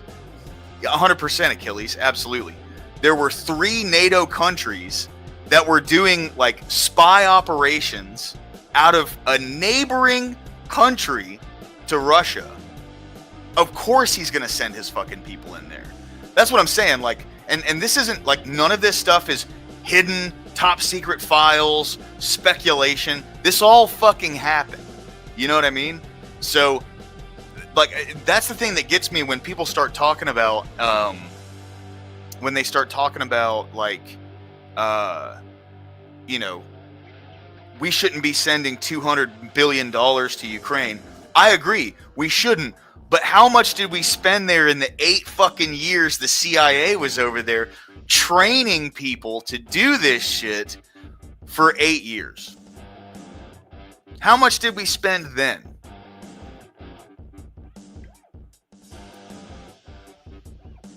Yeah. Hey, lower class, I gotta go. You're good, Emmett. Sorry, I didn't mean to go on a rant, bro. My bad. No, I just have family stuff going on, so I just have to leave. I would stay if it was for that. No problem, bro. Good luck with everything, man. Thanks for jumping in, bro. Always good to talk to you, Emmett. Yeah, and you're correct about that. There's a proxy war. It was set up by NATO, and like I don't know what is the end result of it, but I know that NATO is absolutely pushing for it, especially the European countries, and the Biden administration was all for it as well. Yeah, 100%. And fuck them. Yeah, fuck him. I hope it gets I really hope it gets resolved soon. It will. It's gonna be good, bro. Have a good one. Happy 4th of July. Thanks, brother. Cheers. All right, boys. No. I don't care more about the sub. I'm glad you moved forward. I was just joking. But it was just JS, you know? It's like, fuck, now I gotta buy a membership. You know what I mean?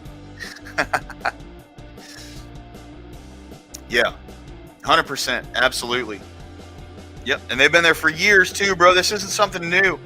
It's not, and it didn't just happen in 2022. That's the thing that blows my mind, right? Is like, this is not, it was largely marketed as, unprovoked, and how Putin was the big bad guy and he just wanted to take over Ukraine, and it was all fucking lies, dude. All lies. Now, granted, I'm not... Hey, dude, keep it going, bro. I hope you win. I hope you fucking win, dude. I hope you win. That'd be great. Been interfering in international affairs, which is illegal in our country to do for many years now. No, 100%, bro. Absolutely. Yeah. And see, that's the thing, is we don't hear about any of this shit until years later. Until it's already been fucking done. We hear about it after it's been done. Whenever they want to say, yeah, we did that. It's like, we fucking pay for that shit, dude.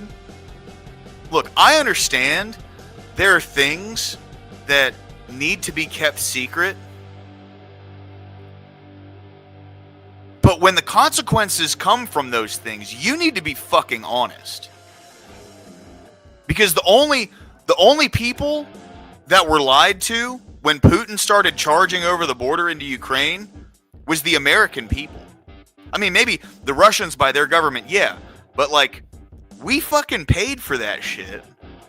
You guys are getting your consequences now. The assets are getting rummaged. Fucking tell the truth. Tell the fucking truth. You know what I mean? Because all those people in Congress, when they'd wave their Ukrainian flags and they had their fucking pins on their lapels, they knew it had nothing to do with Ukrainian sovereignty. They fucking knew that, dude. See, this is the kind of thing that makes me, like, hope and pray that 2026... Inward, what's going on, my brother? Good to see you, dude. Good to see you. Always, man. Always. Thank you for stopping in. This is the kind of thing that truly makes me hope and pray that next year we start seeing politicians throughout our entire system get handcuffs slapped on them and get thrown into fucking prison. That's the thing. It's those kind of this theater, right? They act like they genuinely think the American people are stupid. They knew they don't give a fuck about the sovereignty of Ukraine. They knew we needed to send more money over there to protect our CIA assets we had in there since 2014.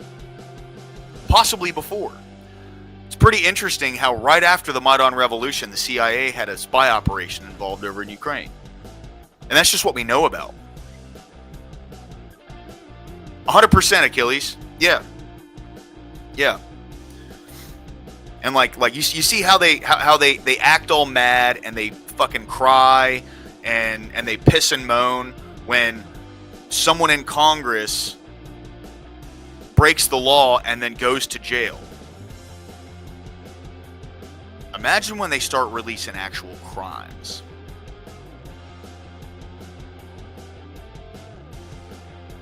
I'm telling you guys, I mean this from the bottom of my heart. Of course they don't, Panchuchin. Yeah, dude, it's literally just a meat grinder for them to pull money out of. That's it. But right, 100%. Ukraine was never going to win this fucking war. Never. Unless they had full NATO involvement, Ukraine was never going to win this war. Exactly. But I promise you guys, just understand. Fingers crossed. If Republicans win the midterms and we don't lose the House and Senate, the second half of Trump's presidency is going to be fucking buck wild. I promise you. He is genuinely going to have nothing left to lose.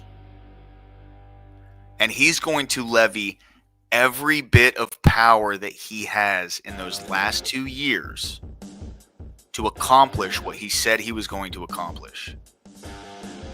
And I can't wait. We have to win the midterms. We have to.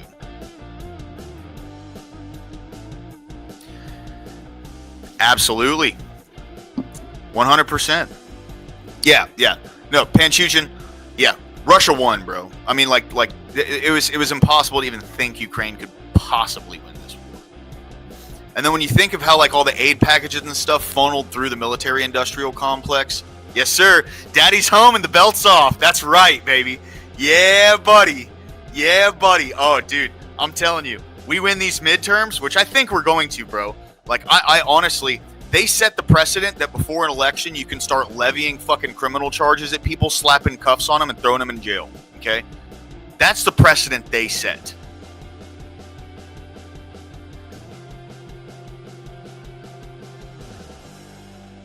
You put the seeds in the ground. You got the bad report card. Daddy's home, and he's taking the belt off. Yes, sir. 100%. Absolutely. 100%, dude. 100%. This is their worst nightmare. Bro, Maxine Waters herself on TV said, "We don't know what they have on us." Well, there's no charges yet, so they don't have to show you anything. They'll show you when the charges come. That's just part of the system. That's how the courts work. But until then, shake in your fucking boots, okay? Shake in your boots. Because it's coming. The heat's coming, baby. I promise you, dude. Look, I'm not even like a 4D chess kind of guy, bro. I'm just looking at the course of events and how they've transpired over the past few years, right? That was their strategy.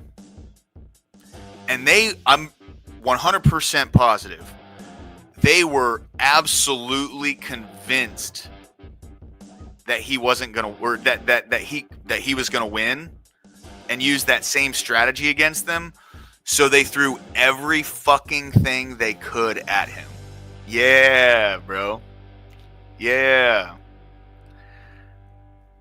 I'm absolutely convinced they threw everything at him. Everything they possibly could.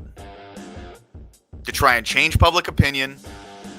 To try and stymie him from campaigning. The reason he didn't debate wasn't because he didn't want to show up to the debate. It's because he wasn't allowed to leave New York City.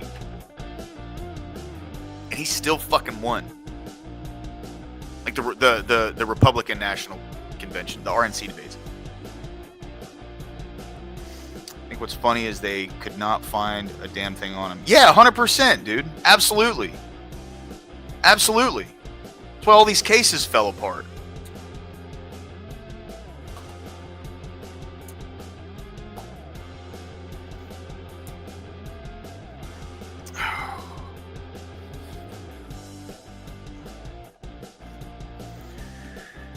Here we go.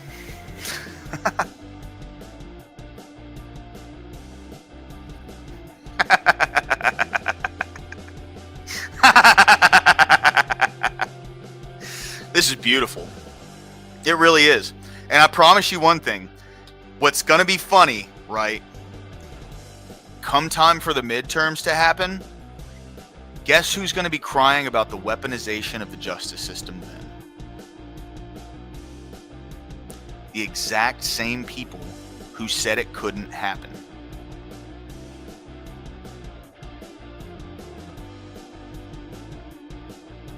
And we're all going to laugh while they all sit in a jail cell.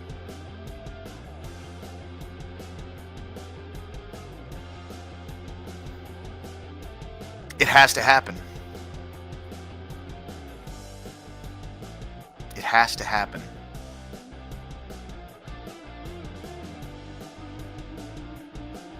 These people need to be held accountable. That's what I'm saying. Right. Absolutely.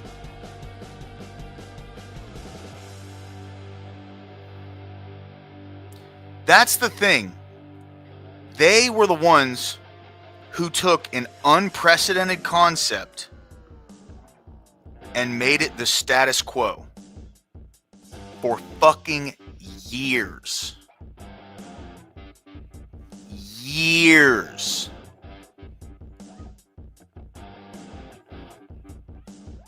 Daddy's home.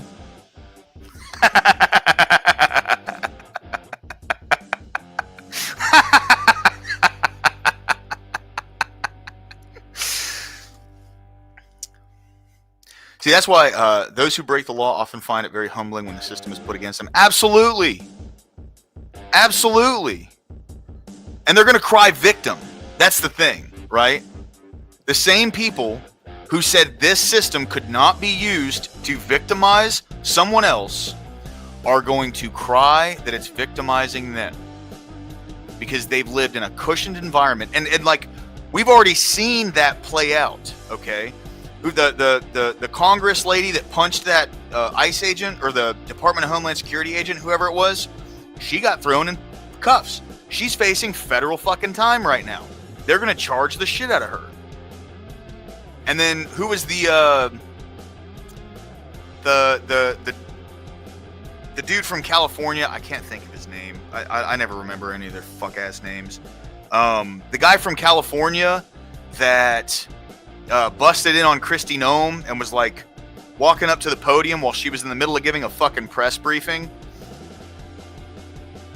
And they kicked him out and then put him in handcuffs and took him out of the building. Yeah, he's all out of bubblegum. Yes, sir. Yeah. But these people in Congress, they go, this is unprecedented. This is fascism. This is blah, blah, blah, blah. This is blah, blah, blah. No, bro. Fuck around and find out. That's it. You're getting treated with the exact same treatment that a random citizen doing that would. If I walked in there and ran up on Kristi Noem while she was standing at that podium giving a press briefing, interrupting while she's in the middle of talking and asking questions, pushing past the security, dude, they'd probably end me straight up. Let's be real here, okay? But if they didn't, I would have gotten the exact same treatment as he got. They'd have dragged my ass out of there, put me in handcuffs, and taken me outside. It's not like they threw his ass in jail.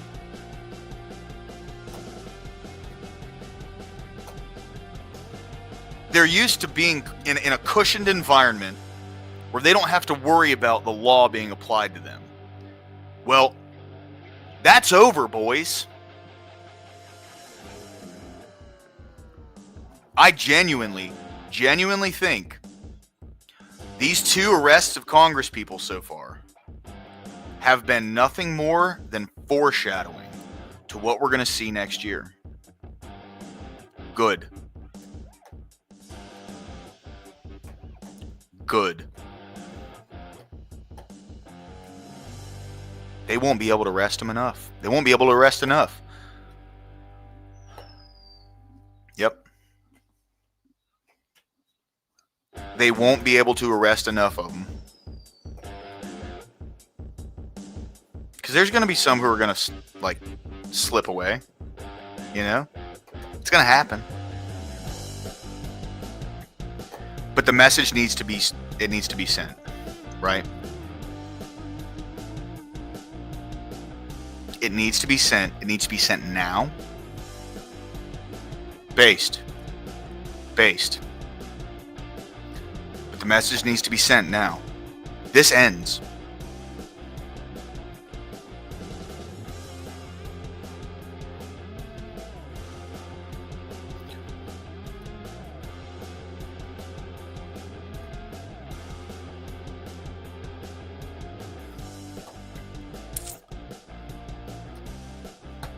Yeah. Once they start slapping cuffs on those motherfuckers, it's gonna be sweet. I'm looking forward to that. They haven't arrested enough of these motherfuckers, dude. They haven't. Call me a radical. I would totally. I 100% would unequivocally agree with someone calling me a radical for that. But just like every other radical, I feel justified in my radical belief that our government needs to be held fucking accountable.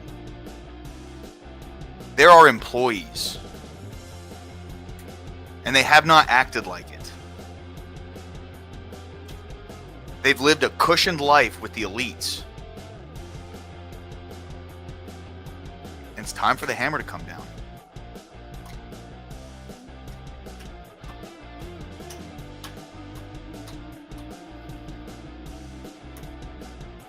I don't see this going any other way. I don't.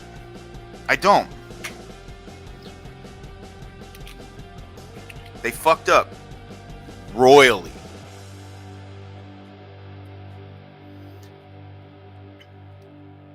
It's hammer time. Yeah. See, I don't have anything against Paul Pelosi because I don't know him like that. Like, I don't know anything that he's done or anything. Fuck Nancy, though. Like, she's scum. Absolute scum. For sure.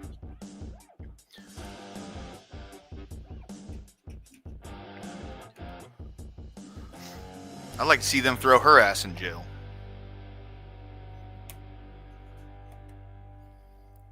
Who in Congress makes 9 figures while you're in your tenure off of the base pay of being a congressperson? She's been in Congress for what, like fucking 40, 50 years now? Yeah, without a doubt, 100%.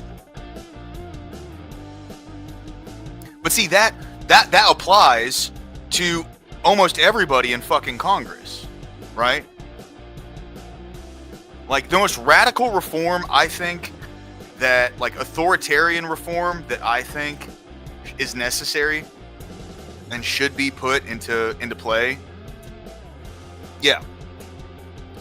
The most radical reform I think needs to be put into play is, if you take up a public service position, especially at the fucking federal level,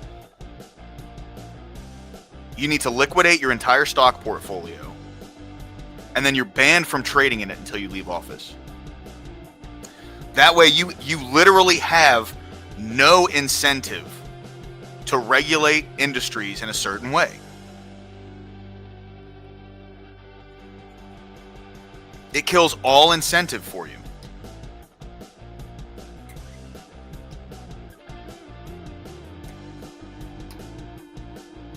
And then aggressive audits of where your money's going. And while you're in a public service position, especially when you're regulating industries, every conversation you have is recorded. I think that's fair.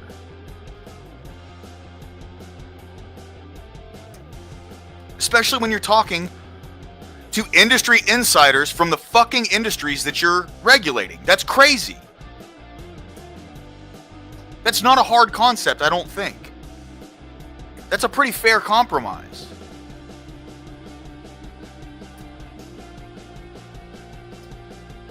Power without accountability always ends up in massive corruption. 100%. Insider trading is probably the biggest ripoff on the stock market with these politicians. Yeah. Well, dude, they can invest in an industry, even in specific companies, and then write regulations that benefit those companies.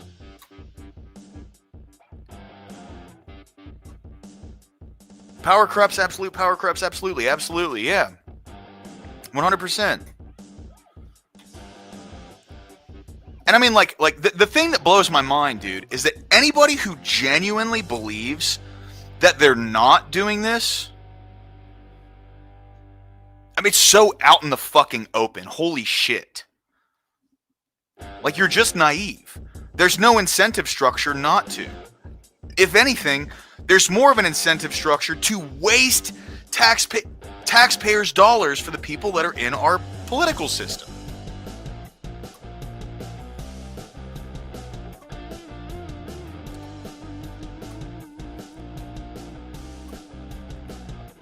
Yeah. You know, I could, straight up, I could even be swayed for people who are in Congress to get a higher pay from taxpayers if they're not allowed to trade in the markets. If they're forced to liquidate everything, they have full accountability. All of your conversations are recorded. Any meetings that you have, like, is listed. Your security also acts as surveillance against you, right?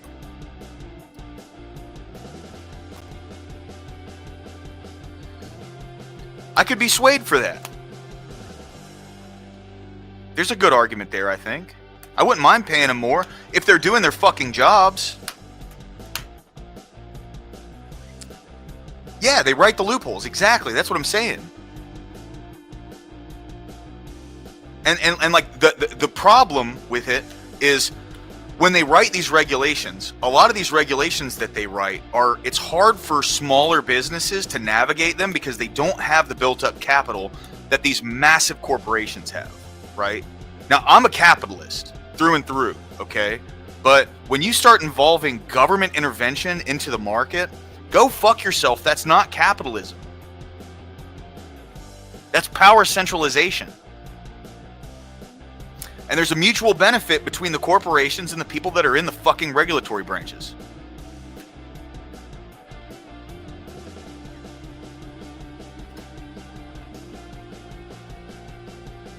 Right, dude. Right.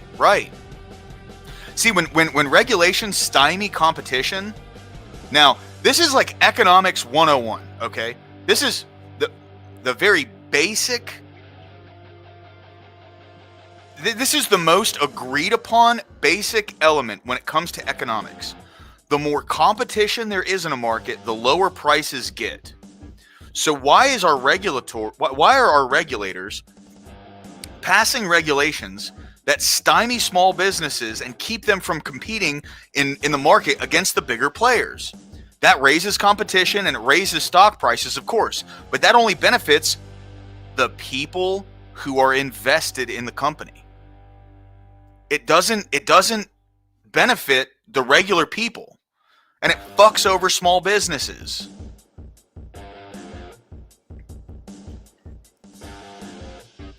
See, I'm pro there being some elements of regulation, because you go too far in the like free market side, you get corporatocracy, which is like they're the ones who institute power, right? Yeah, exactly. Well, and just like a raising of the stock value in general, like, you know, so a bill comes in front of Congress for them to regulate, you know, let's say the car industry, for instance. They all start investing in electric car manufacturers, and they start limiting gas-powered cars. What's going to happen to the electric vehicle markets in the stock market? They're going to fucking go up. What's up, Abe? Good to see you, man. How'd VK go, bro? I heard Base made it to the semis, dude. That's what's up, man. Love you too, bro.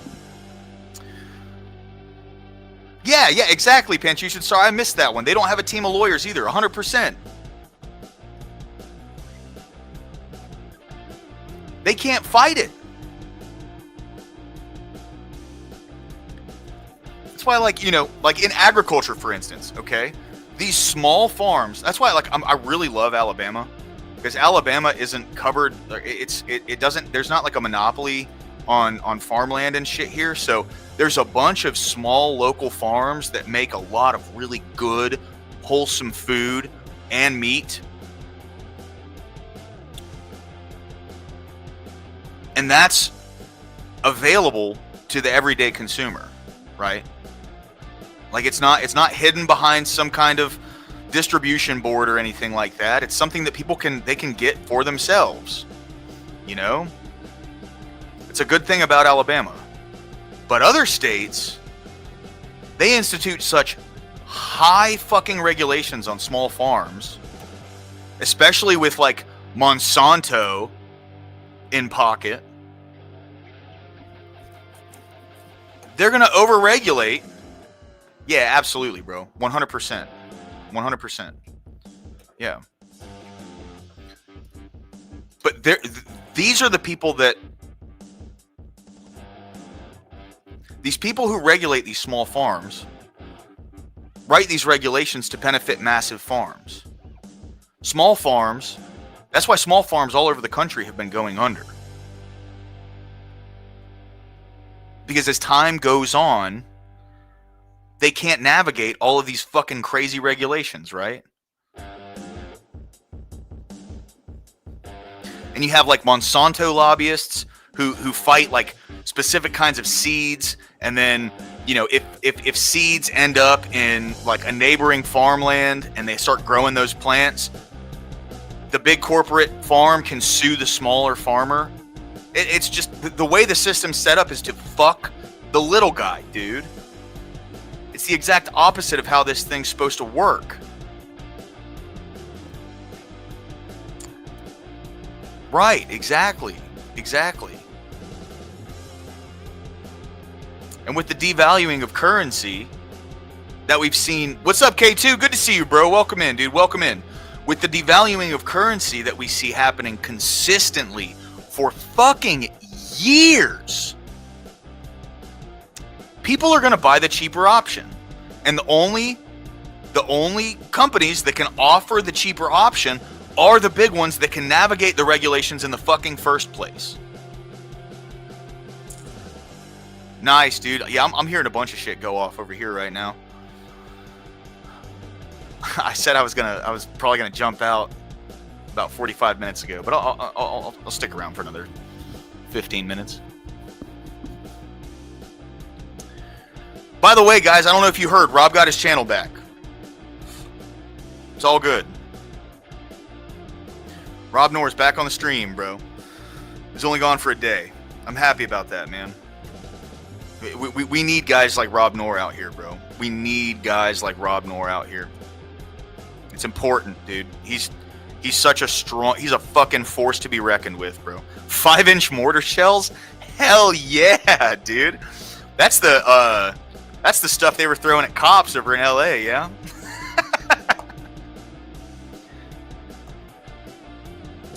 Yeah. 100%, dude. Absolutely. I knew what you meant. I knew what you meant. I knew what you meant, bro. Why'd they take what away? Sorry. I might have.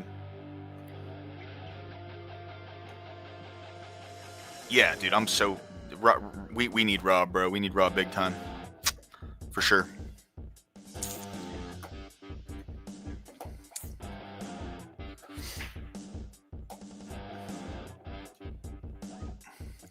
Hey, brother. Nice, dude.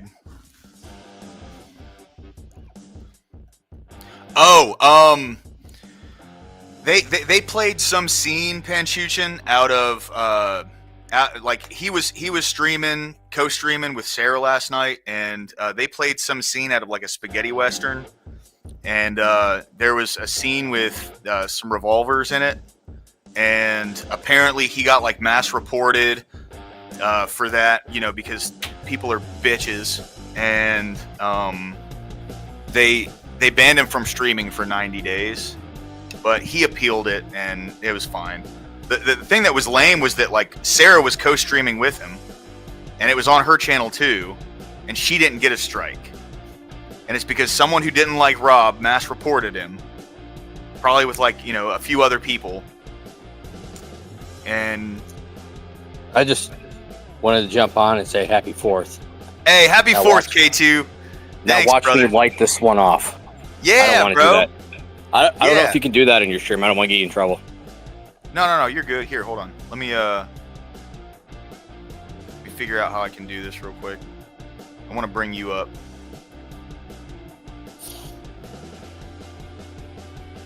You right? Hold on. There's a helicopter. Might be good to wait then.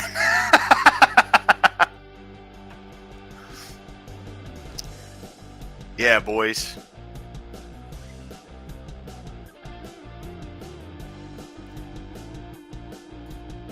Here, I'll give you the big screen, cuz. There you go.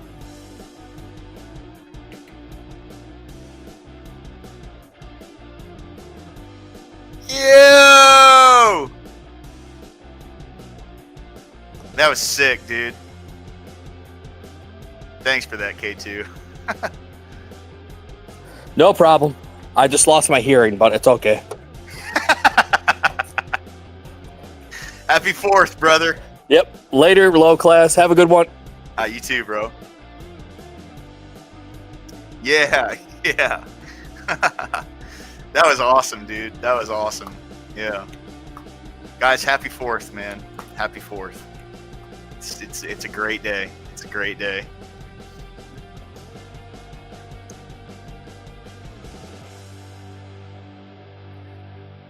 Boys, in a year, the country is going to be 250 years old. Are you all excited? A quarter of a millennia.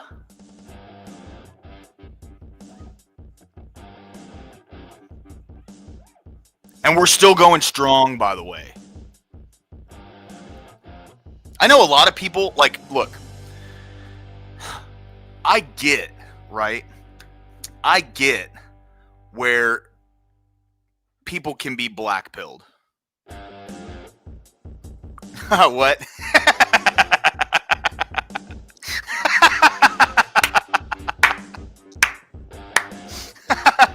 That's funny, dude. That's funny. Yeah. Did you hear? Did you guys hear in California they were trying to tell people not to shoot off fireworks, and in LA people were shooting off fireworks like crazy? Of course they were. They didn't say anything about that when they were lobbing them at the fucking police.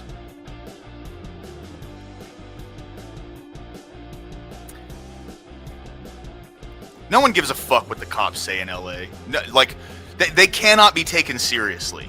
Okay? After what happened a couple weeks ago, no one's taking them seriously anymore. They ruined that shit. It's done, right? They're fucking pathetic. And I'm not saying the individual cops themselves.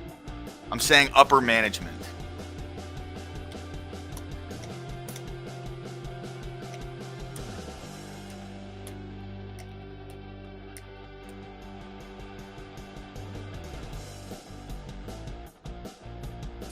But I understand how people can come to be black-pilled, right? Yeah, exactly, bro. Exactly, Achilles. They have, bro. They've made them look like a bunch of bitches.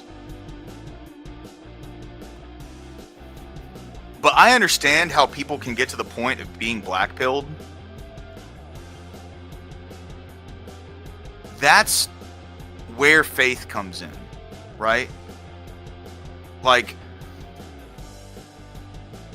there's been times when I thought, well, fuck. Like, I'll be honest with you guys, straight up.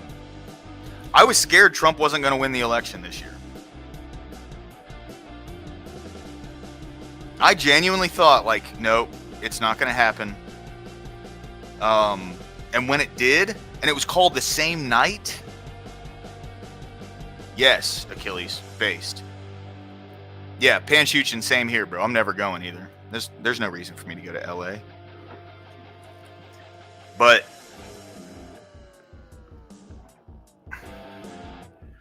if you find yourself in that position, that K2, bro, that's hilarious. If you find yourself in the position where you're black-pilled, just go off by yourself. Stay away from the rest of us. Stay away from the people who actually, like, are willing to do what we can to fight for the betterment of the country, right? Like, what can I do myself? I don't fucking know, man. I'm not that special, okay? I'm not that important. I get that, right?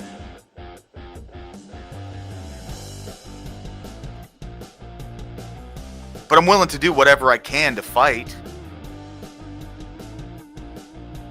Whether that means just fucking voting.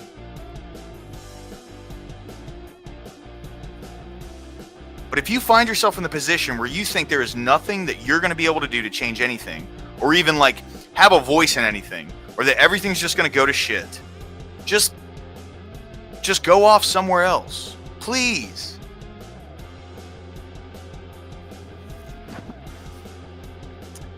America's not done, boys. Far from it. I promise you.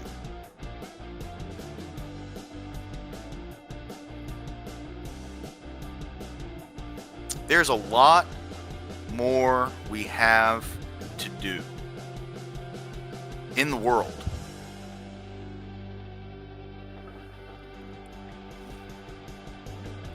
And I'm not even talking from like a supernatural position or anything like that. I'm not even trying to go that route, right?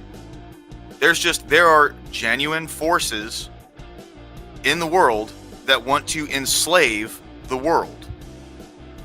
And we are the last bastion to fight against that. I don't need to go into very many details there, okay? Yeah, absolutely. Or by force. Good force. You know what I mean?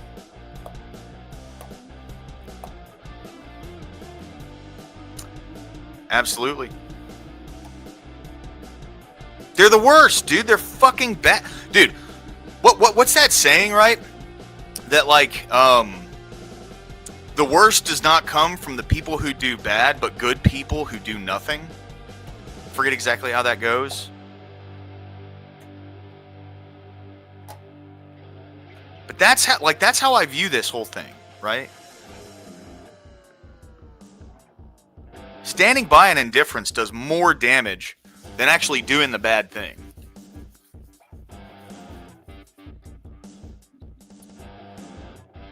There are people who want to set the world on fire, but it's the people who sit back and watch it burn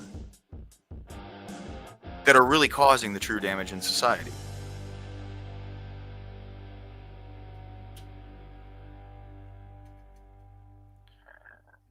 And with God's help, with God on our side, righteous force, based, bro. Absolutely.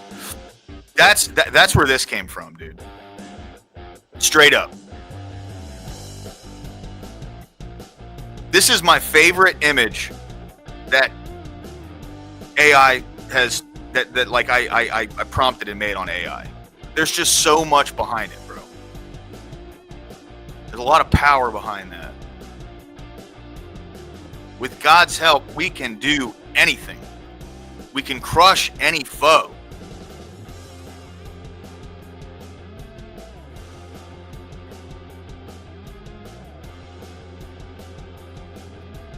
And we're going to do it. I genuinely believe that. The future looks bright, boys.